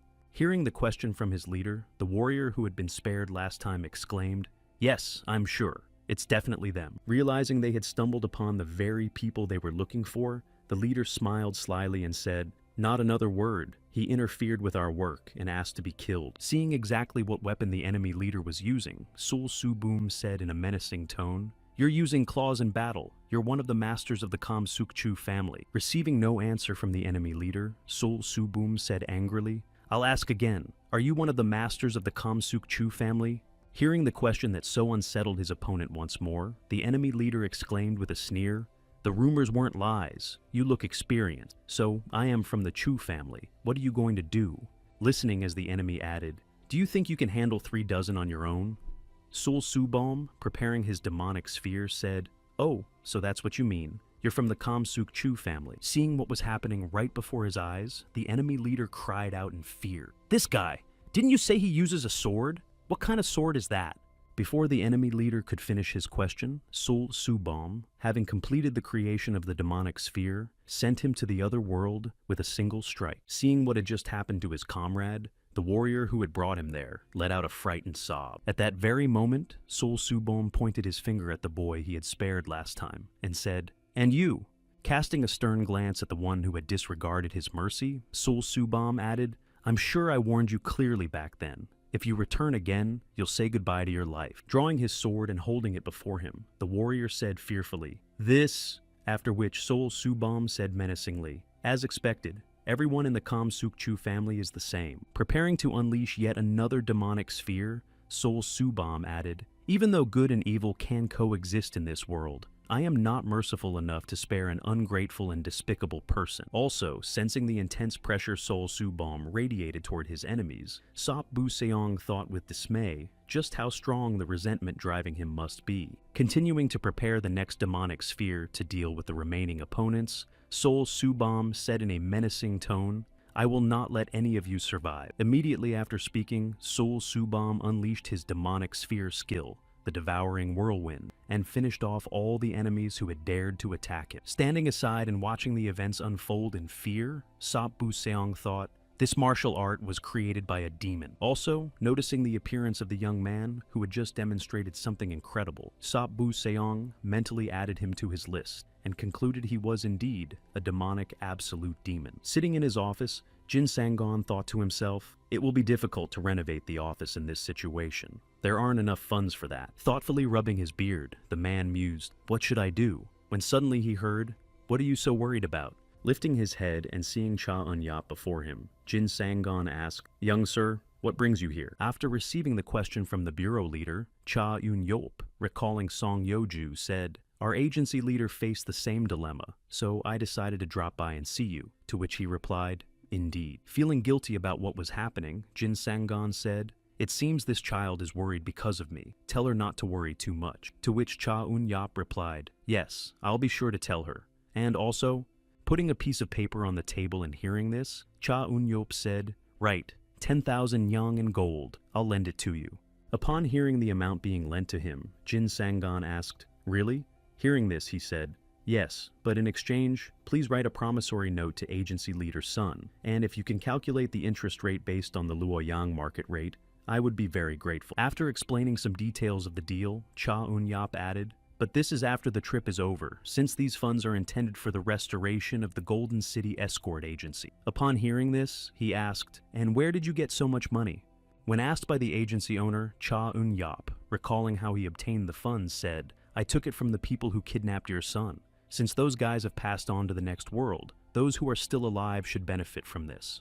Upon learning the source of the funds, Jin Sangon chuckled and thought, "I sensed this even when he saved Yu Taik. He really is a daring young man." Reaching into his desk for the receipt and saying, "I understand," Jin Sangon added to himself, "What's more, he cares about the agency. With someone like him, the revival of this place will only be a matter of time." Handing the completed sheet of paper to the young man, the owner of the Dead Sea Bureau said, "Here is the promissory note addressed to the agency's leader, son," to which he replied, "Thank you." Having received everything he needed, Cha Eun-yap bowed to the man and said, "Then I'll take my leave." After saying goodbye to the young man, the owner of the Dead Sea Bureau thought to himself, "Il-san, my brother, it seems you have nothing to worry about now." A few days later, the Namgung family celebrated the 80-year birthday of Namgung Seonyu, the eldest member of the family. When Cha Eun-yap and his companions heard about the start of the celebration, they set off for Luoyang to rest and recuperate. Hearing son Yeoju say, Please enjoy yourselves. So Kei-yong, stuffing her face, cheerfully exclaimed, "Thank you, little sister Yoju." Receiving thanks from one of her companions, Seon Yoju said, "There's no need to thank me. It's all thanks to you." To which Cha Eun-yup replied, "We didn't do anything special." As she continued to sit at the table and chat, So Kei-yon remarked in surprise, "There are so many people here." "Well," someone replied, "it is, after all, a banquet hosted by the Namgung family." At the same time, while sitting at the table and sipping his drink, Oh Han-pil noticed several suspicious figures in cloaks standing nearby. Cha Eun-yup, having also noticed them, whispered, "Hey, Oh, do you know them? They keep staring at us." "I hear you," Oh replied. "It bothers me too. Maybe they're surviving mercenaries." Upon learning that the hooded figures were not members of the Phantom Sword, Cha Eun-yup said, "I sense a strange aura. They don't look like weaklings." Turning his gaze to So Kei-yong, Cha Eun-yup said, "There are some strange figures over there, about 3 of them." The next moment, Om Han-pil joined the conversation and added, "There's no peace from them anywhere. Who is it this time? The Sochong Guild, or dark assassins in disguise?" Upon hearing about the trio of strange figures, So Kei-yong glanced at them and thought, "Could it be?" Pondering who exactly these people might be, the girl added in her mind, "If they were the ones pursuing Yoju, they would have attacked somewhere on the street, not in a place like this." The next moment, recalling the incident during her escape, So Kei-yon thought to herself, "I nearly died when those mercenaries disguised themselves as ordinary people. This time, we need to strike first." Deciding to check who exactly these people had come for, Cha Eun-yup stood up and said, "First, let's pretend we're all moving seats except for Kei-yong. If they try to attack her right away, that's a red flag. If not, then the Sochong Guild leader, please stand up for a moment." The moment Cha Eun-yup and the others began to move away from the table, So Kei-yong drew her sword, leaped onto the table, and shouted, "You vile scoundrels! I'll finish them all off." Ignoring her companion's cries, the girl strode toward the trio of suspicious figures and shouted, "Disappear!" Startled by this turn of events, one of the 3 mysterious figures dropped an inconspicuous needle from her hands, while another tried to shield her with his body. Seeing the weapon that one of the suspicious figures had just dropped, Cha Eun-yup thought to himself, "It's the same as back then." Instantly stepping in front of So Kei-yon and shielding the people she was running toward, Cha Eun-yup shouted, "Stop! They're not mercenaries!" Stopping in front of her companion, So Kei-yon exclaimed indignantly, "How do you know that?" The next moment, So Kei-yon saw the girl pull back her cloak and show her the pendant, after which she said in surprise, "This pattern, could it be?" Realizing who had been secretly following them, Cha Eun-yup asked, "Why were you following us?" Receiving the question from the young master, the girl, clutching a needle in her hands, said, "Can we go somewhere else first? I'll explain everything to you there." After changing locations, Tang Yu-hua, the niece of Tang Zhongyi, the head of the Sichuan Tang family, with Tang Gi-cheol of the Sichuan Tang family standing behind her, said, "I am Tang Yu-hua of the Sichuan Tang family." Upon hearing who was standing before them, So Kei-yong exclaimed in surprise, "The Sichuan Tan family?" After which, Song Yoju added, "You mean the Sichuan Tan family?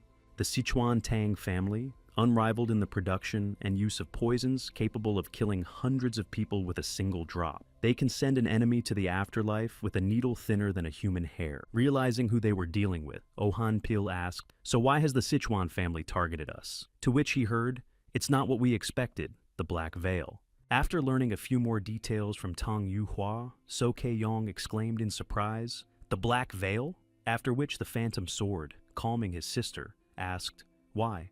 Bowing her head in response to the question, Tang Yu-hua said, "We cannot tell you that. We simply followed you after learning that the Black Veil was targeting you." After hearing this answer, Song Yoju asked, "So you'll keep following us until they attack?" To which Tang Yu-hua, turning her head to the side, replied, "I'm sorry, but for now, yes." Then, deciding to join the conversation as well, Cha Eun-yup drew his weapon and asked, "Can you take a look?"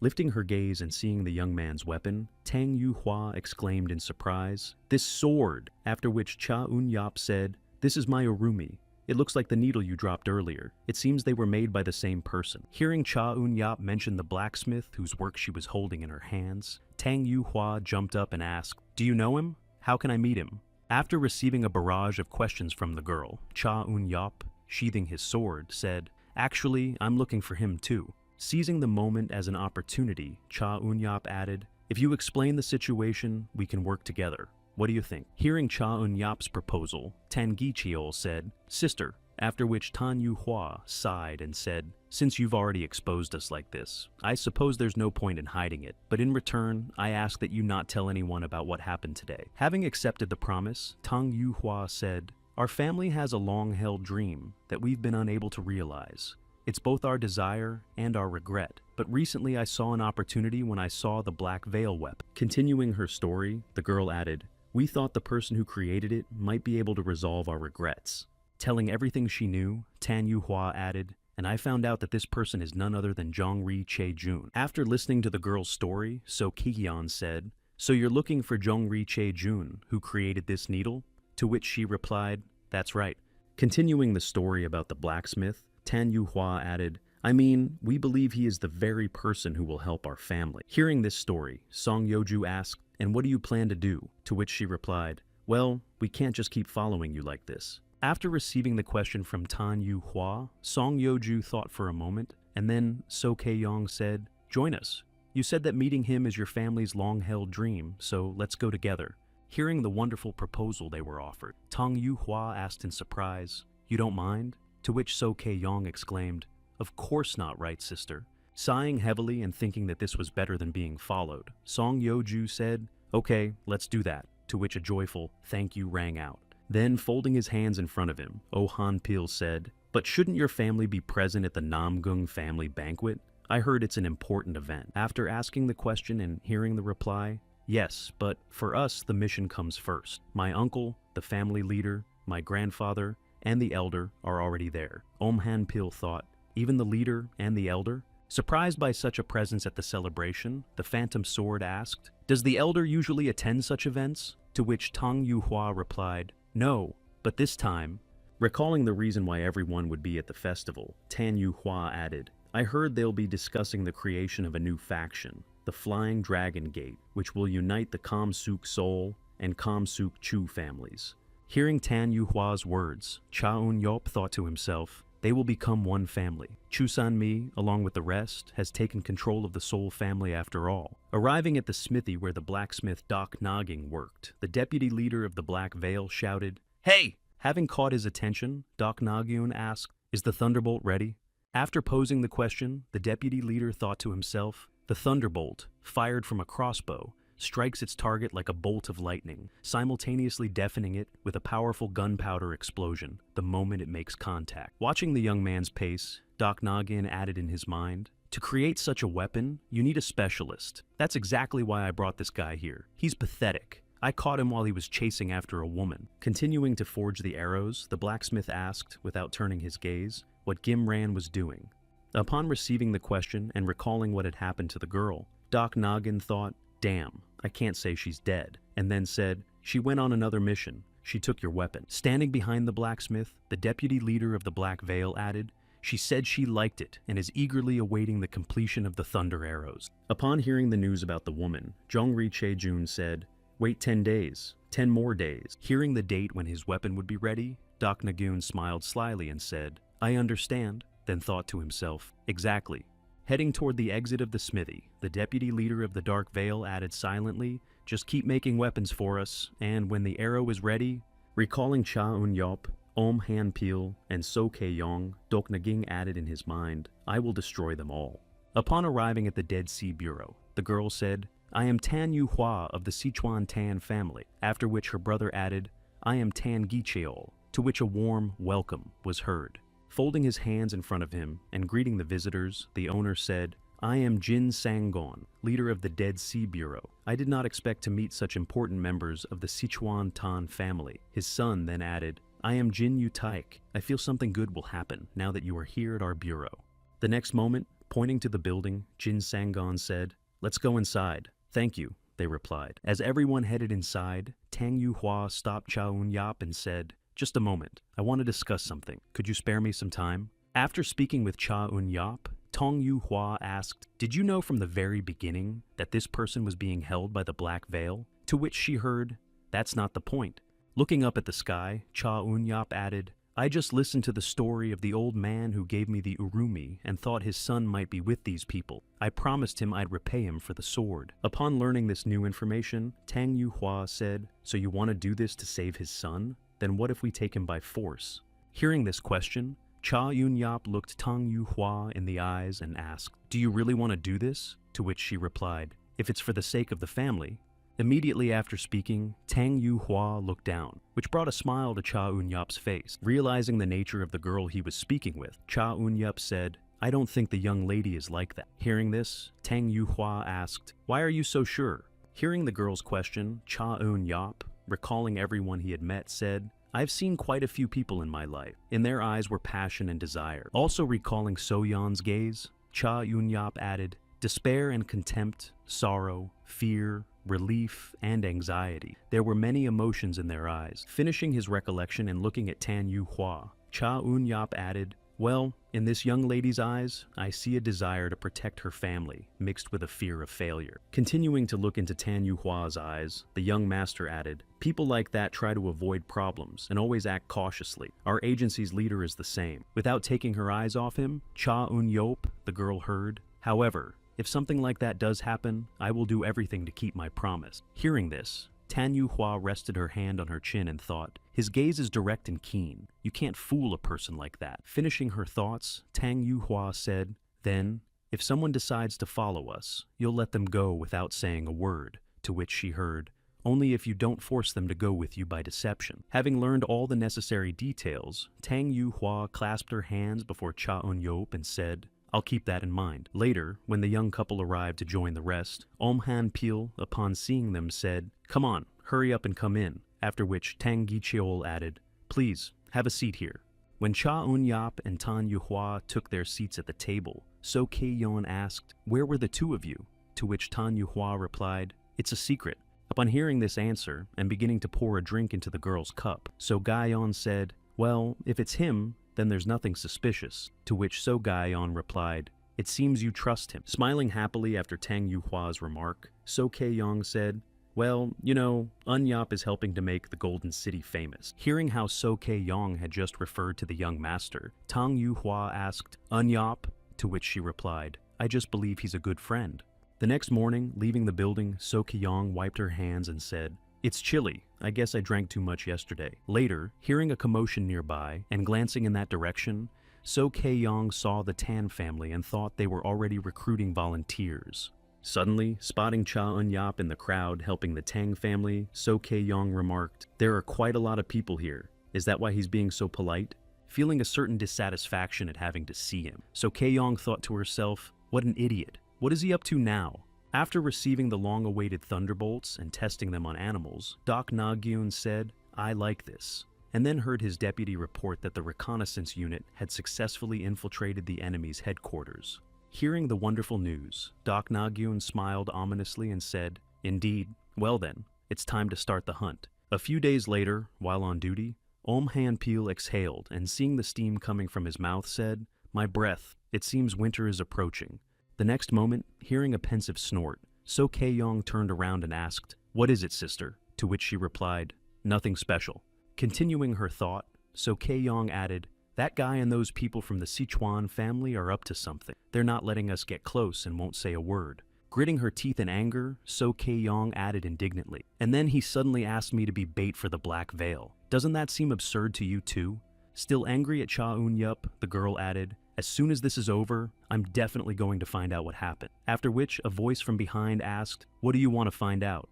Hearing Cha Eun-yup's voice nearby and seeing him standing not far away, So Kye-yeon exclaimed, "You're here." Approaching his companions, Cha Eun-yup said, "I told you to come out one at a time. Why are you all here together?" To which So Kye-yeon replied awkwardly, "I thought that way we'd attract more attention from the dark assassins."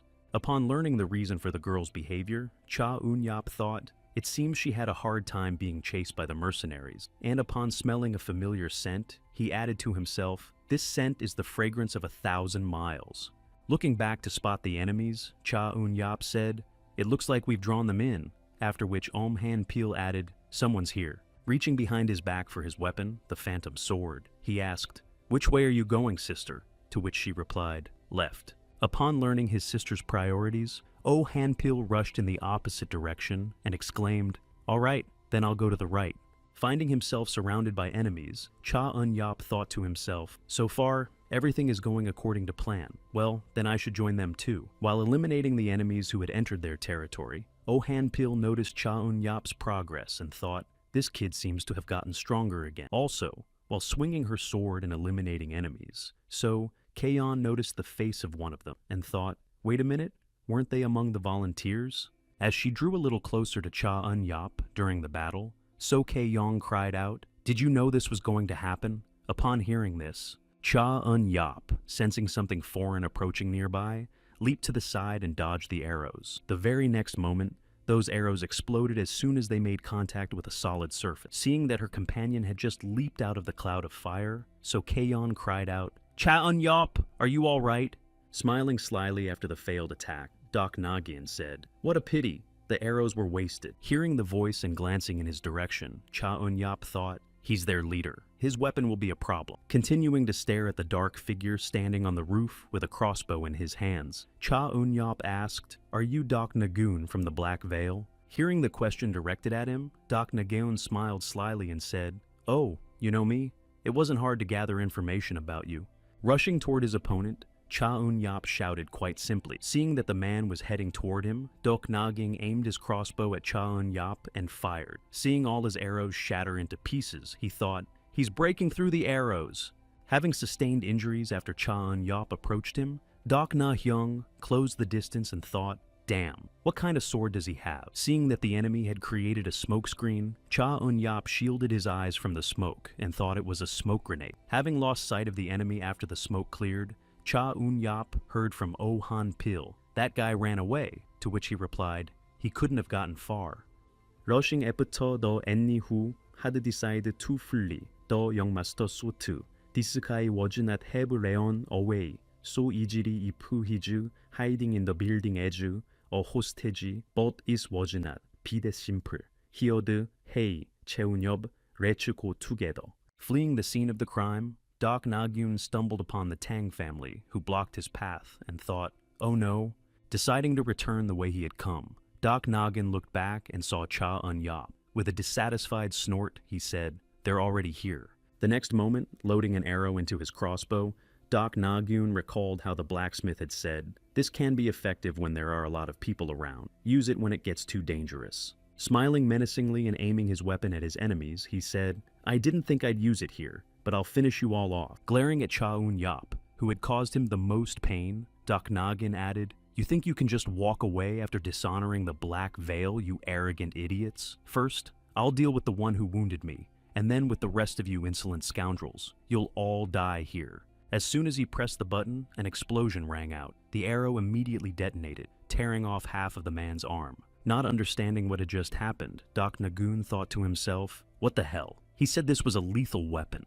Recalling the look on Jeonri Chae-jun's face when he handed him the weapon, Doc Najing thought to himself, it can't be that he found out about Gimran and still gave me this weapon. Enraged at the blacksmith who had betrayed him, Doc Na-hing shouted, you worthless scum, how dare you? After which, Cha Eun-yap dealt him a fatal blow. Fleeing the battlefield, one of the surviving members of the Dark Veil mused, damn it, I can't believe it's come to this. It's all because of that idiot Chae-jun. Recalling the moment he saw the special arrow explode, the man thought to himself, he's given us a weapon meant for suicide, leaving behind a trail of 1,000-mile scent. The man thought to himself, I will definitely finish him off. At the same time, having dealt with the enemies, so Kaeyeon asked, what exactly are you planning? How did you find out that the Dark Veil sent spies? Explain everything to me. I'm dying of curiosity. After hearing the girl's demands, Cha Woo-yap turned his gaze to Tak Yu-hwa, who had been the instigator of this plan. Realizing what the young master was asking of her, the girl said, all right, I'll tell you. The Tang family has never lost sight of the Dark Assassin. Continuing her story, the girl added, we learned that they send spies to various agencies in Haenam, which is why I thought the Black Veil was seriously looking for you. Revealing the details of the plan, Tan Yu-hwa added, Master Cha devised a plan, and we created a reagent capable of detecting traces of highly toxic substances, the 1,000-mile scent and the blood-curdling poison of the flying mouse. Sharing the details with So Kae-yong, Tang Yu-hwa added, then we had the volunteers sign their names with a brush dipped in this reagent. Dark assassins usually use heart-rending poison, which is quite deadly. Continuing her story, Tang Yu-hwa said, They receive a small dose of this poison daily to build up immunity. When they touch the brush with the reagent, a faint light appeared, allowing us to detect. The next moment, folding her hands in front of her, Tan Yu Hua added, "Then we sprayed the 1,000-mile scent on the identified Black Veil assassins, after which we asked you to act as bait to provoke an attack. We couldn't reveal everything earlier. I offer my apologies." After hearing all the details of the mission that had been kept from them, So Ki-yan exclaimed, "The 1,000-mile scent? So that's how you knew the people in the Black Veil were coming." Han Peel then added, "Now I'm starting to understand a little." Once the details were revealed, Cha Eun-yop joined the conversation and said, "We can follow the tracks of those who fled and find Che-jun." Immediately after the young master's remark, Tang Yu-hua used her ability to see tracks nearby and thought to herself, "I see a path there." Having found the path, Tang Yu-hua said, "The scent of 1,000 miles leads there, about 5 li away." Hearing this, Cha Eun-yop remarked, "They left not long ago. Let's hurry." Noticing his companion's intentions, Han Peel asked, "Are the two of you going together?" To which Cha Eun-yop replied, "Even though the distance isn't great, it will be difficult for me to track the scent on my own." Upon learning that they were going as a pair, Han Peel said, "I see, then I'll leave it to you." After that, Cha Eun-yop glanced at Tan Yu-hua, and they set off. Hurrying after the fleeing enemy, Tang Yu-hua exclaimed, "The scent is getting stronger. Let's go that way." Hearing the good news, Cha Eun-yop said, "It seems they haven't noticed we're chasing them." After hearing Cha Eun-yop's remark, Tang Yu-hua said wearily, "I deliberately made the scent so that only our family members and those who helped prepare it could detect it. More importantly, as soon as they realize this is all because of Che-jun, they won't stay quiet. We need to get there before they harm him." Continuing to guide Cha Eun-yop, the girl added, "I've heard that the Black Veil has more pride than other assassins. They will never forgive anyone who tarnishes their reputation." Bowing her head, Tan Yu-hua added, "We need to act as quickly as possible," to which he replied, "I'll go alone." Pausing after hearing the decision, the girl asked, "Why? You're already at your limit. Go back and rest." Hearing the instruction from her partner, Tang Yu-hua said, "I spent several nights desperately making medicine. My work wasn't related to reagents, so everything's fine." After listening to the girl's explanation, Cha Eun-yop said, "Don't worry, I wouldn't forcefully take someone who is dear to you." Recalling the moment when he noticed Tang Yu-hua's sincerity, Cha Eun-yop added, "I could see how sincere your feelings for that person were." Hearing Cha Eun-yop's words, Tang Yu-hua reached into her inner pocket and said, "I'll believe you." The next moment, taking out a small bottle and handing it to the young master, the girl added, "Take this potion. It will make you more sensitive to the scent of 1,000 miles. Please, save him." Returning to the smithy and beginning to beat the black-veiled blacksmith, the black-veiled man shouted, "You scoundrel! How dare you betray us, you worthless wretch!" Having endured the beating and listened to all the insults, Jong-ri Che-jun said, looking at how quickly he had run over, seething with rage, "It seems the show was a great success." Hearing the word scoundrel directed at him, the black-veiled man raised his gaze to the blacksmith and said, "Well then, finish me off. Isn't that why you came?" Hearing the blacksmith's plea, the black-veiled man took a kunai in his hands and said, "Is there any point in a quick execution? I will break you slowly and painfully, starting with your fingers." Before the man could begin his revenge, bloody butterflies appeared in the basement and stopped him. Having dealt with the enemy, Cha Eun-yop stood before the blacksmith and said, "Finally, I've found you. You are Jong-ri Che-jun, aren't you?" Hearing the question and noticing the weapon the young man held in his hands, the blacksmith said in surprise, "This Urumi?" Hearing this, Cha Eun-yop thought, "He really is Che-jun." Realizing he had found the person he needed, the young master said, "My name is Cha Eun-yop. I've come to fulfill the promise I made to your father. Let's go see him." Upon learning why they had come to rescue him, Jong-ri Che-jun said, "My father? But how can I do that after I abandoned him for a girl?" Hearing the blacksmith's words, Cha Eun-yop raised his weapon and said, "Everyone makes mistakes. What matters is finding the courage to admit it and make amends." After breaking the chains that bound the blacksmith in the basement, Cha Eun-yop added, "You still have a chance." Granting Jeon-ri and Che-jun their freedom and reaching out to him, Cha Eun-yop added, "I hope you don't let it slip away." Seeing his son in the doorway, the blacksmith dropped his hammer and rushing toward him shouted, "You scoundrel!" As he walked toward his son, the father said in confusion, "Che-jun, what have you done?" The boy, without looking up, replied to his father. Hugging his son tightly, the father exclaimed, "You scoundrel! Che-jun, where have you been? Why did you only return now?" To which he heard, "Forgive me, "Forgive me, father." Standing by the entrance and watching the joyful reunion between father and son, Cha Eun-yap thought to himself, "I suppose Oven has repaid you for the sword, old man." The next moment, thinking to himself, "And now only Cha Eun-yap remains." He turned his head back and, seeing Tong Yuhua behind him, said, "What?" Approaching the girl who didn't dare to go inside, Cha Eun-yap asked, "Ms. Tang, are you all right?" To which she replied, "Yes, thanks to you." The next moment, upon hearing, "Aren't you here to meet them?" Tang Yuhua replied, "I'll wait a little longer. It's a shame to interrupt their reunion." After finishing his joyful reunion with his son and seeing that Cha Eun-yap was heading for the exit, the blacksmith hurried after him and called out, "Wait." Catching the young man's attention, the blacksmith exclaimed, "You're leaving already? How can we ever repay you?" When the blacksmith asked him, Cha Eun-yap replied, "Sir, the moment you gave me the sword to save your son, it became my duty." Hearing these words, the blacksmith took Cha Eun-yap's hand and said, thank you very much. By the way, who is this young lady?" When the conversation turned to her, the girl said, "I am Tan Yuhua of the Sichuan Tan family." Hearing this, the old man asked in surprise, "The Sichuan family?"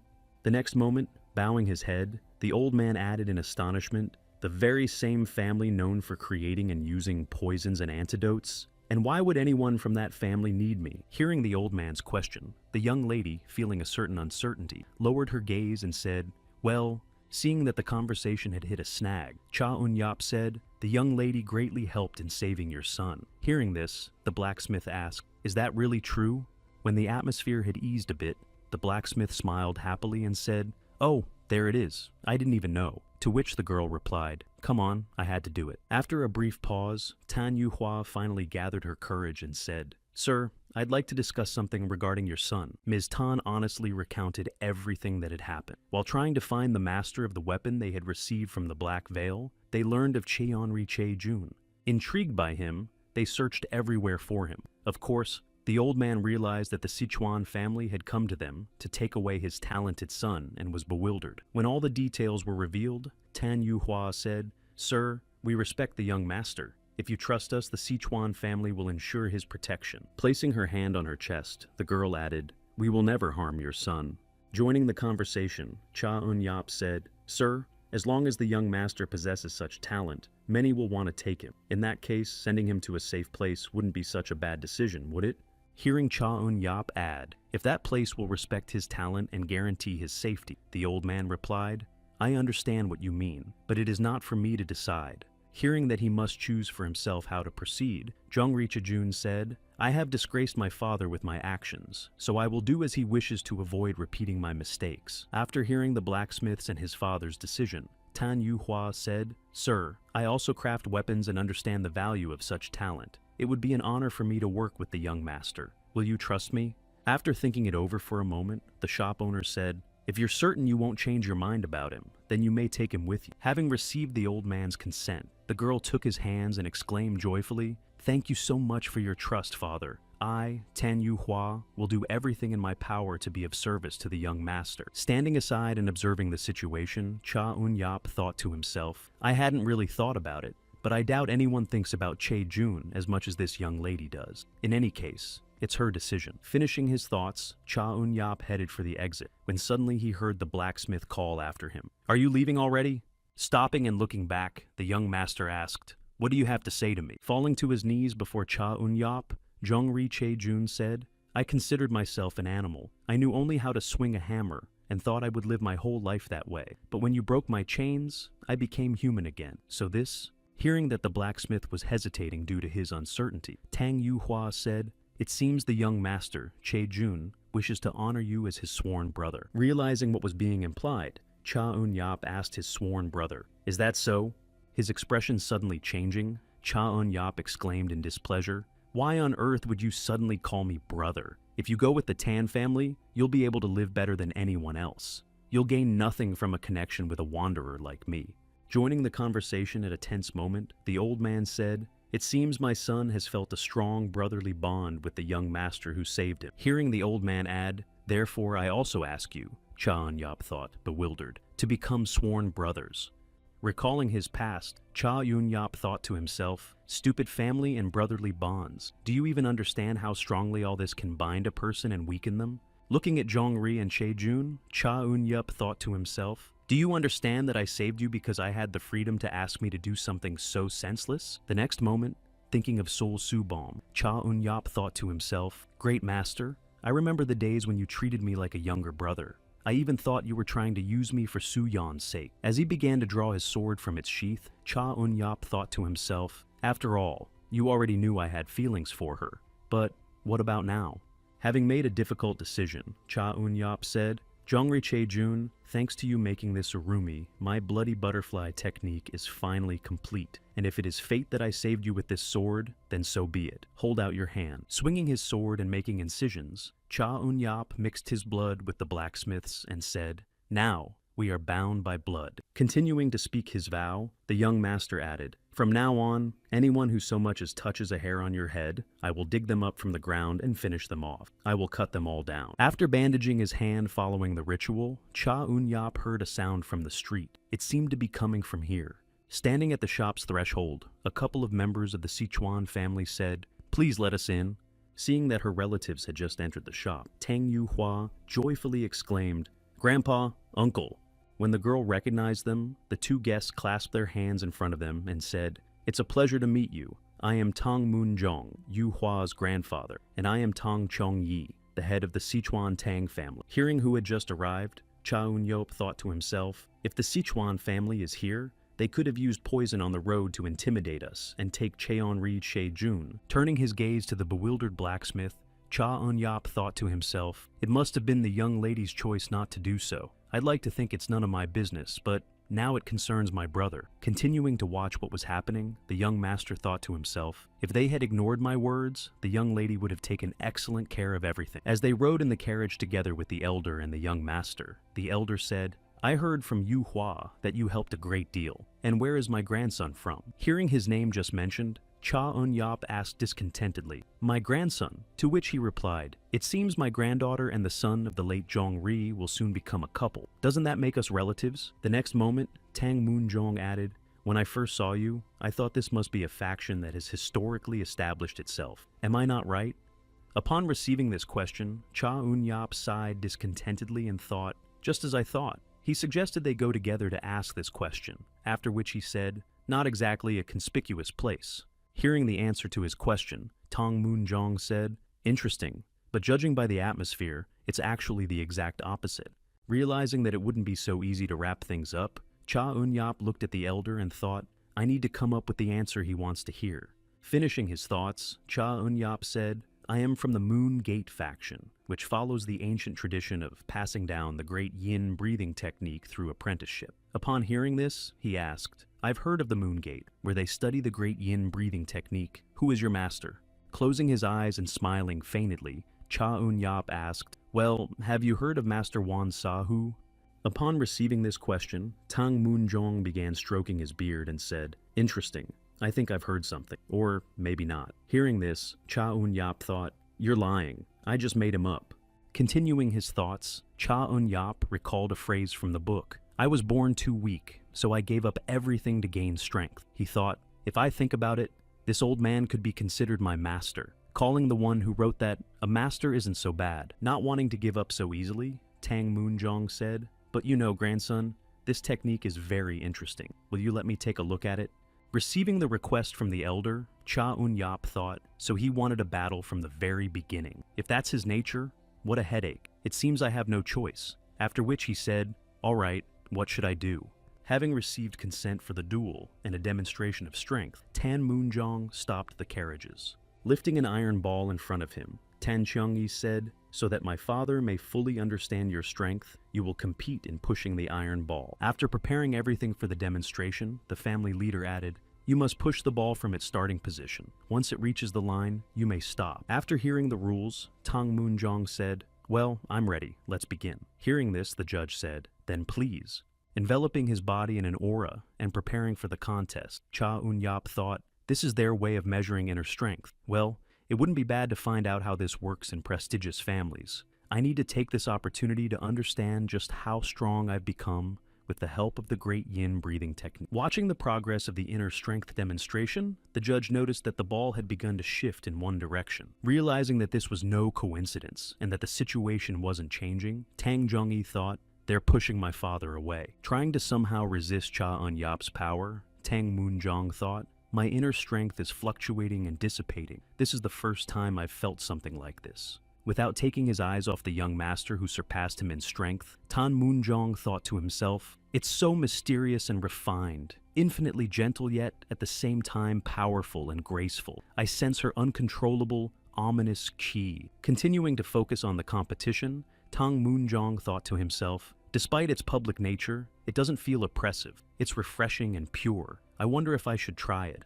Suddenly noticing that Tang Moonjong's qi was dissipating, Tang Chongyi exclaimed in surprise, "Father has weakened his power." The next moment, using all his accumulated reserves, Tan Moonjong instantly released all his qi to overcome Cha Eun-yap and fired the ball in his direction. Seeing that the iron ball had ended up in the ground, Tan Moonjong thought to himself, "I thought he'd fire it like a cannonball, which is why I prepared to deflect it, but..."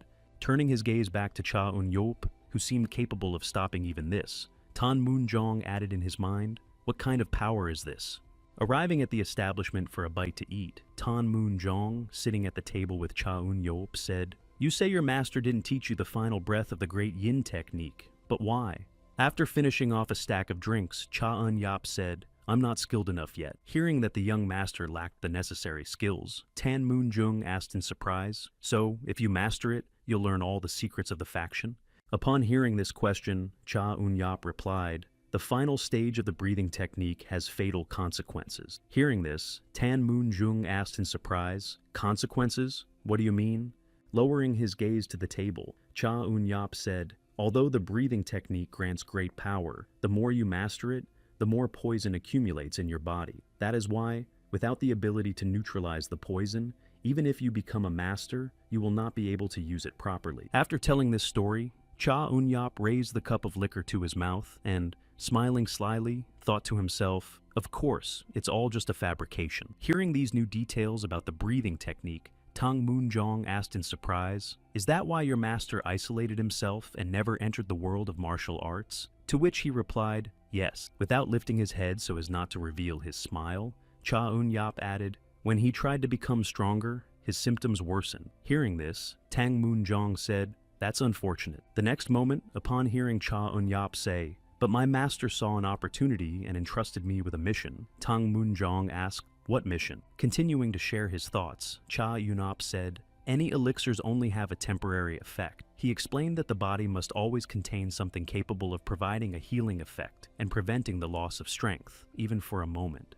As he recounted this story, Cha Eun-yap thought to himself, "If he gave me a difficult task, expect the same in return," and then said, "Among them, the sphere of immortality is the best, but it exists only in legends." The next moment, upon hearing the young master say, "That is precisely why he asked me to bring white jade, the best antidote in the world of martial arts," Tang Moonjong froze in shock. Hearing what Cha Eun-yap was looking for, Tang Moonjong asked in surprise, "Did you say white jade?" Then he thought, "This rare item is very difficult to find, even for our clan. How could a child know where to get it?" Seeing his grandfather's reaction to his words, Cha Eun-yap, sitting with a smile on his face, thought, "React like that at least, so my game isn't boring." The next moment, recalling his conversation with his friend, the young master mentally noted that asking Han Pil about the Sichuan Tan family had been quite useful. As expected, this young man knew a great deal about martial arts. Finishing his thoughts and turning his gaze toward Cha Eun-yap, he said, "But you know, this poisoned wine is so valuable that it costs a fortune to obtain. But even if I had that much money, I wouldn't know where to look." Glancing at Tang Moonjong, the young master added, "Since no one in the world would just tell me about it, how am I supposed to meet the master then?" After listening to Cha Eun-yap's story, Tang Moonjong said, "Indeed, but all right, my head is spinning a bit. I'll go for a walk and get some fresh air. Please forgive me. I'll be back soon."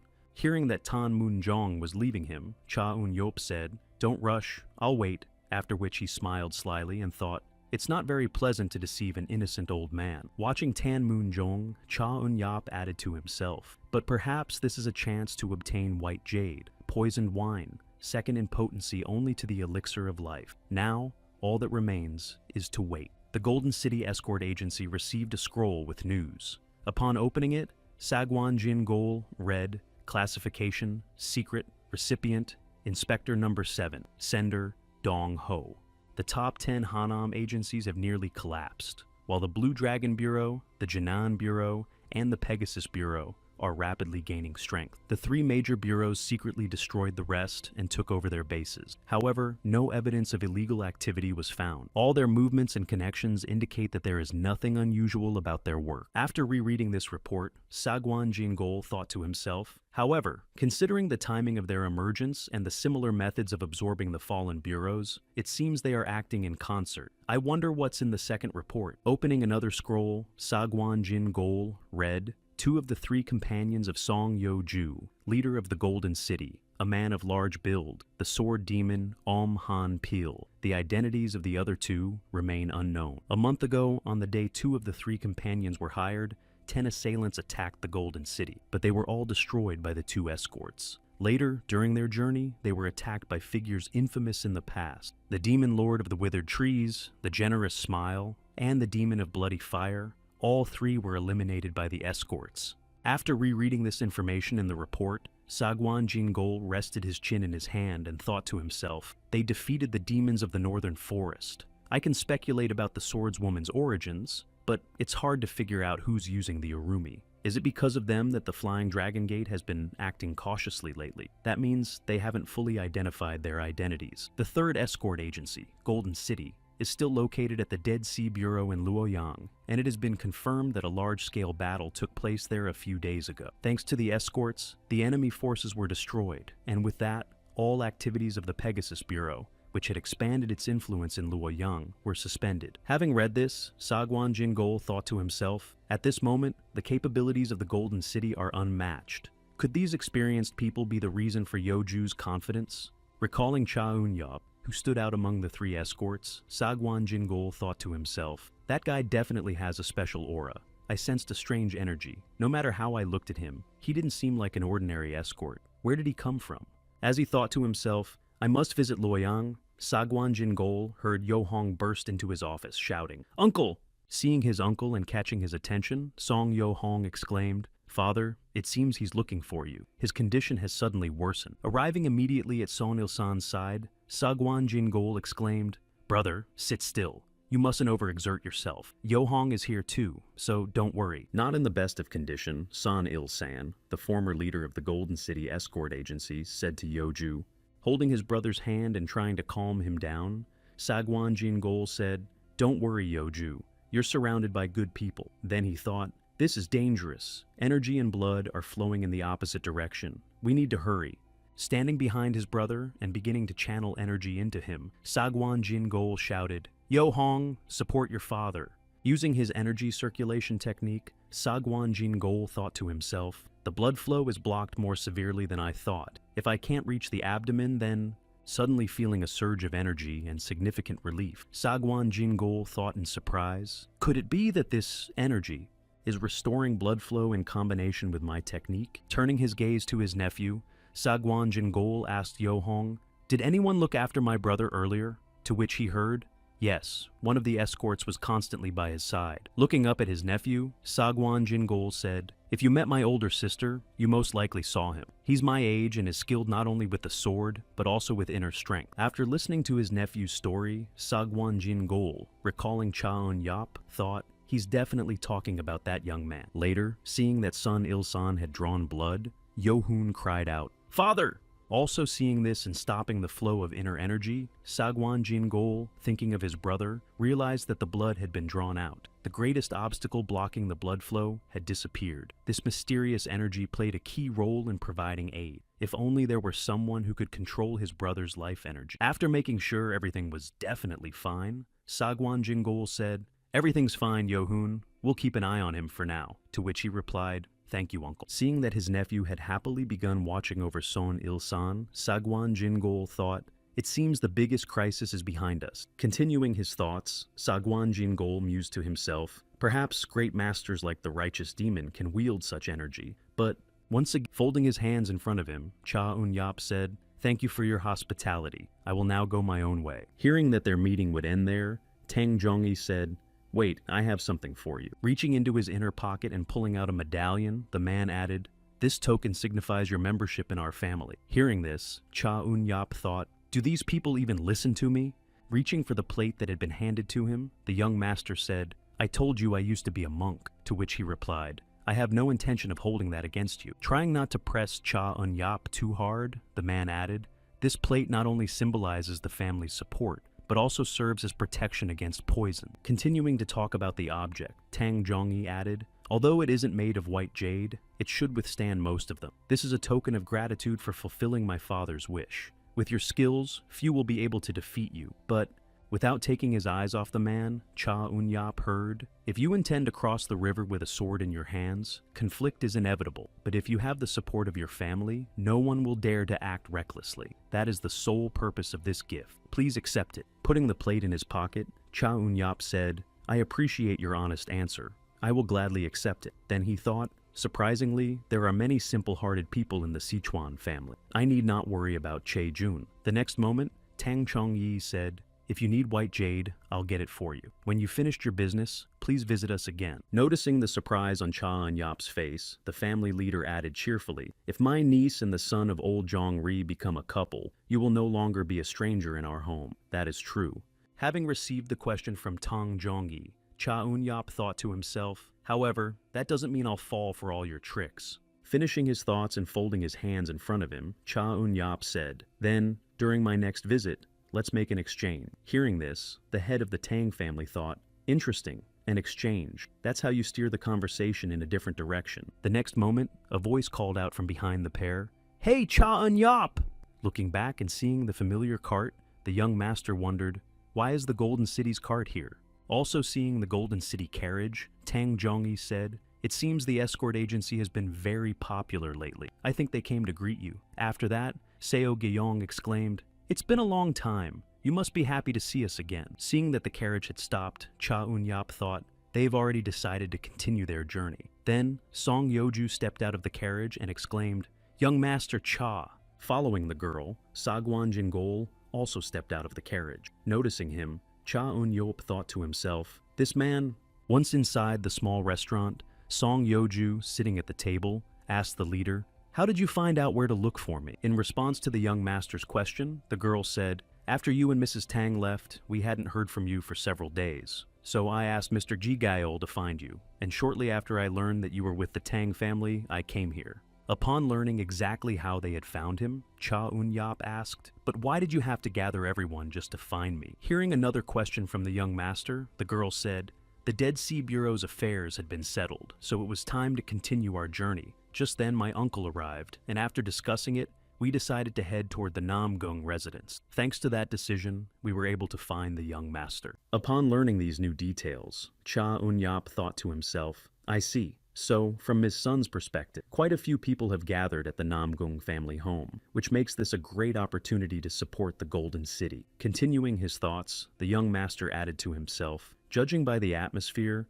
people from many factions must be gathering there. In that case, this is a good chance to learn more about the Flying Dragon Gate." The next moment, shifting his gaze to the leader of the Golden City, Cha Eun-yap noticed how the man suddenly began drinking heavily. Leaving the establishment and stepping out onto the street alongside Mr. Sagwan Jin Golem, Cha Eun-yap remarked, "It seems you found a good spot. After all, the journey was long, and everyone is tired." Continuing to describe the situation that had unfolded, Cha Eun-yap added, "The agency leader will be able to rest well for the first time in a long while." After listening to his companion, Sagwan Jingol asked, "You're Master Cha, right? Yeoju told me a lot about you. There's still a little time left before the event begins. Please rest here for now." Hearing the man's suggestion, Cha Eun-yap spoke, "But here it's surprisingly quiet, which is a bit strange for a guest house. It's as if someone deliberately cleared the place of people. Do you know anything about this?" After asking the question, Cha Eun-yap heard, "Well, only that you're interested in the Flying Dragon Gate faction," and froze in place in surprise. Noticing the confusion in the young man's eyes, Sagwan Jingol said, "Don't worry, Yeoju trusts you, so I have no intention of harming you." Hearing the man's reassuring words, Cha Eun-yop, without relaxing for a moment, remarked, "Who knows? Perhaps you are also a member of the Flying Dragon Gate." Continuing the conversation, Sagwan Jingol waved his hand and said, I can say with certainty that this is not the case, but I won't say anything more. If you want me to talk, you'll have to do something first. Seeing a group of people who suddenly attacked him, Cha Eun-yop leaped into the air, drew his weapon, and thought, a coordinated attack. Having missed his mark during the sudden attack, one of the assailants thought to himself, such light and agile martial arts, he must not be underestimated. The next moment, using the skill of layered shadow weaving, the 4 attackers tried to capture the young master. Noticing that the enemies were preparing to launch another joint attack, Cha Eun-yop tried to stop them, but his urumi was caught and pinned to the ground. After disarming Cha Eun-yop, the girl whose mask had just been knocked off shouted, "West! South!" Hearing the girl's instructions, another member of the squad approached Cha Eun-yop from behind and shouted, "Open!" Reacting quickly, Cha Eun-yop parried his opponent's attack, but at that very moment, another enemy approached him from behind and shouted, "Behind!" Realizing the situation was becoming quite tense, Cha Eun-yop snatched his weapon from beneath the girl's feet and executed the first form of the bloody butterfly technique. Seeing that the battle was getting too serious, Sagwan Jingol shouted, "Stop!"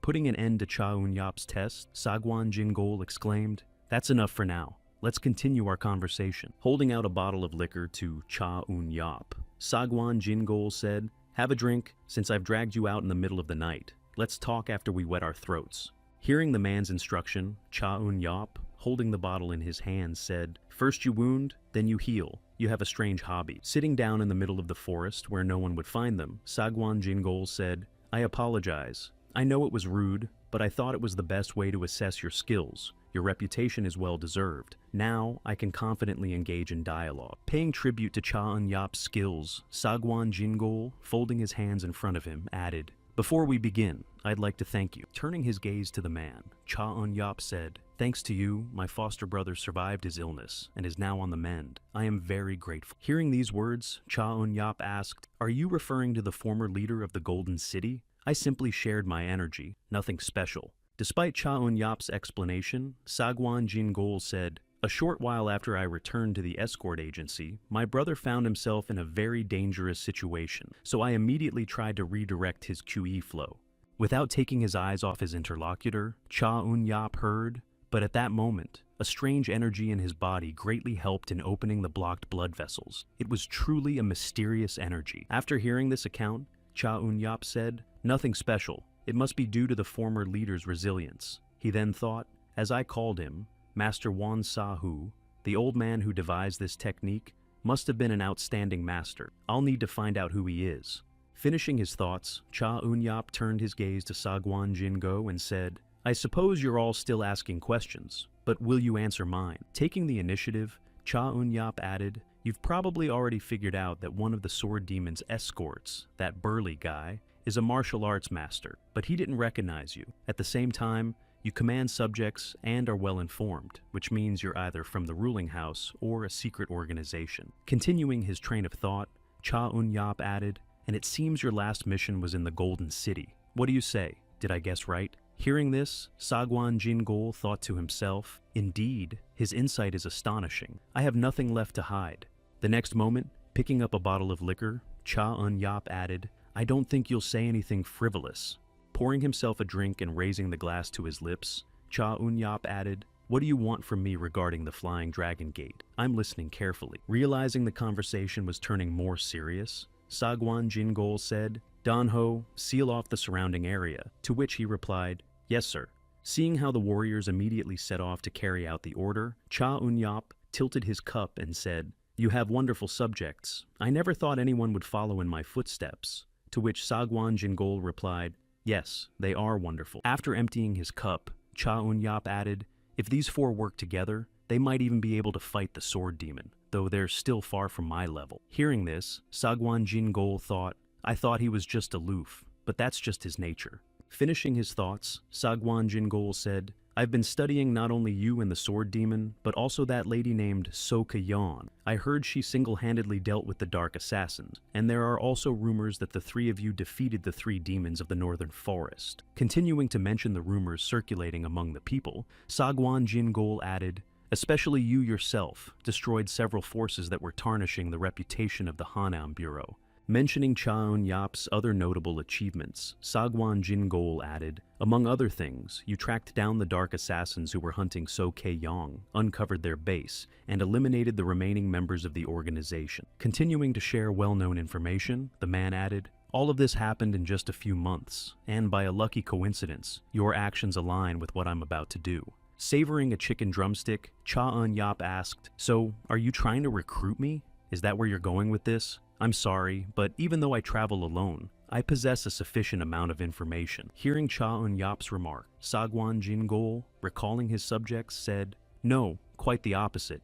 It would be to my advantage for you to take command. I would like you to command that quartet in my place for a while. Continuing to explain his wishes, the man added, if someone like you were to guide them, I would be at ease. The Flying Dragon Gate is closely watching your actions. As long as they're focused on you, I can gather more information about them. Upon hearing Sagwan Jingol's request, Chaeun-yap asked, do you think they'll listen to me? Especially that girl. She treated me like an enemy. To which he replied, I've made a deal with them. We'll call it off only if they can defeat you. Their pride has been hurt, but they'll accept the outcome. After listening to the man's persuasion, Chaeun-yap said, I'm still not sure. Call them. I'll tell them I refuse. Hearing this remark from the young man, Sagwan Jingol said, I heard you're looking for Sol Soo-yeon, the eldest daughter of the Kam Suk-sol family. No matter how talented you are, it's impossible to gather all the information on your own. Dong-ho told me about your reaction to Chu-sang-mi, and from that I understood a lot. Hearing this from Chaeun-yap, are you trying to lure me with this? Sagwan Jingol replied,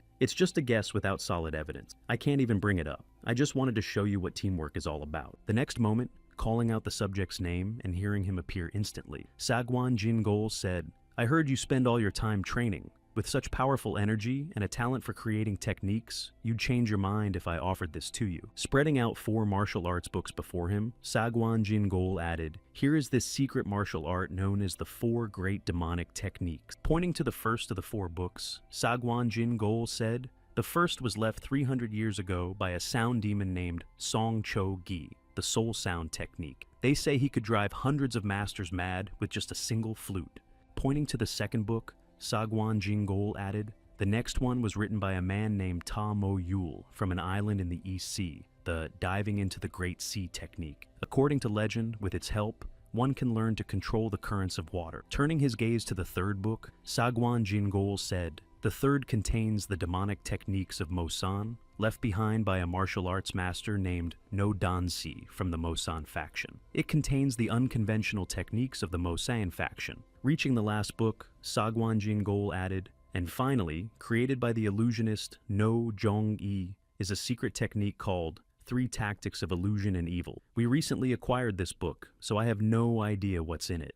After describing the 4 existing martial arts books, Sagwan Jingol said, they're from the secret archives of the Imperial Court. What do you think? If you agree, one of these books will be yours.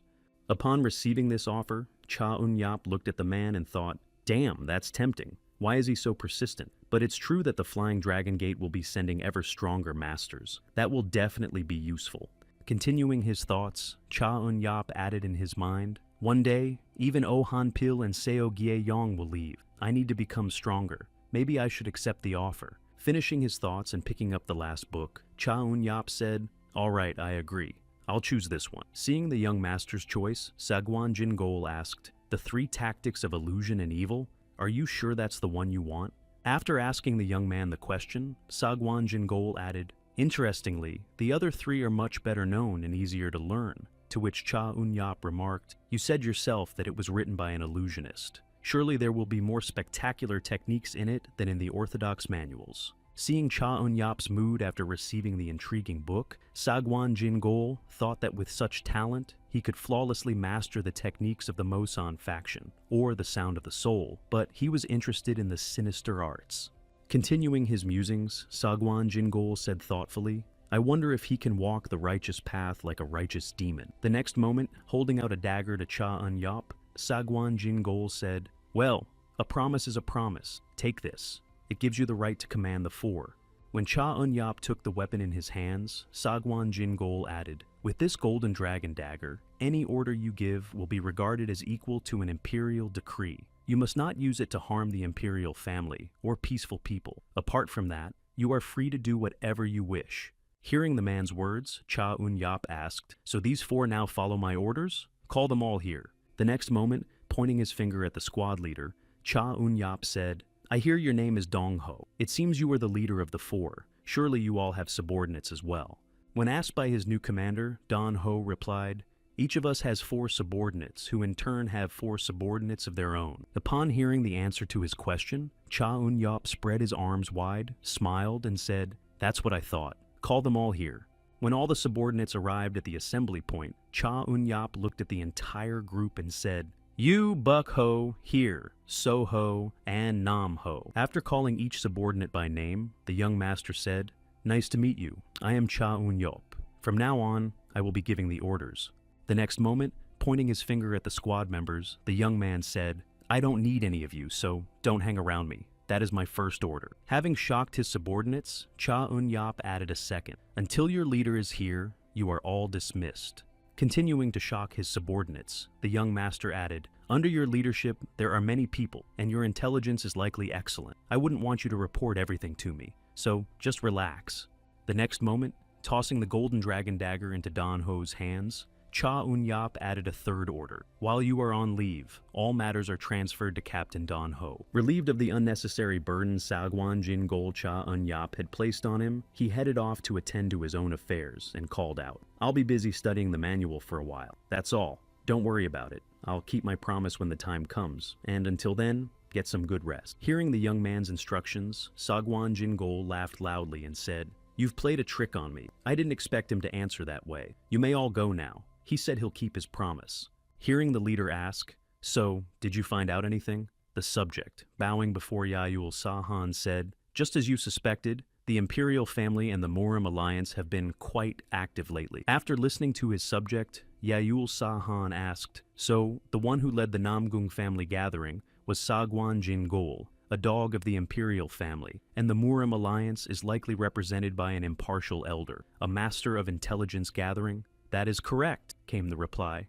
Having confirmed his suspicions, Yayul Sahan thought that although the Imperial family had hired a clever man, he could not reveal himself as an official yet. The biggest problem was the vagabonds who could move about freely. Continuing his musings, Yayul Sahan mentally added that the Hanam Bureau had been revived, so at the moment, the most important thing for the Sochong Guild was the Flying Dragon Gate. They would be able to strengthen our position. Finishing his thoughts and glancing at his subject, Yayul Sahan said, "We'll deal with the Imperial family later. The Elder of Poverty, the Shadowless Wanderer, is more important right now." With a sly smile, Yayul Sahan added, "Tell Elder Yom Sol B, the soul-stealing demonic sword, that the time has come to hunt down the great shadowless wanderer whom he despises. If they so desire to learn about the Sochong Guild, it is worth showing them in person. To master the three tactics of illusion and evil, one must push one's breath and pulse beyond human limits. A person cannot survive even a moment without a heartbeat. However, these two parameters limit us from surpassing our capabilities.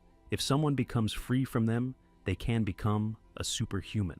By blocking various meridians in the body and controlling internal energy, one can awaken superhuman strength. This is the essence of the three tactics of illusion and evil." During training, feeling a heaviness inside his body, Cha Un-yap clutched his chest and began to cough heavily. Feeling relief after stopping the training and taking a deep breath, Cha Un-yap thought, "This is completely different from the great yin breathing technique." Assuming a comfortable posture and beginning to regulate his breathing, Cha Un-yap thought to himself, "I must completely discard everything inherent to an ordinary person. This breathing method in itself is entirely different from the one used for healing." Finishing his thoughts, exhausted but impressed, Cha Un-yap said, "What a strange book. I like it. I'm definitely going to study it." The next moment, he let out a heavy sigh and slumped to the ground. Cha Un-yap thought, "I've only been concentrating for a few hours, but I'm already exhausted, and I've read only 2 of the 3 chapters. If the great yin breathing technique hadn't been protecting my meridian, I would have been in big trouble."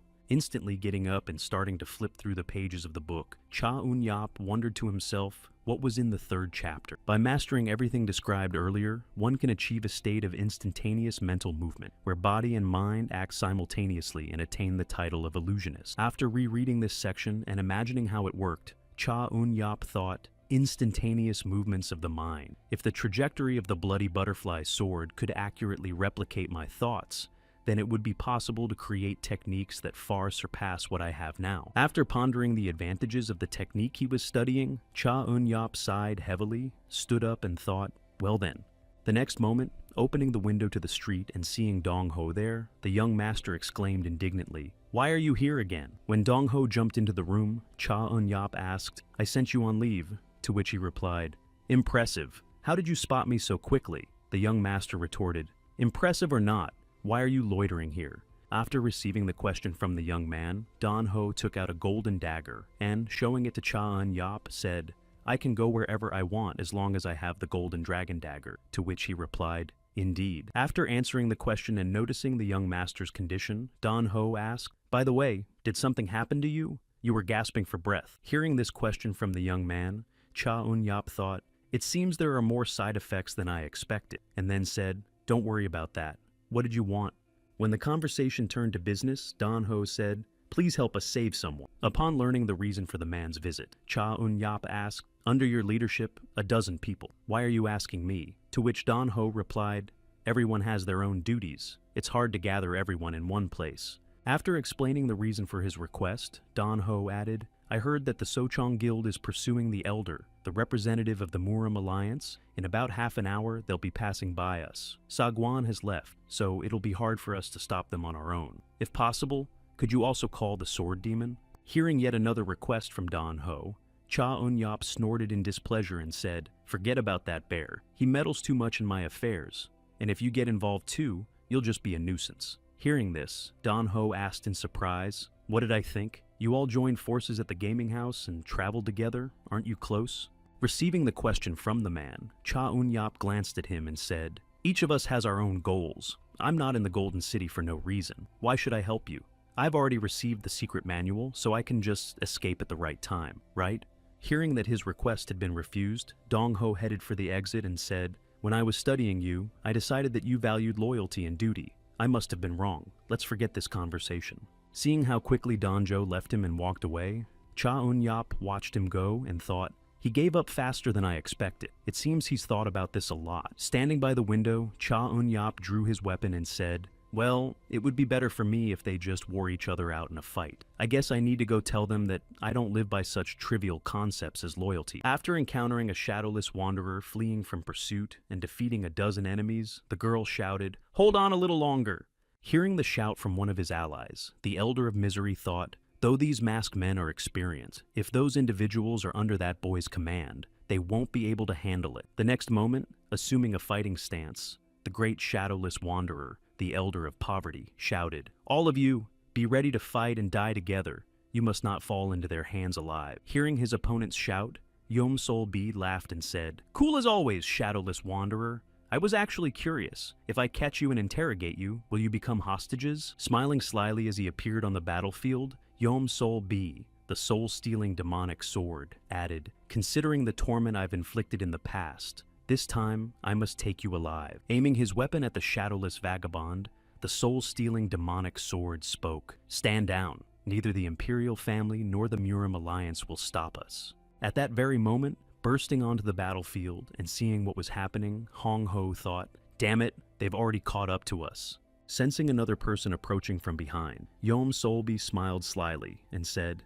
"Arrogant young man," then used his skill on the commander. Noticing that the skill, Demon Sword that steals souls, was flying toward him, Dong-ho covered his face with his hands and closed his eyes, but at the last moment, Cha Eun-yap joined the fight and saved his comrade. Having repelled the enemy's attack with his skill, the young master said, "So you've decided to spend your vacation in the underworld. We'll talk when we're done here."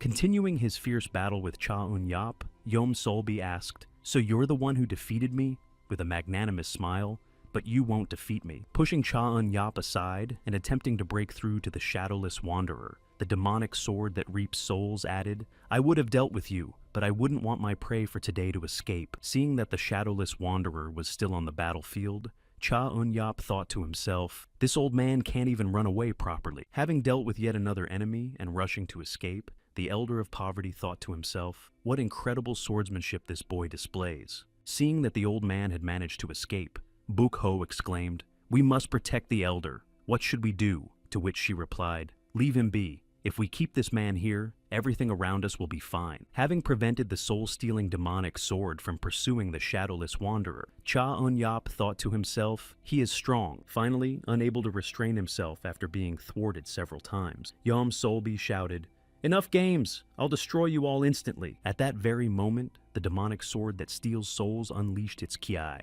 and directed it toward the enemies. Seeing the situation escalate, Dong-ho rushed toward the demon and shouted to his companions, "Weave the threads!" Hearing what his companions were about to do, Cha Eun-yap thought to himself, no, the weaving isn't enough. He's stronger than anyone I've ever met, capable of defeating me with a single strike. I feel strange because of the 3 tactics of illusion and evil, but gathering his strength and launching his attack, Cha Eun-yap thought to himself, all right, I should use what I've learned. If the leader's father could handle the poison, then I can too. I'll try to harness the energy of the great yin breathing technique. Gathering his thoughts, Cha Eun-yap applied the bloody butterfly sword technique, the 4th form of the bloody butterfly dive, and defeated the soul-stealing demon with a single strike. After defeating the enemy, Buk-ho ran up to the young master, scooped him up in her arms, and shouted, "Hey, wake up!" Unable to rouse the boy, the squad leader muttered, "Something's wrong." The next moment, realizing what was happening, Dong-ho exclaimed in alarm, "His chi energy is leaking out of him." Seeing that Buk-ho had begun channeling her energy into him, the squad commander cried out in surprise, "What are you doing?" Continuing to fill Cha Eun-yap with chi energy to restore the flow, Buk-ho exclaimed, "We can't just sit here and watch. This happened because he was trying to help." Seeing that his other comrades had also begun to help, Buk-ho and Dan-ho shouted, "Nam-ho, So-ho!" To which they heard, "If it weren't for him, we would have died. Buk-ho can't handle this alone." Hearing his comrades' words and joining them, Dong-ho shouted, "All right, if that's what you want." Feeling that the situation was becoming too difficult, Dong-ho thought, it seems there's a small chance, but if we continue, we'll all be in danger. At that very moment, Sagwan Jingol appeared behind Dong-ho. Joining the effort, he said, "Focus." Helping his comrades save Cha Eun-yap, Sagwan Jingol thought to himself, the problem turned out to be much more serious.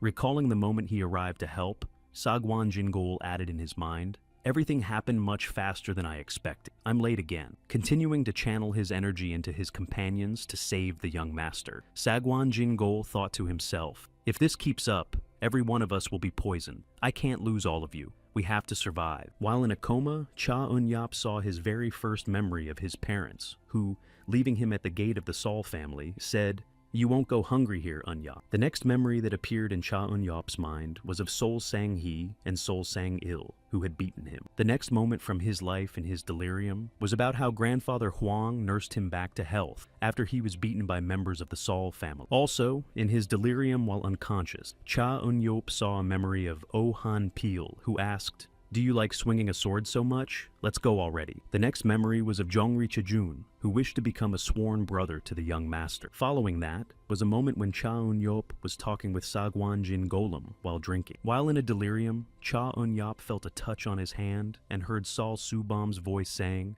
"What an idiot you are. This is the price you pay for your arrogance."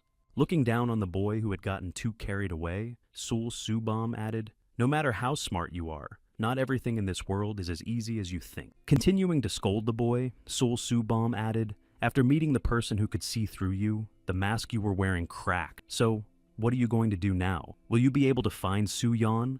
Noticing that her brother was deep in thought, Song Yeoju asked, "Is something wrong?" To which Oh Han-pil replied, "I haven't seen him for a few days. He's off swinging a sword somewhere again." Hearing the reason for her brother's pensive mood, So Kaeyeon said, "I saw him go into his room with a book not long ago." Having learned at least some news from his sister, Oh Han-pil said, "Well, I guess he's resting this time. The Namgung family is right in front of us. Let's leave him be for now." Coming to his senses and sitting up in bed, Cha Eun-yap pressed his hand to his head and said with difficulty, "Where am I?"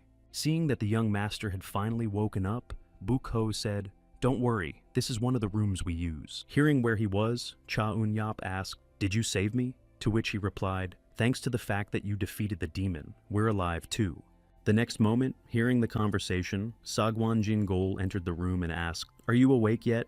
drawing attention to himself. Standing in the doorway, the man added, "I heard about the situation from Dong-ho and arranged everything, so it looks like you've temporarily gone on the mission Yeoju gave you. You can go back to your room when the time comes. We're planning to go to the Namgung family tomorrow." Continuing his story, Sagwan Jingol added, To be honest, when I handed over the golden dragon dagger, I didn't think that the rest of us would end up helping each other like this. What a relief that Bukho stepped in and saved you. Feeling embarrassed, the girl turned away demonstratively and, heading for the exit, said to the others, "The elder has decided everything, so I'll be going then." Left alone with Cha Eun-yop, Sagwan Jingol said, "It seems all your chi has been drained by those 3 illusions and evil tactics. It could have ended badly. Now you're fine." When Cha Eun-yop asked him a question, he replied, "If that old man hadn't acted so hastily, we wouldn't have had to overexert ourselves." "I see," he said. "You must be talking about the shadowless vagabond. He delivered information to the Namgung family, and taking advantage of the chaos, he tried to reach his destination somehow." Continuing his story, Sagwan Jingol added,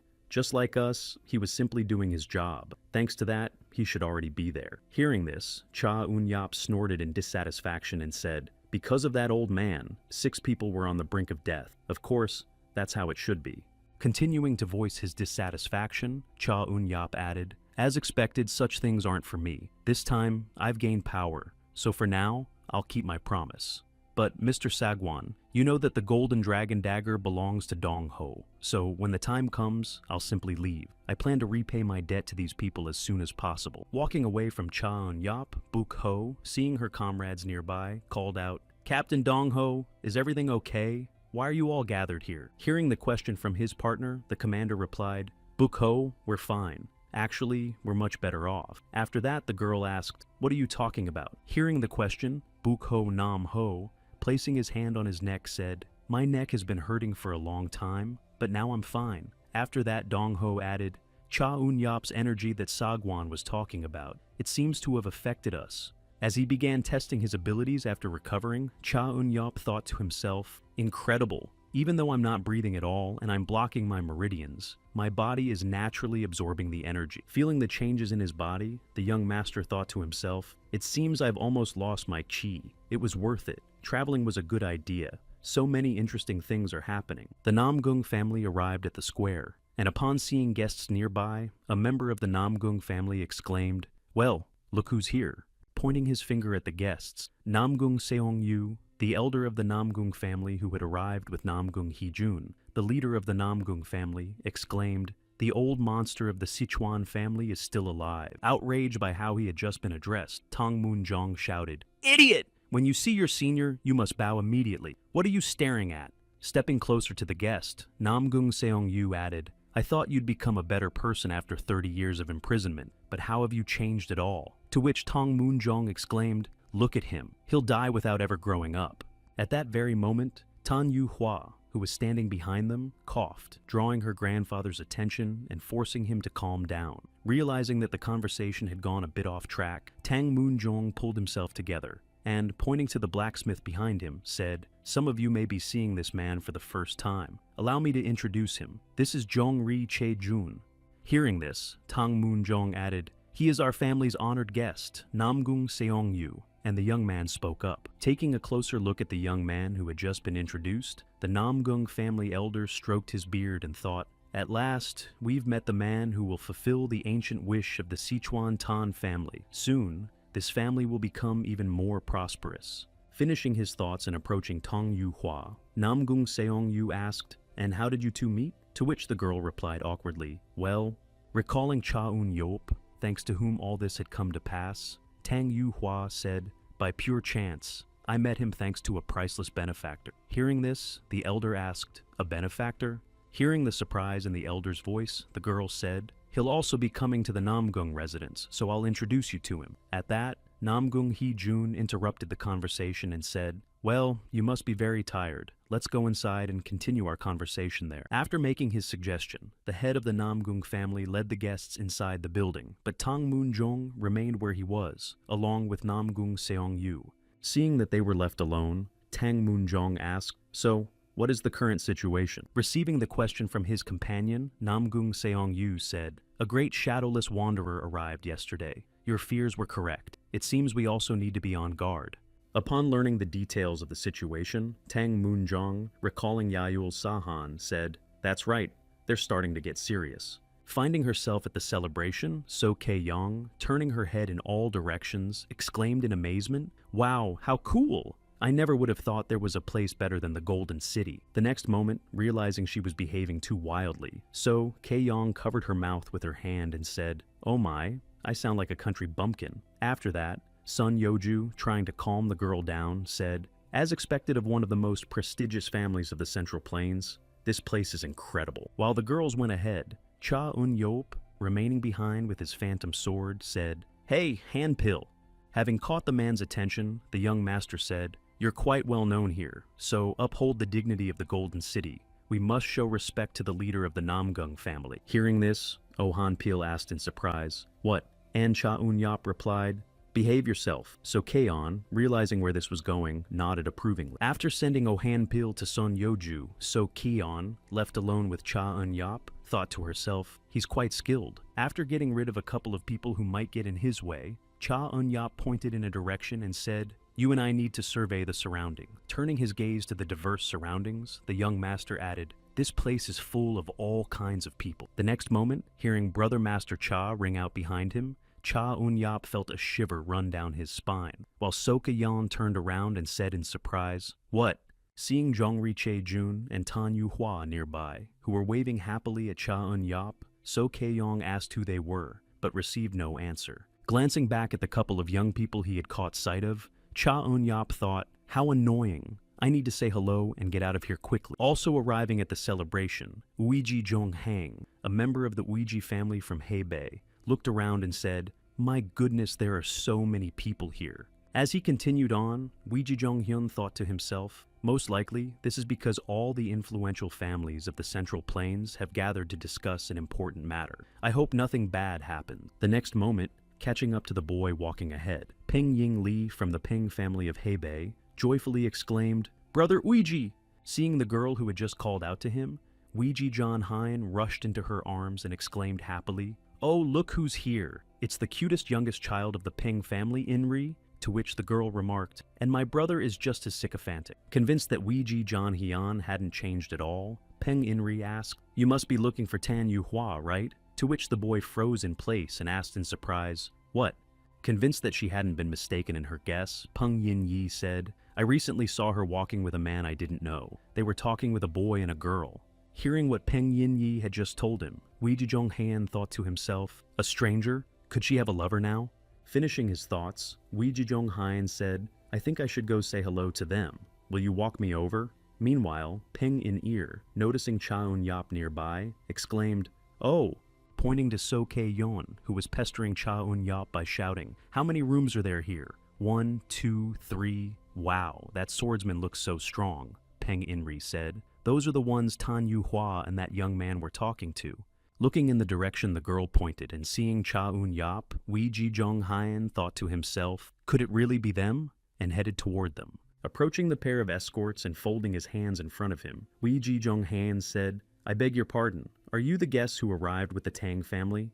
When Cha Un-yop asked him a question, he clasped his hands in front of him and said, "We are the escorts from the Golden City." Upon hearing this, Uiji Jong-han exclaimed joyfully, "Oh, the very same famous escorts." Watching Uiji Jong-han's reaction, Cha Un-yop thought, "Wow, I've met such famous people as soon as I arrived." Thinking of a way to get rid of the annoying person, Cha Un-yop pointed ahead and said, "You must be looking for Tan Yu-hua. She's currently in the east wing of that building." To which Uiji Jong-han replied in surprise, "How do you know?" After receiving the question from Uiji, John Hen said, "If you're asking whether we're guests of the Tang family, that means you're looking for them, so I thought you might be interested in where Ms. Tang is right now." Surprised by the young man's line of thinking, Uiji Jong-hang held out his hand and said, "I see. I've heard you're incredible at martial arts, but your insight is just as impressive. You understood my intentions so easily. Now, I'm even more interested." Expressing his surprise, Uiji Jong-hingen approached Cha Un-yop and asked, "May I escort you to the Namgung family? Since you're so clever, you must be gathering information here on your leader's orders. I can help you." Upon receiving this offer, Cha Un-yop thought,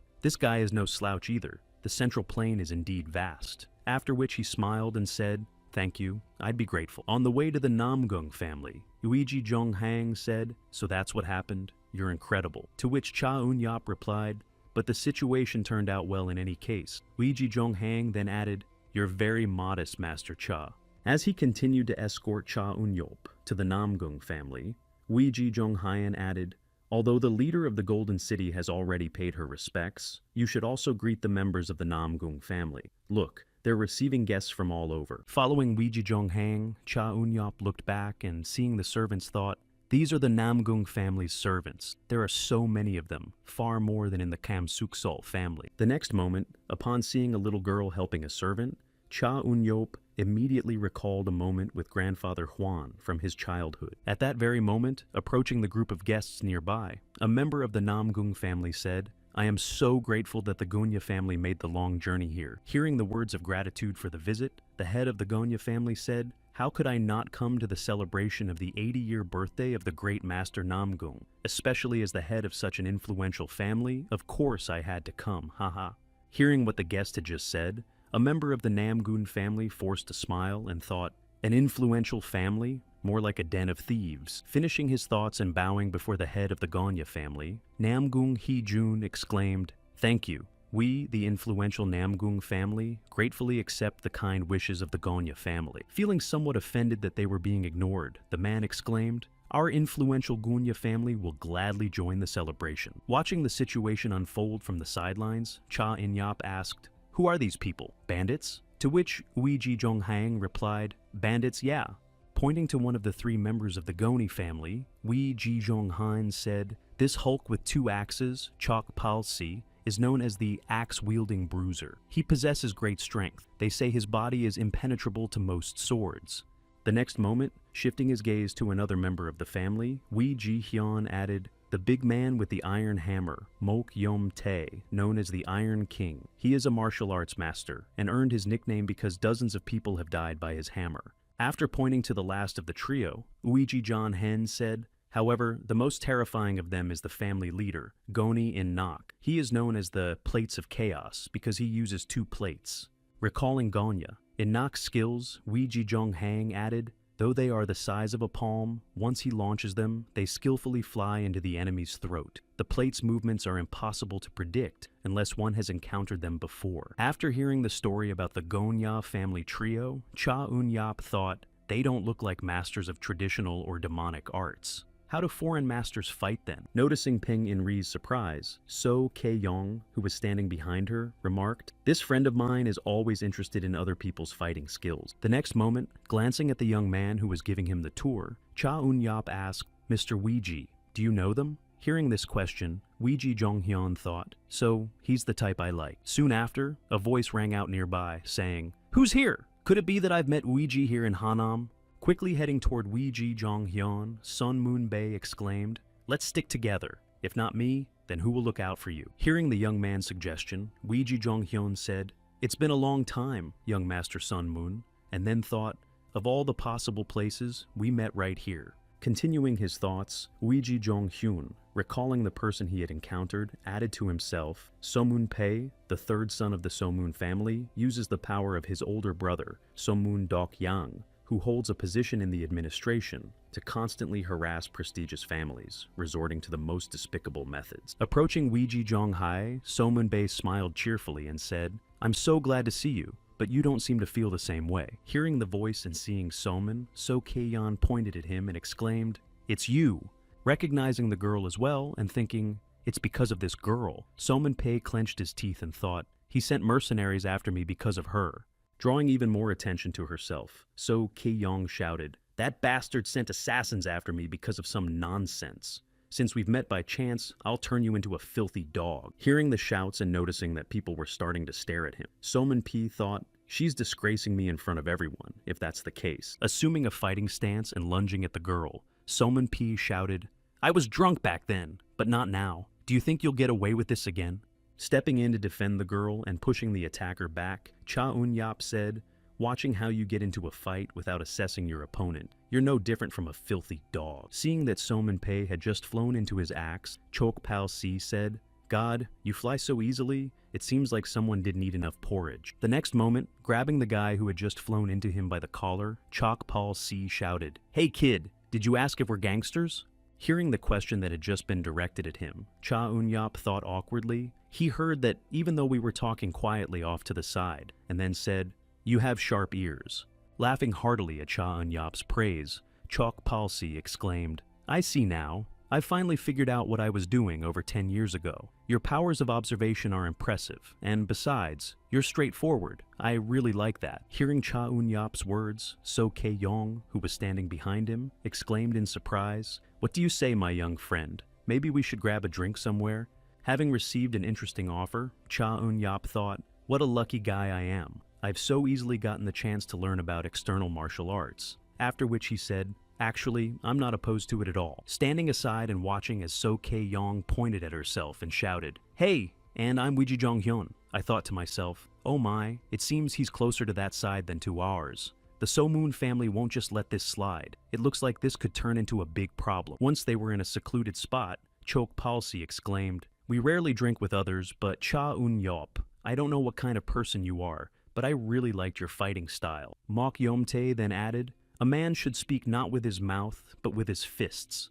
As he continued to sit and drink with the two men, Cha Eun-yap thought, "They're much more troublesome than I thought. They're not interested in anything except my name." Picking up another glass and glancing at its contents, the young master thought to himself, "Just as I thought, thanks to the antidote I received from the Tang family, I'm not getting drunk. But if I stay any longer, I'll only be wasting time." Finishing his thoughts and looking at the men again, Cha Eun-yap said, "I'm grateful for your kindness. I think we've grown closer because of it, so may I ask you for a favor?"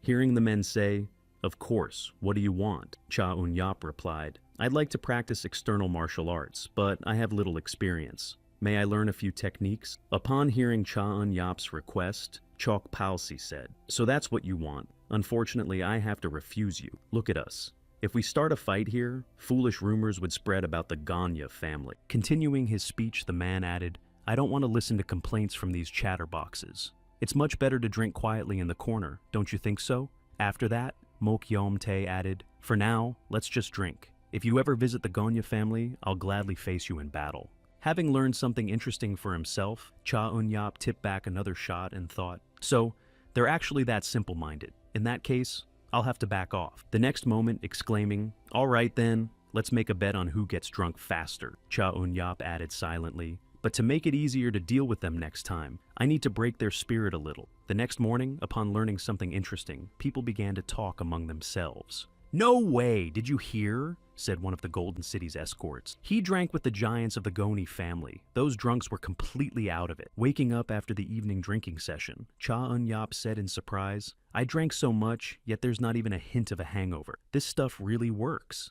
Seeing that Cha Eun-yap was awake, Oh Han-pil, who had been waiting for this moment, said, "You're awake. What on earth are you thinking?" Continuing to express his dissatisfaction, the man added, "We can't let agency leader Song be misunderstood and receive unwanted attention." Hearing this remark, Cha Eun-yap said, "That's why the sword demon is on the agency leader's side. What difference does it make what I do if you're by her side?" Heading toward the young master's bed, Oh Han-pil said, "It's dangerous for strong people like you to hang around with those who've gone astray. Of course, I didn't think you'd always be with us, but..." The next moment, reaching for his sword, the man added, "If you break away from us, I will certainly fight you." Receiving a threat from his comrade, Cha Eun-yap shot him a displeased look and said, "I have no desire to live the way you think is right." Hearing Cha Eun-yap's remark, Oh Han-pil said, "And yet, to earn the trust of others and work with them, you must accept their values. Leader, Song, like Tae-yong, are people who will eventually find their place and their work." The next moment, glancing at Cha Eun-yap sitting before him, Oh Han-pil headed for the exit and added, "And as for you, think it over properly." Hearing his friend's words, Cha Eun-yap thought to himself, "He's right. After all, the demon of the sword and that wild girl are different from me." Also recalling the leader, Song Yeoju, the young master added to himself, "And they won't attack the Golden City so openly anymore. It seems it's time for me to go." In the midst of his thoughts, Cha Eun-yap heard a voice say, "You've made Han-pil worry so much." Turning his head, Cha Eun-yap saw a shadeless vagabond on his windowsill who added, "It seems you're a disobedient little one." Upon bowing their heads before their leader, Mok Yom-tae and Chok Palsi said, "We have no excuses, Harem." Continuing to berate his subjects, Goni In-nak added, "You don't even know this kid, so why did you go drinking with him and even pass out before he did? What a disgrace."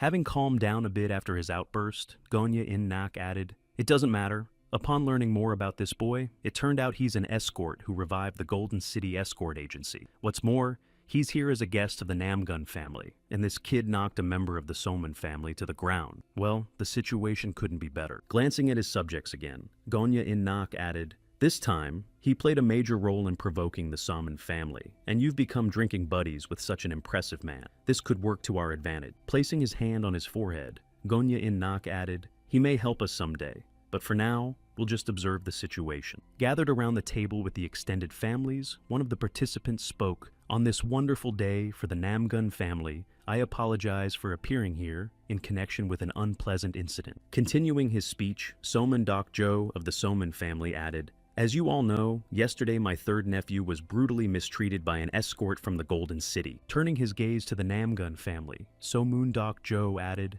"This has tarnished our family's honor, so I hope the head of the Namgun family will help us resolve this matter." Continuing his monologue before the members of the distinguished families, Somun Dokjo added, "I have heard that this escort is also connected to the Tang family." Hearing this, Weiji Zhonghang, unable to contain himself, said, "Wait a moment. The cause of the conflict lies with the young lady Soman, not with the escort. In this situation, it is inappropriate to speak of his relationship with the Tang family." After receiving this remark, Somun Dokjo said, "That's not all. Another escort who was with him also said he had something against my nephew. Of course, I'm not justifying his behavior, but what are the chances of a chance encounter with two escorts from the Golden City who have to the Tan family? No matter how you look at it, this seems like an attempt to slander our family." The next moment, extending his hand toward Weiji Zhonghai, the grandfather added, "And considering that Weiji, who is also close to the Tan family, began defending them immediately after my words, I'm certain my suspicions are not unfounded." After hearing everything that had been said, Tan Moonjong thought to himself, "It seems my grandson has gotten involved with some troublemakers." Joining the conversation after hearing these remarks, Namgung Hee-jun asked, "What should I do for you as the family leader?" Hearing that everything was going according to his plan, Soman Dokjo said joyfully, "We're not asking the head of the Namgung family to handle this. As a family of martial arts masters, we resolve such situations in battle. I only hope you'll allow it."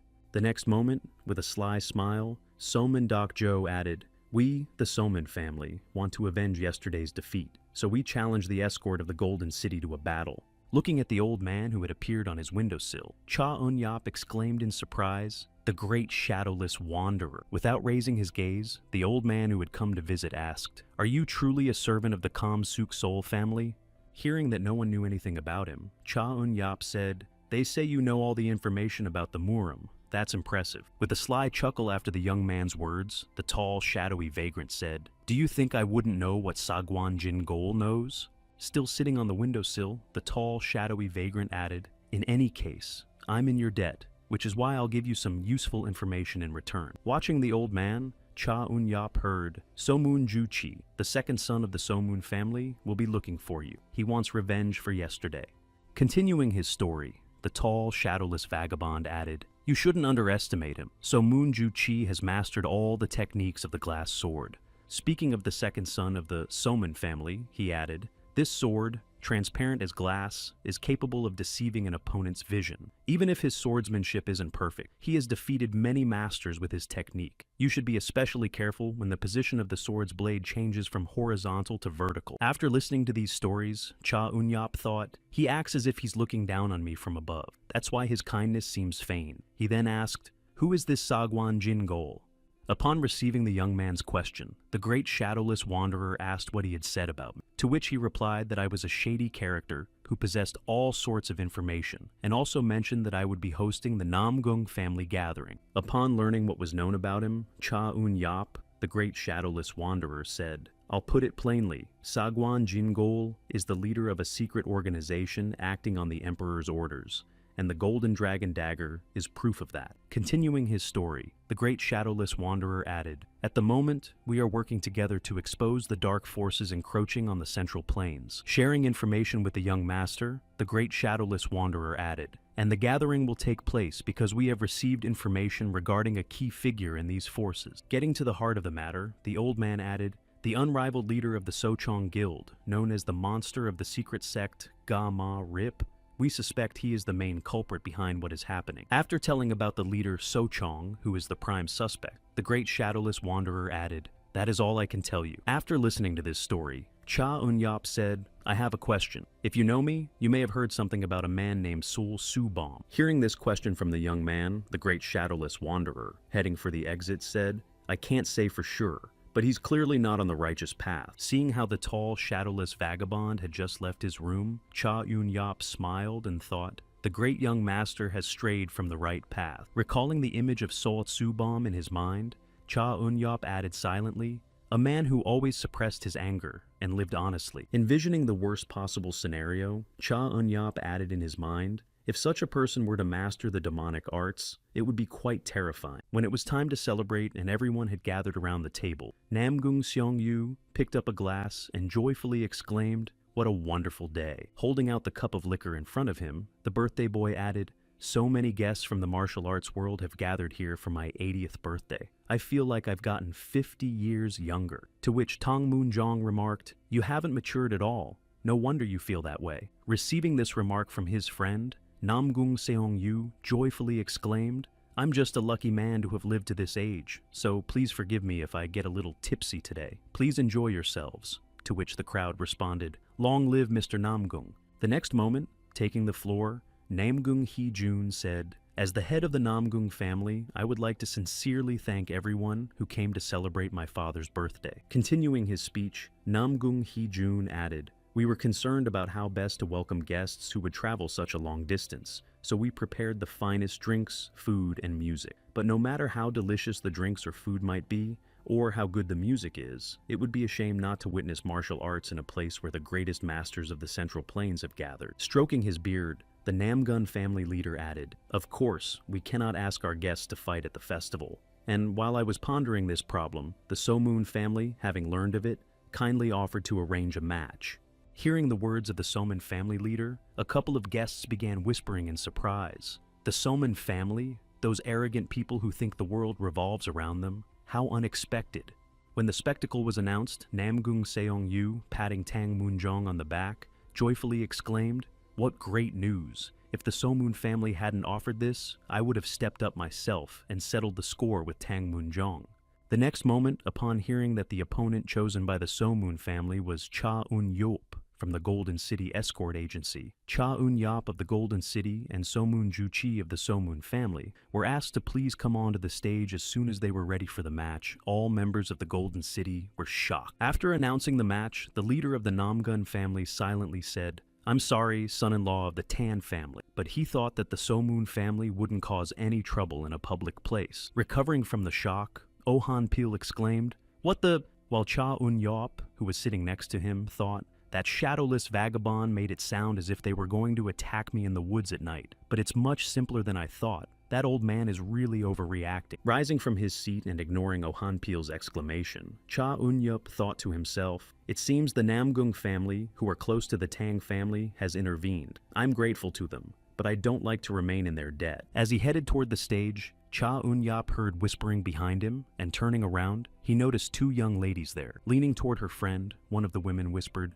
that's the young man who defeated Soman Bai earlier. It's clear that the Soman family arranged this duel for revenge. To which the other replied, wait a minute, didn't he defeat two thugs from the Gonya family in a drinking contest? He doesn't seem like an ordinary person. Could the Soman family be up to something?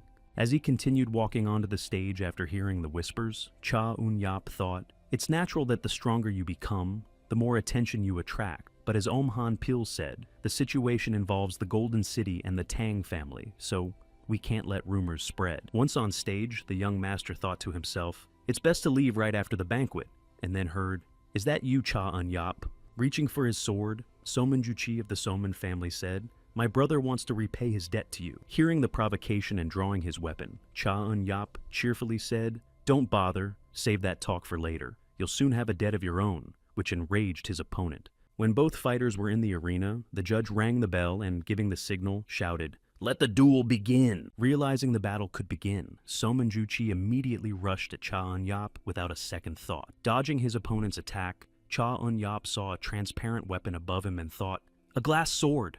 Having dodged the attack and braced himself for the next one, Cha Eun-yop thought to himself, this guy is really strong. He could even match the three demons of the northern forest. The next moment, activating his chi and breathing technique, Cha Eun-yop launched his attack, thinking, but that's all. After releasing my ki, it became much easier for me to handle the great yin breathing technique and the 3 tactics of illusion and evil. This level is no longer dangerous to me. Seeing that Cha Eun-yap had become quite serious, So Moon-ju-chi dodged his first attack and moved behind him. Immediately after leaping into the air and changing his grip on his weapon, So Moon-ju-chi thought to himself, "I'll finish you off." Meanwhile, watching the events in the arena from the stands, the spectators shouted, "It's dangerous, brother!" Hearing the shouts from the stands watching the battle, Cha Eun-yap thought to himself, "Do so many people really care about me?"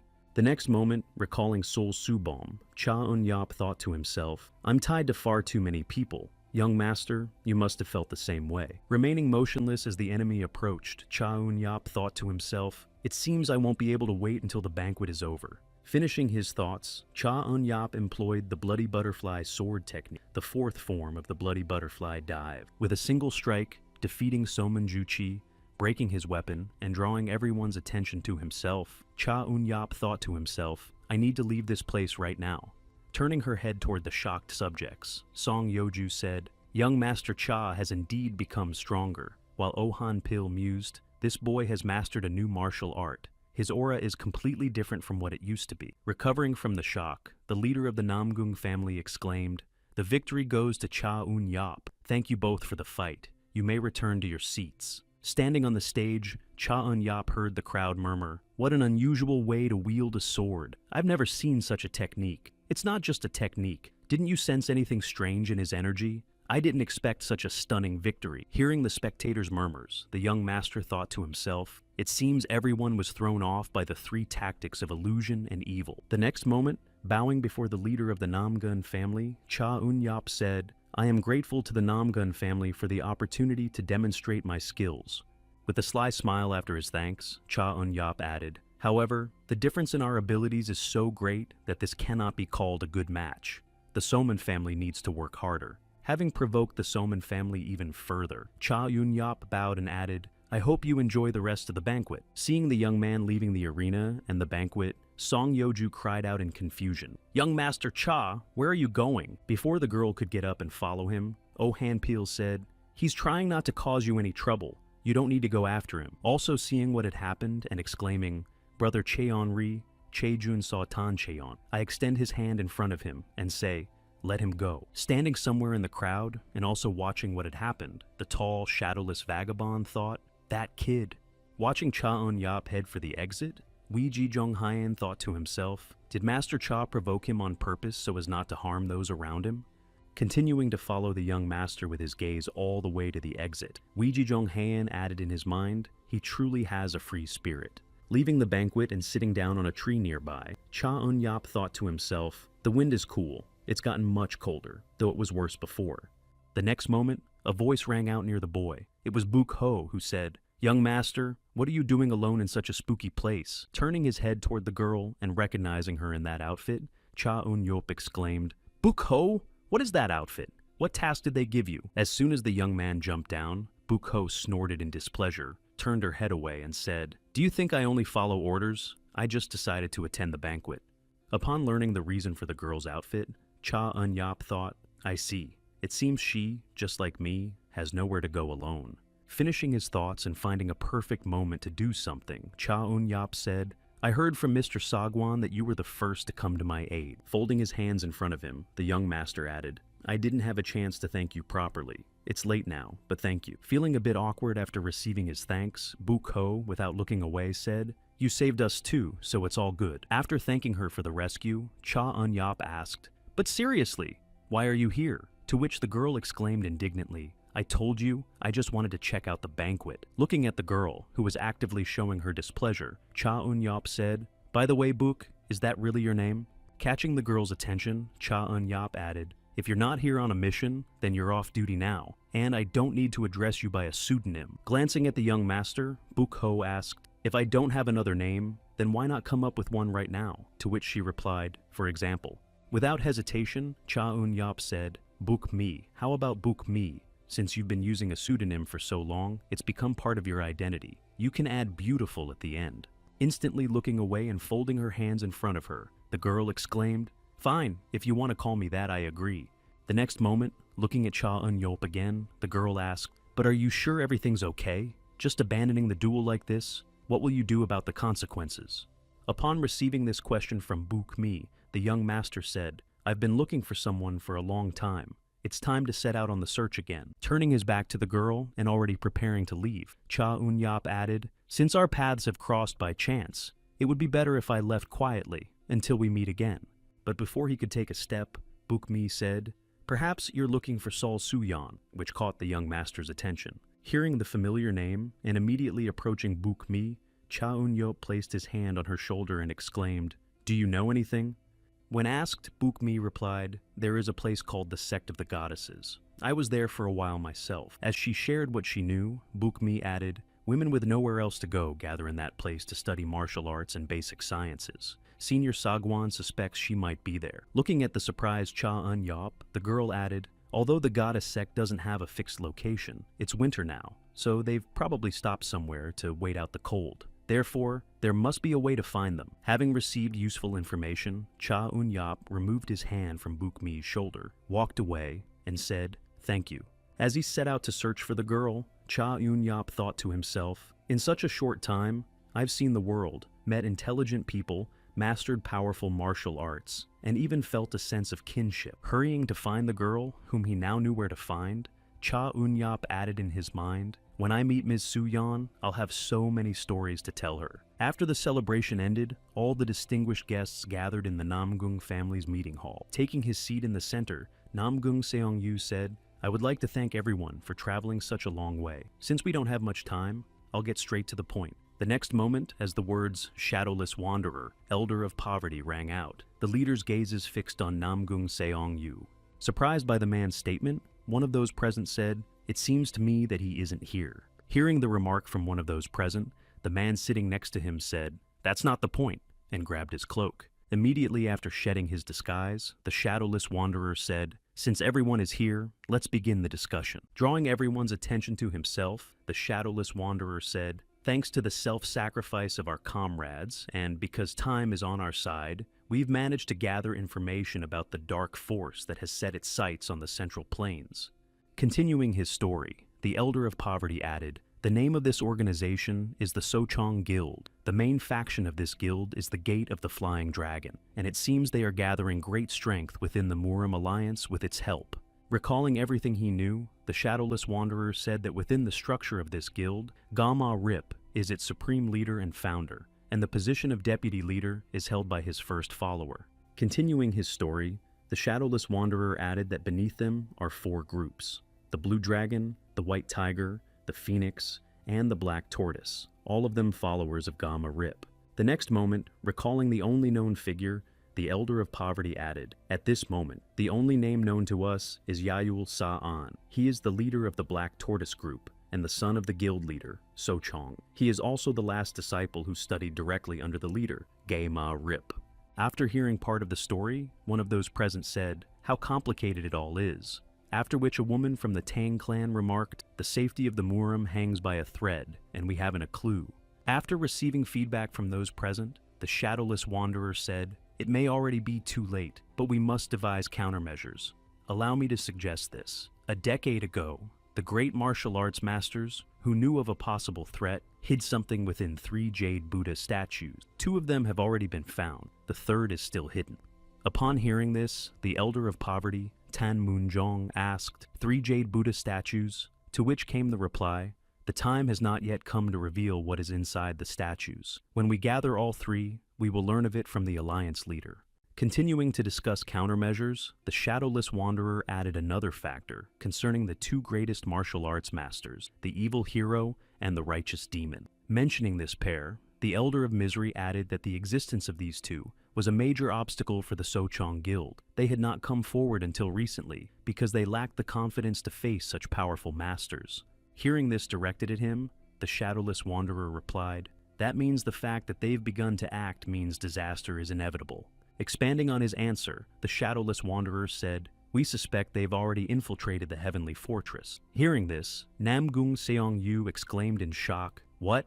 Equally surprised by what he heard, Tang Moonjong asked, Have they invaded that far? To which Namgung Seong-yu replied, Perhaps they are trying to provoke a civil war within the Heavenly Fortress. That would pose a massive threat to the Central Plains. The next moment, turning his gaze to the shadowless wanderer, Tang Moonjong asked, "Then why isn't the righteous demon doing anything?" To which he replied, "Speaking of that, something strange has been noticed." Hearing Tang Moonjong ask, "What are you talking about?" the shadowless wanderer said, "The righteous demon is secretly training a disciple." Upon hearing this, the woman said in surprise, "How unexpected. I thought he hated martial arts and didn't want any students." After that, another elder added, "Are there any masters in the world who wouldn't want that? Perhaps it has become important to him now." Hearing his companion's remarks, the shadowless wanderer said, "However, the fortress's supreme martial art, the Asura transformation, is not something just anyone can learn. If he passes this knowledge on to someone incapable of mastering it perfectly, the consequences could be dire." Continuing his train of thought, the shadowless wanderer added, "It's hard to understand a genius, but one thing is clear. Something terrifying will soon strike Muramu." As she left the heavenly fortress, Ran looked back and thought, "It's become truly stifling here." Continuing her thoughts, the girl added silently, "It used to be warm here, but now the heavenly fortress has come to resemble a prison filled with evil schemes and tension. Ever since the day grandfather banished the young master, I haven't been able to shake this feeling." Recalling her emotions from the day the young master was driven out of the fortress, Ran added in her mind, "Only then did I realize that the heavenly fortress is merely a stronghold where they prepare for the worst." Also recalling the time after that incident, Ran thought to herself, "After that, I tried to protect this place with my own strength, but..." Continuing to gaze at the heavenly fortress she was leaving, the girl thought to herself, "To expel such a principled and talented young master, isn't that a loss for the heavenly fortress?" Seeing the girl on the walls of the heavenly fortress, Men-gi-hai said, "After we expelled that man, Mu-su-bom, or whatever his name was, Ran became so cold. After that," Wu-seong-guak added, "perhaps after that incident, she lost faith in the way itself." The next moment, soldiers appeared behind the elders, and one of them said, "The Lord of the Heavenly Fortress is summoning a meeting of all the fortress elders. Please assemble immediately." Outside the Heavenly Fortress, on Mount Sonam, while patrolling the area, one of the warriors said, "This is a bit much." Of course, the Lord of the Fortress had his reasons, but to insist so fiercely on patrolling Mount Sonam, to which his comrade replied, "Well, considering the growing vigilance around the fortress, it must be very important." At that very moment, sensing someone's presence, a pair of warriors shouted, "Who's there?" and turned their heads towards Sol Subom, who was emerging from the forest. Recognizing the young man approaching them, the warriors shouted, "You! How did you get back here? Are you here to seek revenge?" Hearing Sol Subom say, "Let me see the fortress's owner," one of the warriors thought, "This is quite dangerous." The next moment, rushing into battle, the men shouted, "No way! First you have to defeat us, and only then can you go any further," and unleash the heart-rending sword technique. As they approached Sol Subom, who stood his ground, the warriors thought there was no way he could avoid this. A split second before the clash, Sol Subom used the Asura transformation technique, the Phantom Asura, and evaded the warriors' attack. Confused by what they saw, the pair of warriors thought it was an Asura transformation. More than that, his energy. Looking at the back of the boy who had just demonstrated something incredible, the warriors exclaimed, "How did you learn about the Asura transformation? Only the Lord of the Fortress can teach that."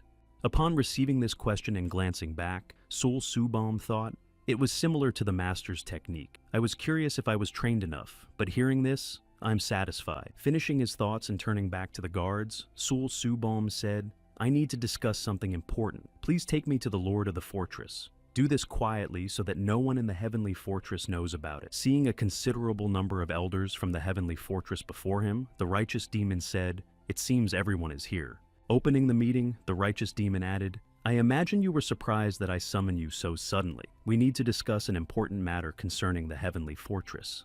Continuing his speech, Moonhake added, "As you know, it was the Asura transformation that allowed me to take my place as Lord of the Fortress. But even having followed all my master's instructions, I cannot say with certainty that I have fully grasped all the secrets of this formidable martial art." Addressing the elders, the righteous demon said, "I have also been unable to find a worthy successor who has fully mastered this technique. That is why I have had no disciples until now, however." Looking at the elders he had gathered, Galmoon Hyok added, "Today I will reveal what I have kept secret. This concerns Unren and Punren. 10 years ago, I began teaching these two boys the secret techniques of Asura transformation, dividing them between them." When the two disciples appeared behind him, the righteous demon added, "And today, I intend to officially make them my disciples. devoting all my efforts to their training. Hearing the wonderful news, Wu Xiongguok joyfully exclaimed, "Congratulations, Master! How long we have waited for this, and how delightful this news is." Joining in the congratulations, the other elders added,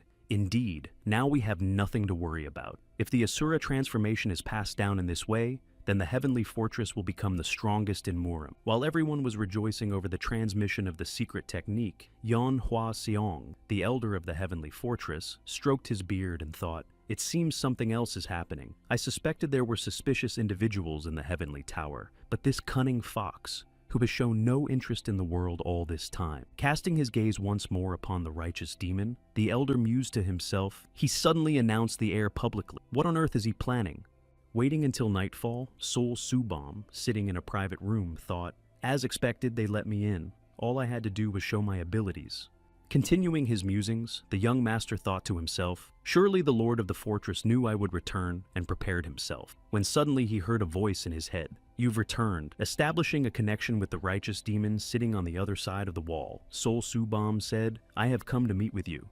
Upon learning the reason for the visit, the righteous demon said, "I heard about your successes from Unren and Punren. They said you've mastered the Asura transformation well. Much time has passed. It's a pity we had to meet this way." Continuing the conversation with the young man, Moonhake added, "You may not know this, but the heavenly fortress is currently full of conspirators. I will hide you from them. Unren and Punren will provide cover." Playing with himself, the righteous demon added via telepathic link, "You'll need to do something. This will be the beginning of your revenge." Hearing these words, Sol Subam thought in surprise, "Oh, he already knows about my intentions. He even knows why I wanted to study at the heavenly fortress." Continuing the conversation with his guest, Moonhake asked, "Are you acquainted with Cha Unyop? Besides you, there is another person trying to reach the Flying Dragon Gate. That person is Cha Unyop. He is impressive with his unusual martial arts." Lowering his head onto the game board, Moonhake added, "Unlike him, you need to hide your face and face the threats alongside me. Are you ready for this?" After receiving the question from the righteous demon and recalling Cha Unyop, Song Subam thought, "That's it. In that case, I also need to do something. I'm ready for anything to become stronger." Speaking confidently, "Of course, Master," Song Subam added in his mind, "even if it means walking the path of demonic arts." The Namgung family, having arrived at the call of their leader, Oh Hanpil, said, "You called for me, leader?" To which he replied, "There's no time." Leaning against the wall, the shadowless wanderer added, "The Sochong Guild will soon begin hunting for Cha Unyop. To catch him, at least one of the 4 leaders will have to take action." Continuing to share information, the Elder of Poverty added, "You need to focus on finding the Jade Buddha statue. However, the conflict between this boy and the Sochong Guild will be an excellent opportunity to assess their strength. After hearing from your leader and studying the guild's combat strength in detail, you must follow the battle to the very end," Ohan Peel said. "Understood." Lifting her head and stretching her arm out in front of her, Song Yoju said, "It's snowing. Young Master Cha has left. How could he be alone in weather like this?" Hearing her thoughts, So Keiyon remarked, "Sister, don't worry too much. With his temperament, he's hardly starving anywhere." After calming Sun Yoju, So Keiyon thought, "Cha Unyo, I didn't think he'd leave without a word, a note, nothing. What a heartless boy." Continuing her thoughts, So Keiyon remembered Oh Han Pil and thought, "My brother seems to have heard a lot. I wonder if he knows anything about Cha Unyop." Still standing on the street in the snow, Seong Yoju and So Keyong heard a voice behind them. "You're leaving already?" Drawing attention to herself, Tang Yu Hua, who was standing with Zhongri Che-jun, said, "I heard about this, so I came to see you off." Folding her hands and bowing before the leader of the Golden City, Tang Yu Hua added, "Thank you for everything." "No, we should be thanking you." Without raising her head, Tang Yu Hua added, "I heard that Master Cha has passed away. Cha Unyop, my benefactor, but I didn't even have the chance to thank him." The next moment, smiling gently, the girl added, "Well, what can you do? That's just the kind of person he is." To which Sun Yoju replied, "You're right." Joining the conversation, Cheonri Che-jun, catching snowflakes, said, "Brother, he's trying to face the whole world on his own. We can only hope to meet again." Standing nearby and overhearing the conversation, Uiji Jonghyun thought, "What a pity. How sad. Young Master Cha, so many people care about you, and yet I still don't think I'm capable of understanding you." Fleeing from the bandits who were shouting to catch him, Cha Unyop thought to himself, "What a mess." Looking back during his escape, Cha Unyop thought, Even after 10 days, the number of pursuers hasn't decreased. I've surely shaken off at least 50 of them. Continuing to flee from the enemies who wouldn't let him get away, the young master added to himself, how did they manage to close the distance so quickly when I only rested for half a day? The next moment, using the bloody butterfly technique's first form, Cha Eun-yap took out a couple more pursuers. At that very moment, the young master sensed the approach of an enemy force and barely managed to block the sudden attack. Seeing that the attack had failed, Do Jong, the demonic jade flute who was paired with Bulk Seong-tak's 9-fold poisonous whip, clicked his tongue in disappointment and said, "It seems you've chosen the wrong path." Looking around and seeing the two demons, Cha Eun-yap thought, the fact that such people have appeared before me means they want to get rid of me right here and now. Using his flute and launching a massive attack, the flute demon said, "And I heard you're quite skilled at magic tricks." No sooner had De Jong asked this question than he saw a Urumi above him, rapidly approaching. Noticing that his comrade was in danger, Bok Sin-tak parried Cha Eun-yap's sudden attack and joined the battle. Having failed to capitalize on a prime opportunity to attack, Cha Eun-yap thought, "This weapon is similar to mine, but it's heavy. I should dodge the blow rather than block it." Continuing to press Cha Eun-yap with the crowd, Bok Seong-tak shouted, "You won't be able to escape." Staying on the sidelines while the others fought in close combat, the flute demon decided to help and created a sphere of sound that Cha Eun-yap was unable to destroy. After taking the blow and landing on the ground, the young master, catching his breath, thought, "It's unbelievable. Even in a situation like this, you were able to withstand my strike." Lifting his gaze and looking at his opponents, Cha Eun-yap thought, the demonic flute and the iron whip, their techniques are vastly different. If I try to fight each of them separately, I definitely won't be able to hold out. Gripping his sword tightly and preparing for a different approach, Cha Eun-yap thought to himself, the only way to win is to unleash the chi I've accumulated through advanced breathing techniques. I must pour all my strength into the next strike. Remaining on his feet before his opponent, who was kneeling, the flute demon said, "Yom Solbi, you old fool. You chased after this child and only hastened your own demise." Noticing that the enemies had come close enough to him, Cha Eun-yap said, "Very well," and applied the bloody butterfly sword technique, the fourth form of the bloody butterfly dive. As a result of using the technique, having expended considerable strength, but having overcome his opponents, Cha Eun-yap said, "It seems you are no different from anyone else." Hearing more enemies approaching from behind, Cha Eun-yap thought to himself, even though I've blocked my meridians using the 3 tactics of illusion and evil, my body is barely holding on. Thinking, if only I had more time to catch my breath. He then sensed that one of the enemies was behind him and had already raised his sword. But at that very moment, a heavy groan rang out. The enemy's body fell to the ground, and a beautiful girl who had come to his aid remained standing. Looking around and seeing the familiar girl who had come to his defense, Cha Eun-yap said in surprise, "Miss Su-yeon."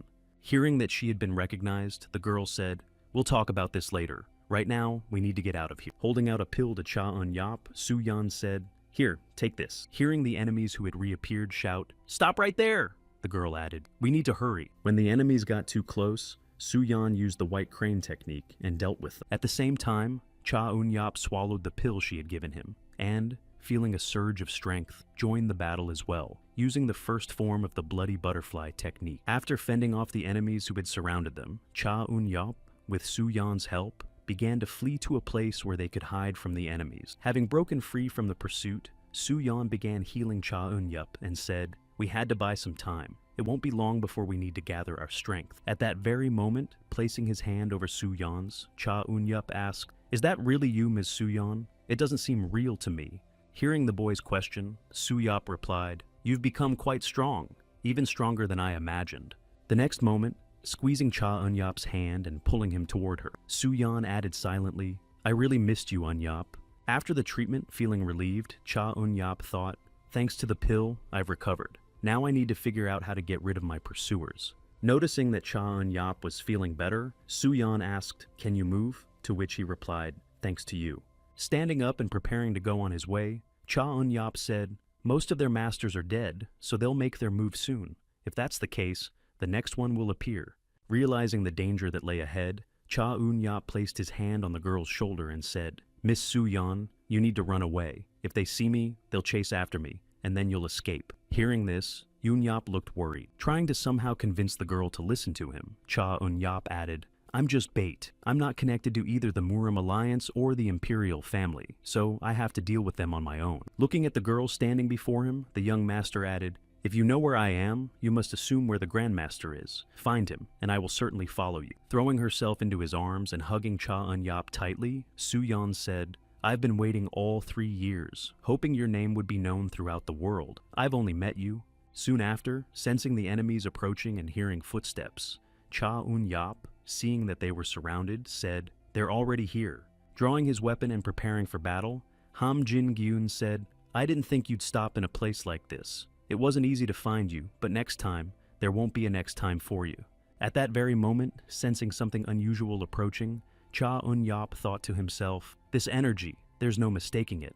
Immediately employing the bloody butterfly technique, Cha Eun-yap destroyed all the minions who had arrived with the Black Turtle's deputy leader. Seeing that Ham Jin-gyun had blocked his attack with his ki, Cha Eun-yap thought to himself, he's very strong too, but no sooner had Cha Eun-yap thought this than he sensed something hostile approaching from behind and barely managed to dodge it. Announcing his arrival with a sudden attack and returning the bracelet, Yayul Sahan said, finally we meet. At moments like this, it feels as if fate itself is playing a game. Turning her attention to the enemy who had just appeared, Su-yeon exclaimed in surprise, it can't be you. Hearing her voice, Sul Su-yeon and Cha Eun-yap assumed a fighting stance, and Cha Eun-yap thought to himself, it's him, Yayul Sahan.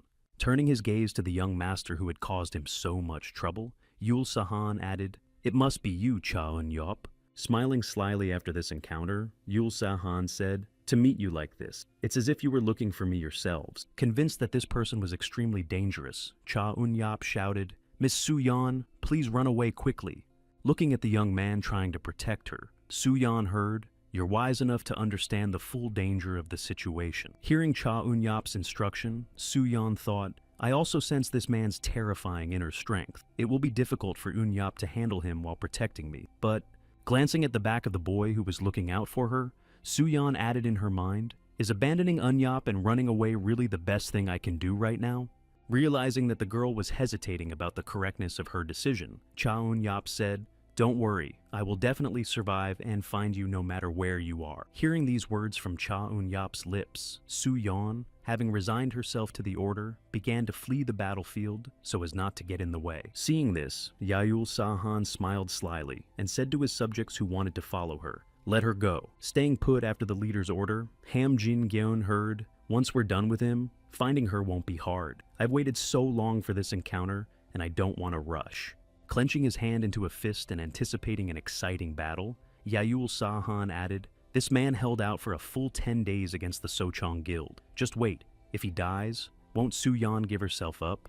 Meanwhile, as she fled, Su-yeon thought to herself, they've been following me ever since I left the goddess sect. I need to contact one of them to rescue Eun-yap. Just as she was escaping, an enemy leaped out from an ambush, intending to deal her a fatal blow. Arriving just in time to help and blocking the enemy's attack, Dong-ho shouted, west, south! Hearing their leader's command, 2 comrades appeared on the battlefield and finished off the attacker. Having dealt with the sudden attacker and finding himself surrounded by enemies, Dong-ho shouted, we'll escort you. You're familiar with the young Master Cha. That was his order. Waiting for the enemies to act, a surprised Su-yeon heard him say, if anyone follows him or helps him, we must ensure that person can hide. Lady Sol Su-yeon, even the imperial family believes you must be protected. Please follow me. As he continued to fight fiercely against Cha Eun-yap, Yayul Sahan said, I heard you didn't study martial arts until you were 13. It's impressive how you've managed to reach such a high level in just 3 years. The next moment, blocking the young master's attack with his bracelets, Yayul Sahan added, apart from my teacher, Gamma Rip, and the 2 greatest martial arts masters, I was curious who else could leave a scratch on this dark ring. Fired up even more by the battle with Cha Eun-yap, he charged forward and added, I can't wait to see what you're capable of. At the tense moment when Cha Eun-yap was already bracing for the blow, Bukmi appeared and prevented Yayul Sahan from carrying out his attack. Disappointed that he had been prevented from carrying out his attack, Yayul Sahan said, well, why is it that someone always comes to your rescue? The next moment, Ham Jin-gyun intervened in the fight, aiming at Bukmi while Yayul Sahan added, and you sure know how to attract people? Seeing that the girl was in danger, Cha Woo-yap was about to help her, but Yayul Sahan stopped him by firing his dark rings at him. Drawing attention back to himself, The leader of the Black Turtle smiled slyly and said, I have respect for you. I even sent my subordinates away. Shouldn't you focus on the battle? The next moment, shifting his gaze to the fight between Bukho and his deputy, Yayul Sahan added, If you can't defeat me, the outcome won't change. Hearing Yayul Sahan say, It'll be just like with that old man, won't it? Cha Eun-yap clenched his teeth and said, Won't you ever shut up? Succumbing to anger and beginning to use his bloody butterfly technique, Cha Eun-yap thought, I know you're involved in what happened to Grandpa Huan. If that's what you want, I'll show you. Releasing all his energy, Cha Eun-yap thought to himself, I will fully unleash the chi accumulated through the great breathing technique, and then, using the 3 techniques of illusion and evil, concentrating all the tension in my body, I will release it in a single moment. Applying the bloody butterfly sword technique, 5th form, Heavenly Flash of the Bloody Butterfly, Cha Eun-yap directed it at Yayul Sahan. After a powerful explosion, laughter rang out, and soon after, Yayul Sahan said, You didn't just scratch the ring, you managed to wound me quite well. Let's continue. Show me how far you can go. Continuing the battle with Cha Eun-yap, Yayul Sahan said, I liked that unexpected attack, but I'm still disappointed. You're definitely talented. Not many masters can withstand my blows. The next moment, preparing to finish him off, Yayul Sahan added, But unfortunately, you're not at my level yet. What a pity. In about 5 years, things would be different. Beginning to release his aura, Yayul Sahan added, But in this world, nothing happens the way you want it to. It was a pleasure meeting you, and now, goodbye.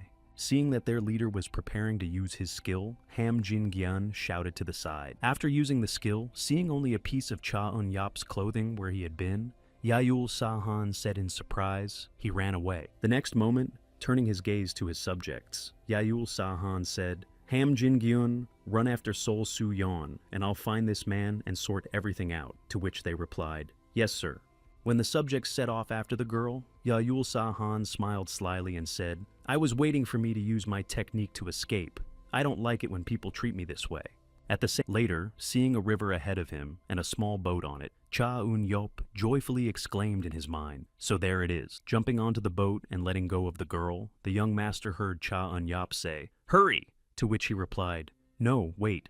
After making his remark, returning to dry land, and seeing the enemy there, Cha Eun-yap asked, Well, what are you going to do now? Continuing to approach the boy who had dared to flee the battlefield, Yayul Sahan added, Even while still in my mother's womb, I was destined to become the greatest martial arts master. I was fed various miraculous elixirs. Such a difference in strength is not easily overcome.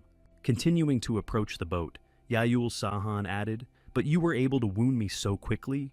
You even scratched my ring. I can't believe some orphan servant is capable of this. And there was a mysterious energy in that attack. Without taking his piercing gaze off Cha Eun-yap, Yayul Sahan added, How did you manage to master it? If you tell me, I can spare your life. Hearing this intriguing offer, Cha Eun-yap replied, I'm sorry, but I don't know either. And even if I did, I don't have time to explain. However, just like the old man who gave me this power, I must survive. Activating his power and pressing forward toward Cha Eun-yap, Yayul Sahan exclaimed, Now, I'm actually curious who this old man is. Seeing that the situation had become quite tense, Bukmi pressed herself against Cha Eun-yap, and, beginning to share her chi with him, cried out, Hang in there. The next moment, Yayul Sahan's aura overwhelmed the girl, and she collapsed to the ground, wounded. Seeing this, Cha Eun-yap shouted, Bukmi! Feeling rage begin to overwhelm him, Cha Eun-yap thought, While I was traveling alone, there were those who tried to understand me and those who simply watched. But even if no one is capable of understanding me, my skill exists solely so that I can live with confidence. Feeling an instant surge of strength, Cha Eun-yap added in his mind, This is not something that can be achieved by using others or sacrificing someone. Seeing what was happening to his opponent, Yayul Sahan thought in confusion, This can't be the evil hero the master mentioned. This is the energy of a true martial arts master. Facing Cha Eun-yap for the last time, Yayul Sahan shouted angrily, This guy! That's why I can't let him live. A short while later, while wandering along the shore, Chok Palsi spotted a boat, pointed at it, and shouted, Hey, look at that boat over there. Isn't that a person? Hearing that there was a person in such a place, taking a closer look at the small boat drifting in the water, Chok Palsi exclaimed, Hey, wait a minute. Isn't that the boy we met at the Namgung